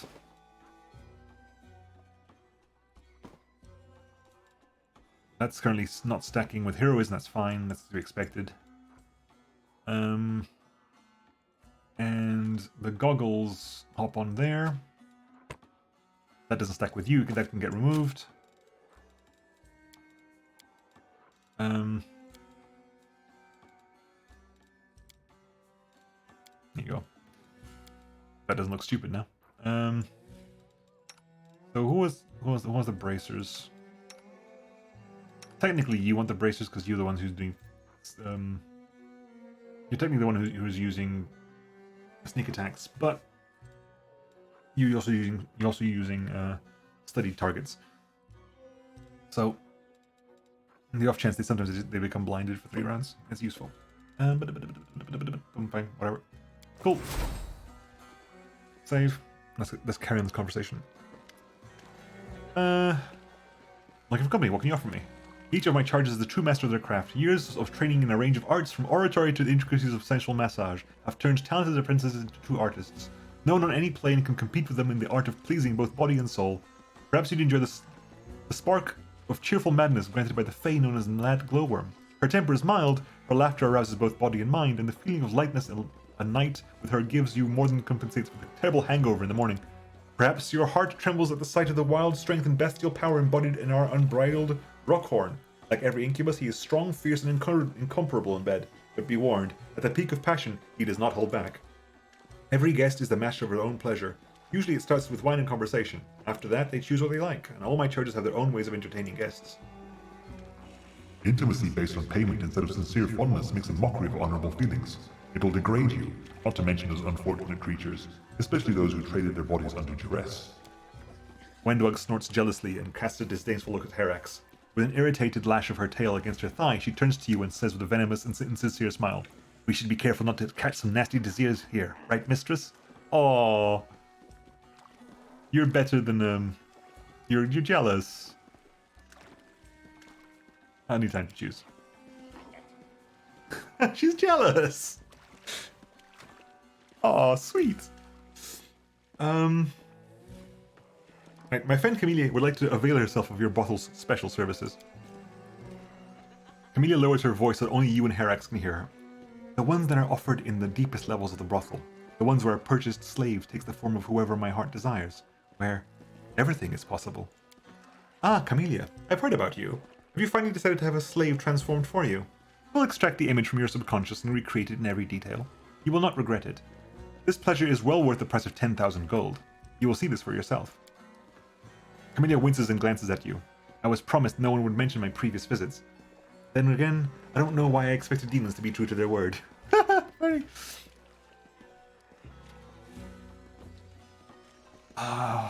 Camellia, have you been here before? Camellia sighs and casts a sidelong glance at the smiling Herax. Yes, I have several times. I visited while our party was resting. I killed several pleasure slaves, but their deaths gave neither Mireia nor me any real relief. So I thought it would be good for me to come here with you. If I perform the ritual while you're watching, I hope that Mireia will accept the sacrifice. It's just that sacrifice back in Dresden, when you learned my secret, Camellia stutters, searching for the right word for a long moment. I believe Mireia likes you, my friend. I believe that she will be more than willing to accept the sacrifice if you witness it. Oh great, really? And tonight I shall pay for an additional service so the victim will take the form Mireia wants. I am certain she will be pleased. Herax, will we really be allowed to clear your slave? Of course, it's included in the cost of the service. Besides, such slaves are cheap, as their lifespan is so short. Herax frowns. However, for an additional fee of 5,000 gold, I can replace an ordinary slave with a homunculus, a soulless creature made of flesh. We keep a few here for special occasions. A homunculus? I don't like that idea, my friend. I've heard they are hard to distinguish from real people, but I do not want to deceive Mireia. The slave you're going to provide, who are they and where are they from? What an odd question. I don't know. I never cared to ask. Why would you ask the name of the chicken you're going to eat for dinner? It's difficult to tell for whom this remark is intended. As usual, Camelia's face gives nothing away.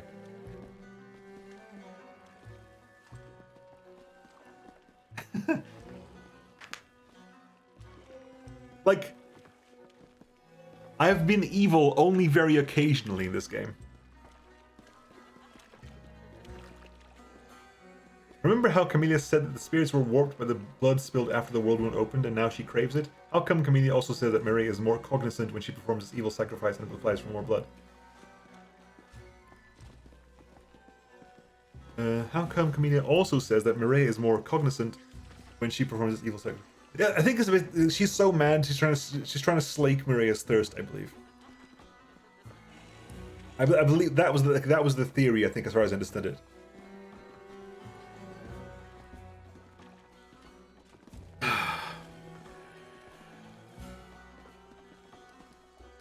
Fine, Camellia, you deal with it.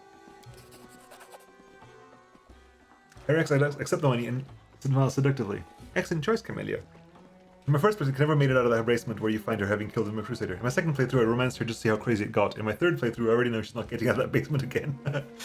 Quite possibly, she's never going to get out of the basement again for several times. Here is the key to the back room. Your slave awaits for you there in the guise of your heart secretly longs to see. Enjoy.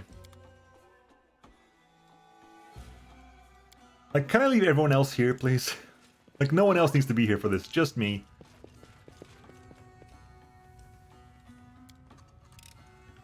Easy. And oh, hello. Hello?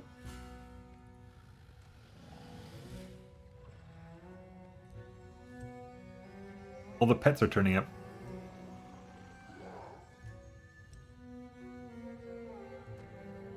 Yeah?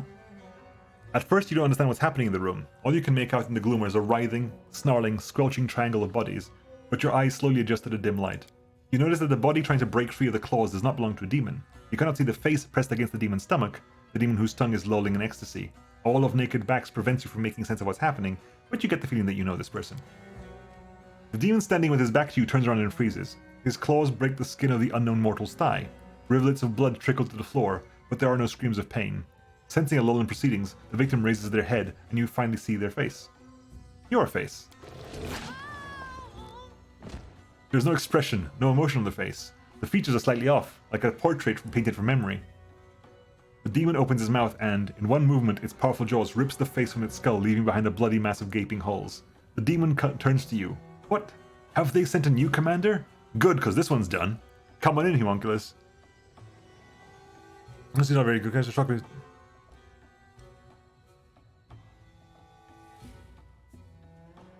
Yeah, she's definitely there. Like, she's there for the, oh my god, she's a serial killer one.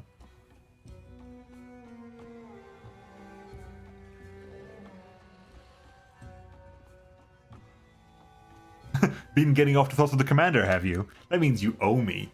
Leave your money and valuables and get out of my sight before I count to 3. 1. Let's play along. Yes, I know homunculus has been sent to you, but who do I need to look like? Herax stuck a face on you, gave you the room key, but didn't bother resetting your mind? You're supposed to be the Dresden commander, that scum who drove us out of our rightful place, out of the Midnight Fane. She humiliated us and we're going to make her pay, by sticking some demon meat in every orifice. How very unfortunate. Been getting off the thoughts of the commander, have you? That means you owe me. Leave your money and your valuables and get out of my sight before I count to 3. 1. The commander! It's the commander! Run!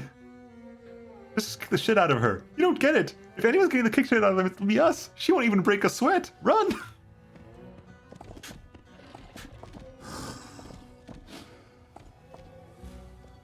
Oh god, that was funny.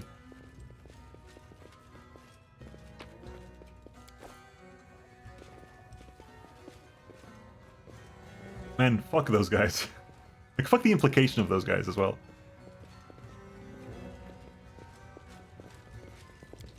What time is it? Okay. No challenge at all. Now what's happening in here? Yeah. Right. That's fine. I just opened it. I'm just freeing slaves at this point, I think. Ooh, dinosaur ones. Nice. I think technically Nenio, you know legendary proportions, right? Yeah, you know legendary proportions. Oh, I've totally forgot to add a bunch more of your spells. Holy crap. You take some legendary proportions in case you ever want to cast those, and some more phantasmal killers. Cool. Are we doing? Oh, wow, I'm really behind on adding spells for you, aren't I?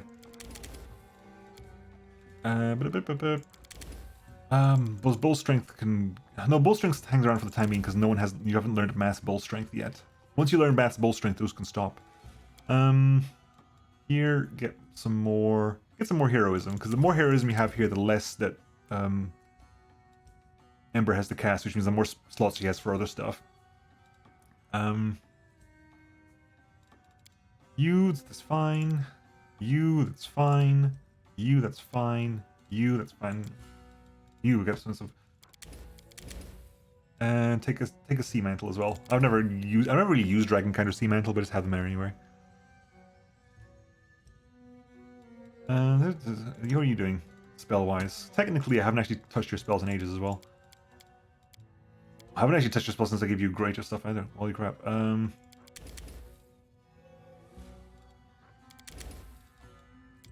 You have a bunch of breath of lives. Take what's righteous might?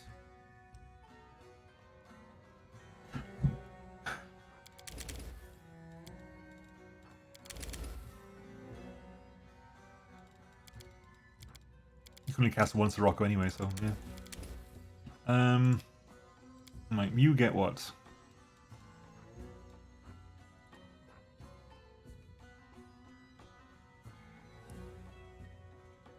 Vital aspect, that works for you. Horrid wilting is what wrecked us before.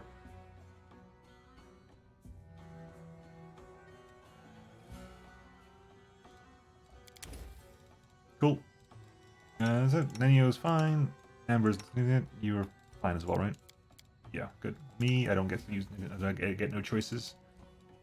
Although I haven't even think about using like Rainbow Dome, Optimistic Smile, Nature's Grasp, Believe in Yourself.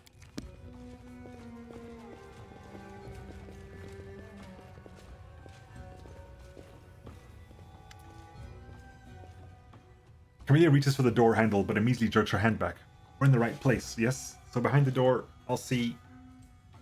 Camelia's voice trembles, from either anticipation or nerves. Are you nervous? It would appear so. Camille's lips twitched into a smile before settling into a pensive frown again. I didn't expect your presence to have this effect on me. That's a good sign. Shall we? I'm ready. She answers and adds more quietly to herself, I'm ready. I'll be whoever you desire, mistress. Papa? The slave of the eyes of the transformed slave, who bears a striking resemblance to Horgus, look at you with a terror and a glimmer of hope. His corpulent short body is an exact copy of Horgus Gwyrm, as you remember him. Hello there, my dear. Come to Papa. Shut up. Shut up! Camelia recoils as if from a blow and sways on her feet. She grips her amulet in her left hand, her knuckles turning white. This can't be. It can't be you. Why? How did this happen? Could Herrex have lied to me? No, why would she? Is this some kind of joke? But what if it isn't? What if this is what my heart desires? The fact you get Good Hope as an Azata is pretty cool. It's one of the better Bard Scald-only spells. I'm actually really excited to do an Azata run as my fourth one. Azata run has been pretty fun so far. I have nothing to compare it to, but I've really enjoyed it. Do you want to sacrifice Horgus? I don't know. I don't understand. She wipes away drops of sweat from her brow. I swear to you that I never wanted to kill my father. I never thought that's what I wanted. I never thought that Mireia would crave his blood. Glitch is probably the path I'm least excited for, but the game may end up surprising me when I get to it. The Glitch is the one I'm probably going to do next. Like, I have my old War Priest Angel run that I might go back to at some point once I'm done with this one. And I think I started a Wizard Arcanist slash Lich. I want to see like all the things I could do as a Lich. Like, it seems very interesting.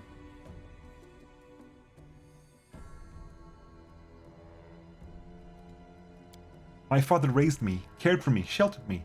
He wiped away my tears when I was sad. He listened to me rage when I hated everyone around me. He was the only person who helped me come to terms with my secret predilections. I respect him. I love him. Camilla brings the amulet in her clenched fists to her lips. Then why would Mireia... Why am I seeing him here now in front of me? Who are you?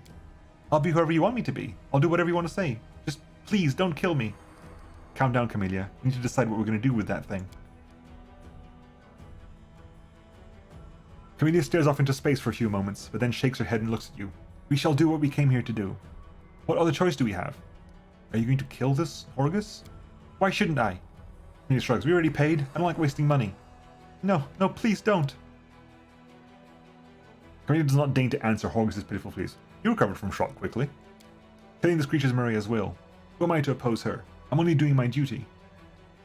We're not going to kill this slave. But why ever not? It's only a slave. We don't know him. Don't tell me you feel pity for him. Camellia looks down. Then again, perhaps you're right. Sacrificing my father, even in the knowledge that it's not really him. That may be a step too far even for me. Yes, let's free the slave and get out of this place. That will be best for everyone. Camellia glances one final look at the terrified slave of Horgus and shrugs with deliberate nonchalance. Let's go, my friend. We have no further business here. Cool. Kind of glad I went down this way. That was intriguing. I need to think. Yes, you're going to think. But right now, I need to go back to... It's my time to shine. I know you can't romance her as a female character, so I kind of want to, at some point, want to make a male character. See if you can romance her and see if you can basically flip her.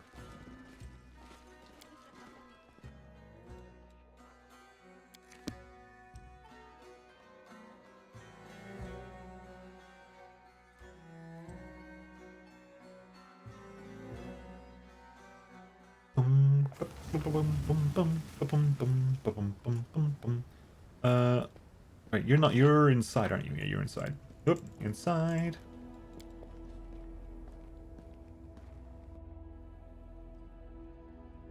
I want a mod so female can romance whatever I want.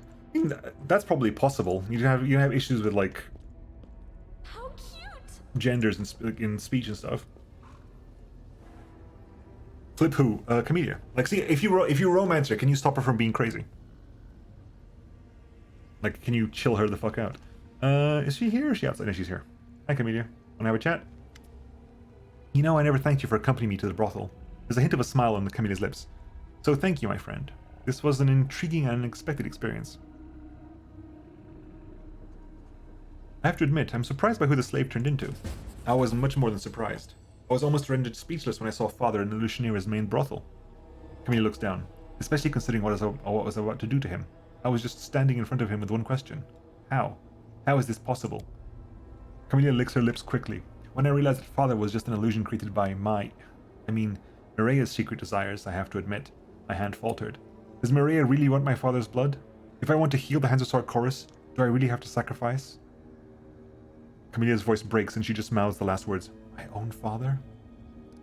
It's good that you didn't give in to Maria's impulse and kill someone. Good. Probably. She shrugs hesitantly. I'm glad you were with me. There's nothing like a friend's support at moments like this.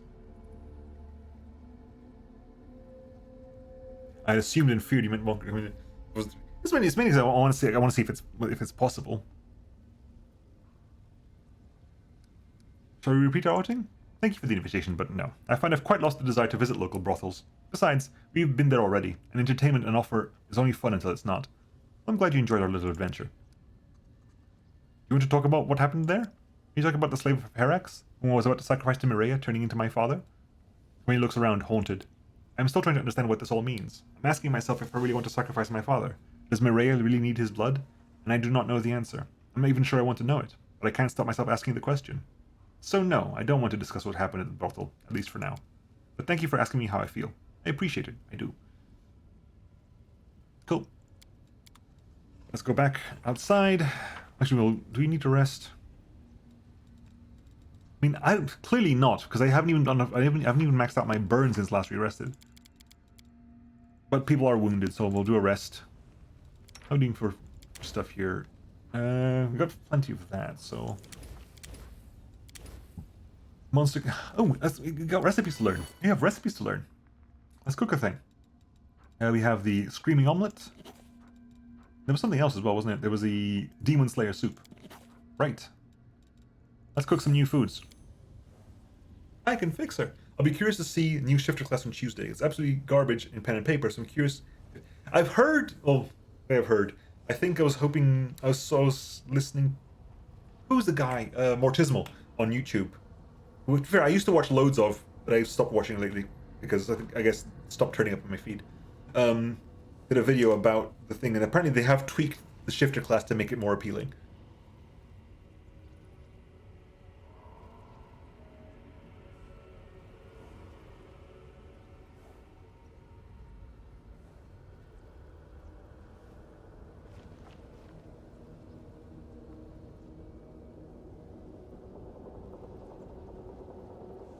Is Druid a three-quarter is Druid a three-quarter caster? A three-quarter class? I thought Druid was a half class. I guess it would be a three-quarter class, yeah. It's not gonna be full class, and it'd be weird. It's not. It's yeah. Okay. What are the new foods then? We have Screaming Omelette, which is Sila's favorite dish. Really? You have a second favorite dish?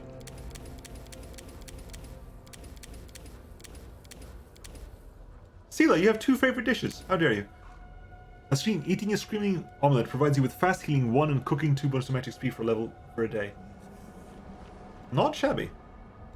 And Demon Slayer soup is definitely Grey War's favorite dish.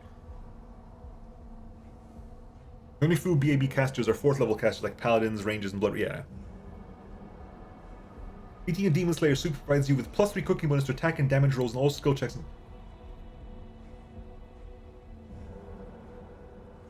Wow. That's amazing. +3 cooking bonus to attack, damage rolls, skill checks, and saving throws for a single day. That's an amazing soup. Holy crap. I'll do this one first, because I kind of want to see what Sila's favorite dish is, and she's the one who goes out with us a lot of the time. Right, rest up. I had a messed up childhood, but sometimes I think back on it fondly. Life was so easy. You were smaller, so it was easier for you to cut purses and get away without being caught. Am I right? Don't tell me. I know I'm right.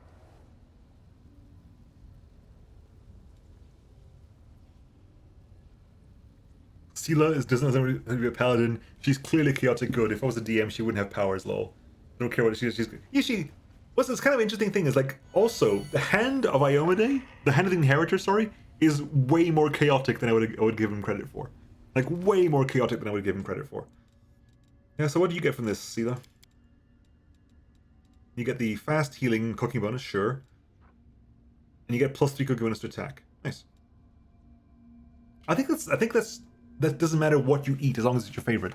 I think your other dish also gave you that same bonus. That's cool. So exciting! Honestly, that's kind of that actually synergizes quite well with the helmet. Who has the helmet? Did I give someone the helmet? Did I sell the helmet?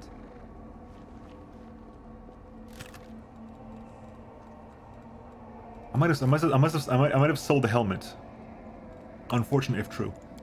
Yeah, I might have sold the helmet. Unless I gave it to somebody. Did I give it to somebody?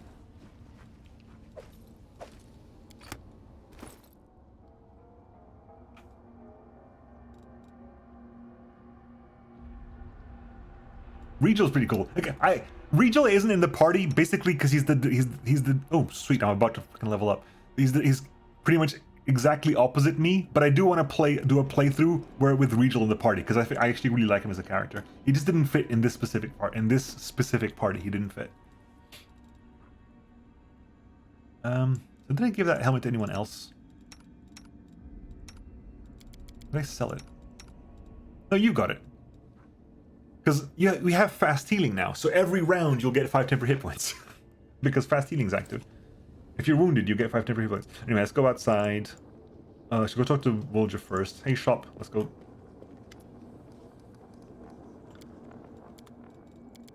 That's +2, Val, I can go. With grace? His eye rolls enchanted. Exactly, he... Well, he'd literally complain about everything I do. Right.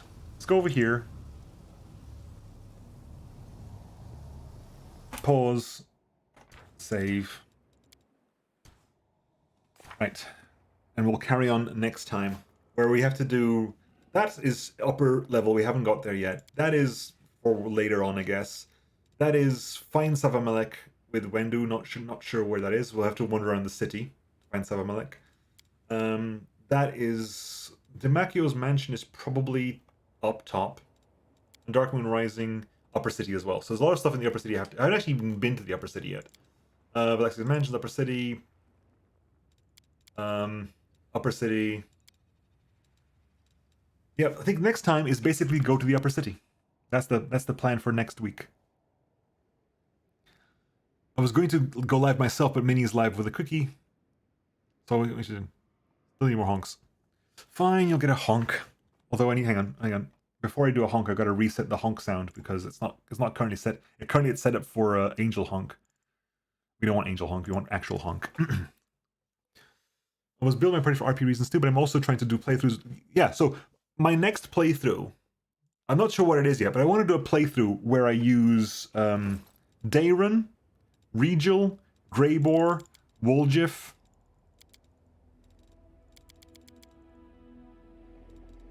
and someone else as well, because those are the people I haven't really used. And with this playthrough, I've used Sela, Ember, Nenio. I used Camellia for a long time until I realized I could get my trickery above Camelia's, at which point I swapped her out for Socio, Wendu.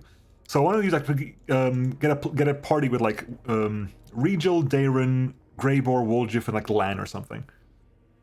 Angel honk. No angel honk. Regular honk. Right, anyway. Honk time.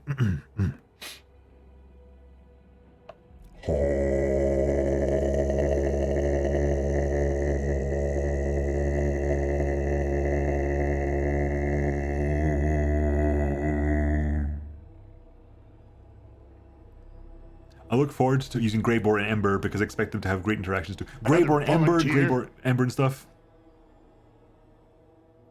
Zoloff, thank you for the follow, much appreciated. Nice. That didn't make a sound. I should have made a sound. Why didn't it make a sound? I should have made a sound. Why didn't it make a sound? Another volunteer. Much appreciated. Thank you. Did it make a sound? I forgot to do the eyes. No, I didn't. No, I didn't. I did the eyes. I know I did the eyes.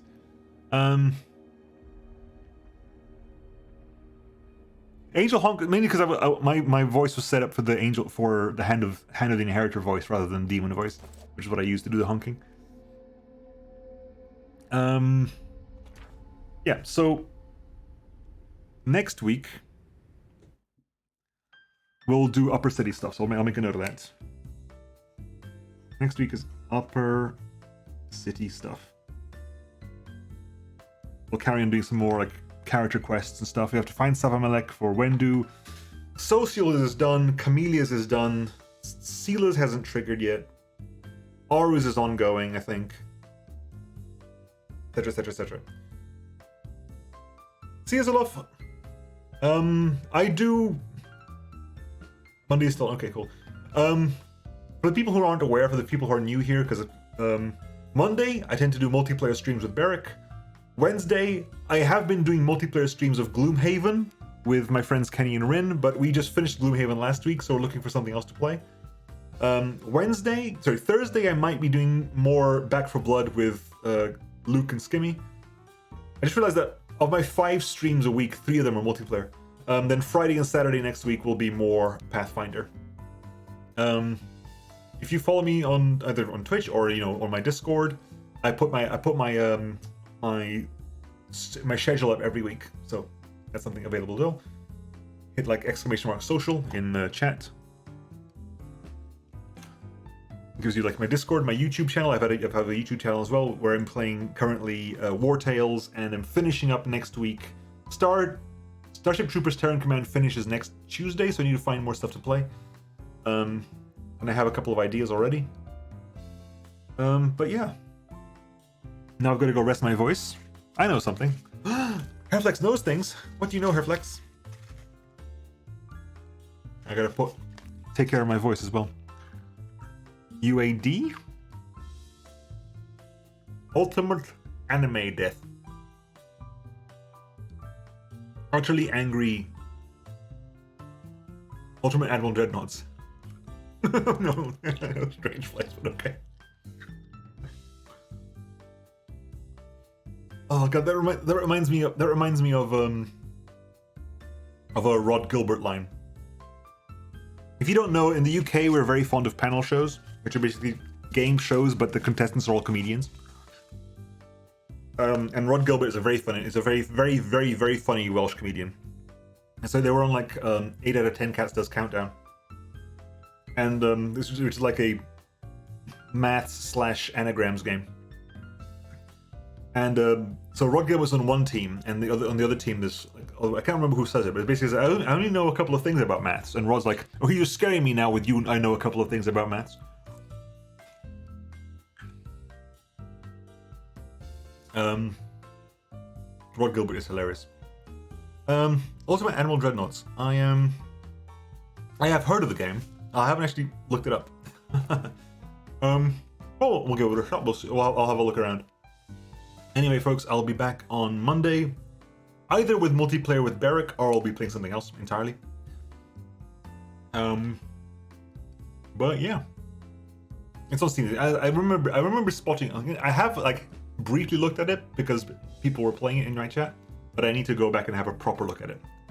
Yeah, Phantom Brigade is out. I have got Phantom Brigade. I did specifically buy Phantom Brigade because it is an amazing game. It is definitely one of the games that's up there on the list of games I will play on my channel, because I played it on stream before and I loved it, and it is definitely up on the list of games I might record. It's A, it's topical, B, it's up my street, and C, I've done it before, and it's just really good fun. I'm looking forward to see how much they've done with it since last I played. Because the last time I played it was when it had just I just got into the beta. So I played like it a lot back then. I played it like several weeks on stream. And I'm looking forward to see what they've done since then on the 1.0 release. All the changes that they've added and everything, all the new things. Looking very much forward to it. So it could well be Phantom Brigade.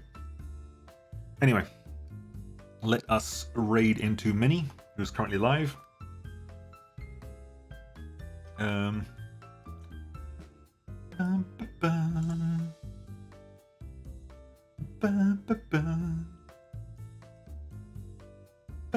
Minnie's doing the surge as well. /raid min. Ministry of Ennui Control. Jesus, Mini. You have a long name. Yep, cool. That's the right one. Alright folks, take care of yourselves. Have a lovely Sunday. Have a nice relaxing Sunday. We'll be back next week with something on Monday, something on Wednesday, something on Thursday maybe, then Pathfinder Friday and Saturday. Next week is all up in the air at the moment. And then War Tales and the end of Starship Troopers Terran Command on YouTube during the week. Take care of yourselves. Have a lovely time. Thank you very much for everyone who's hopped by today. For Zula for hopping by and for the follow. For Eclectic Fruit for the resub. Take care of yourselves. Be safe. Let's go visit Minnie. Be nice. You can use the raid message if you want. Or the raid message if you're not subbed, which is the same thing. It's just there's a slightly different emote, which followers can use. But I'll catch you all next time, folks. Take care of yourselves, and I'll see you then. Bye-bye.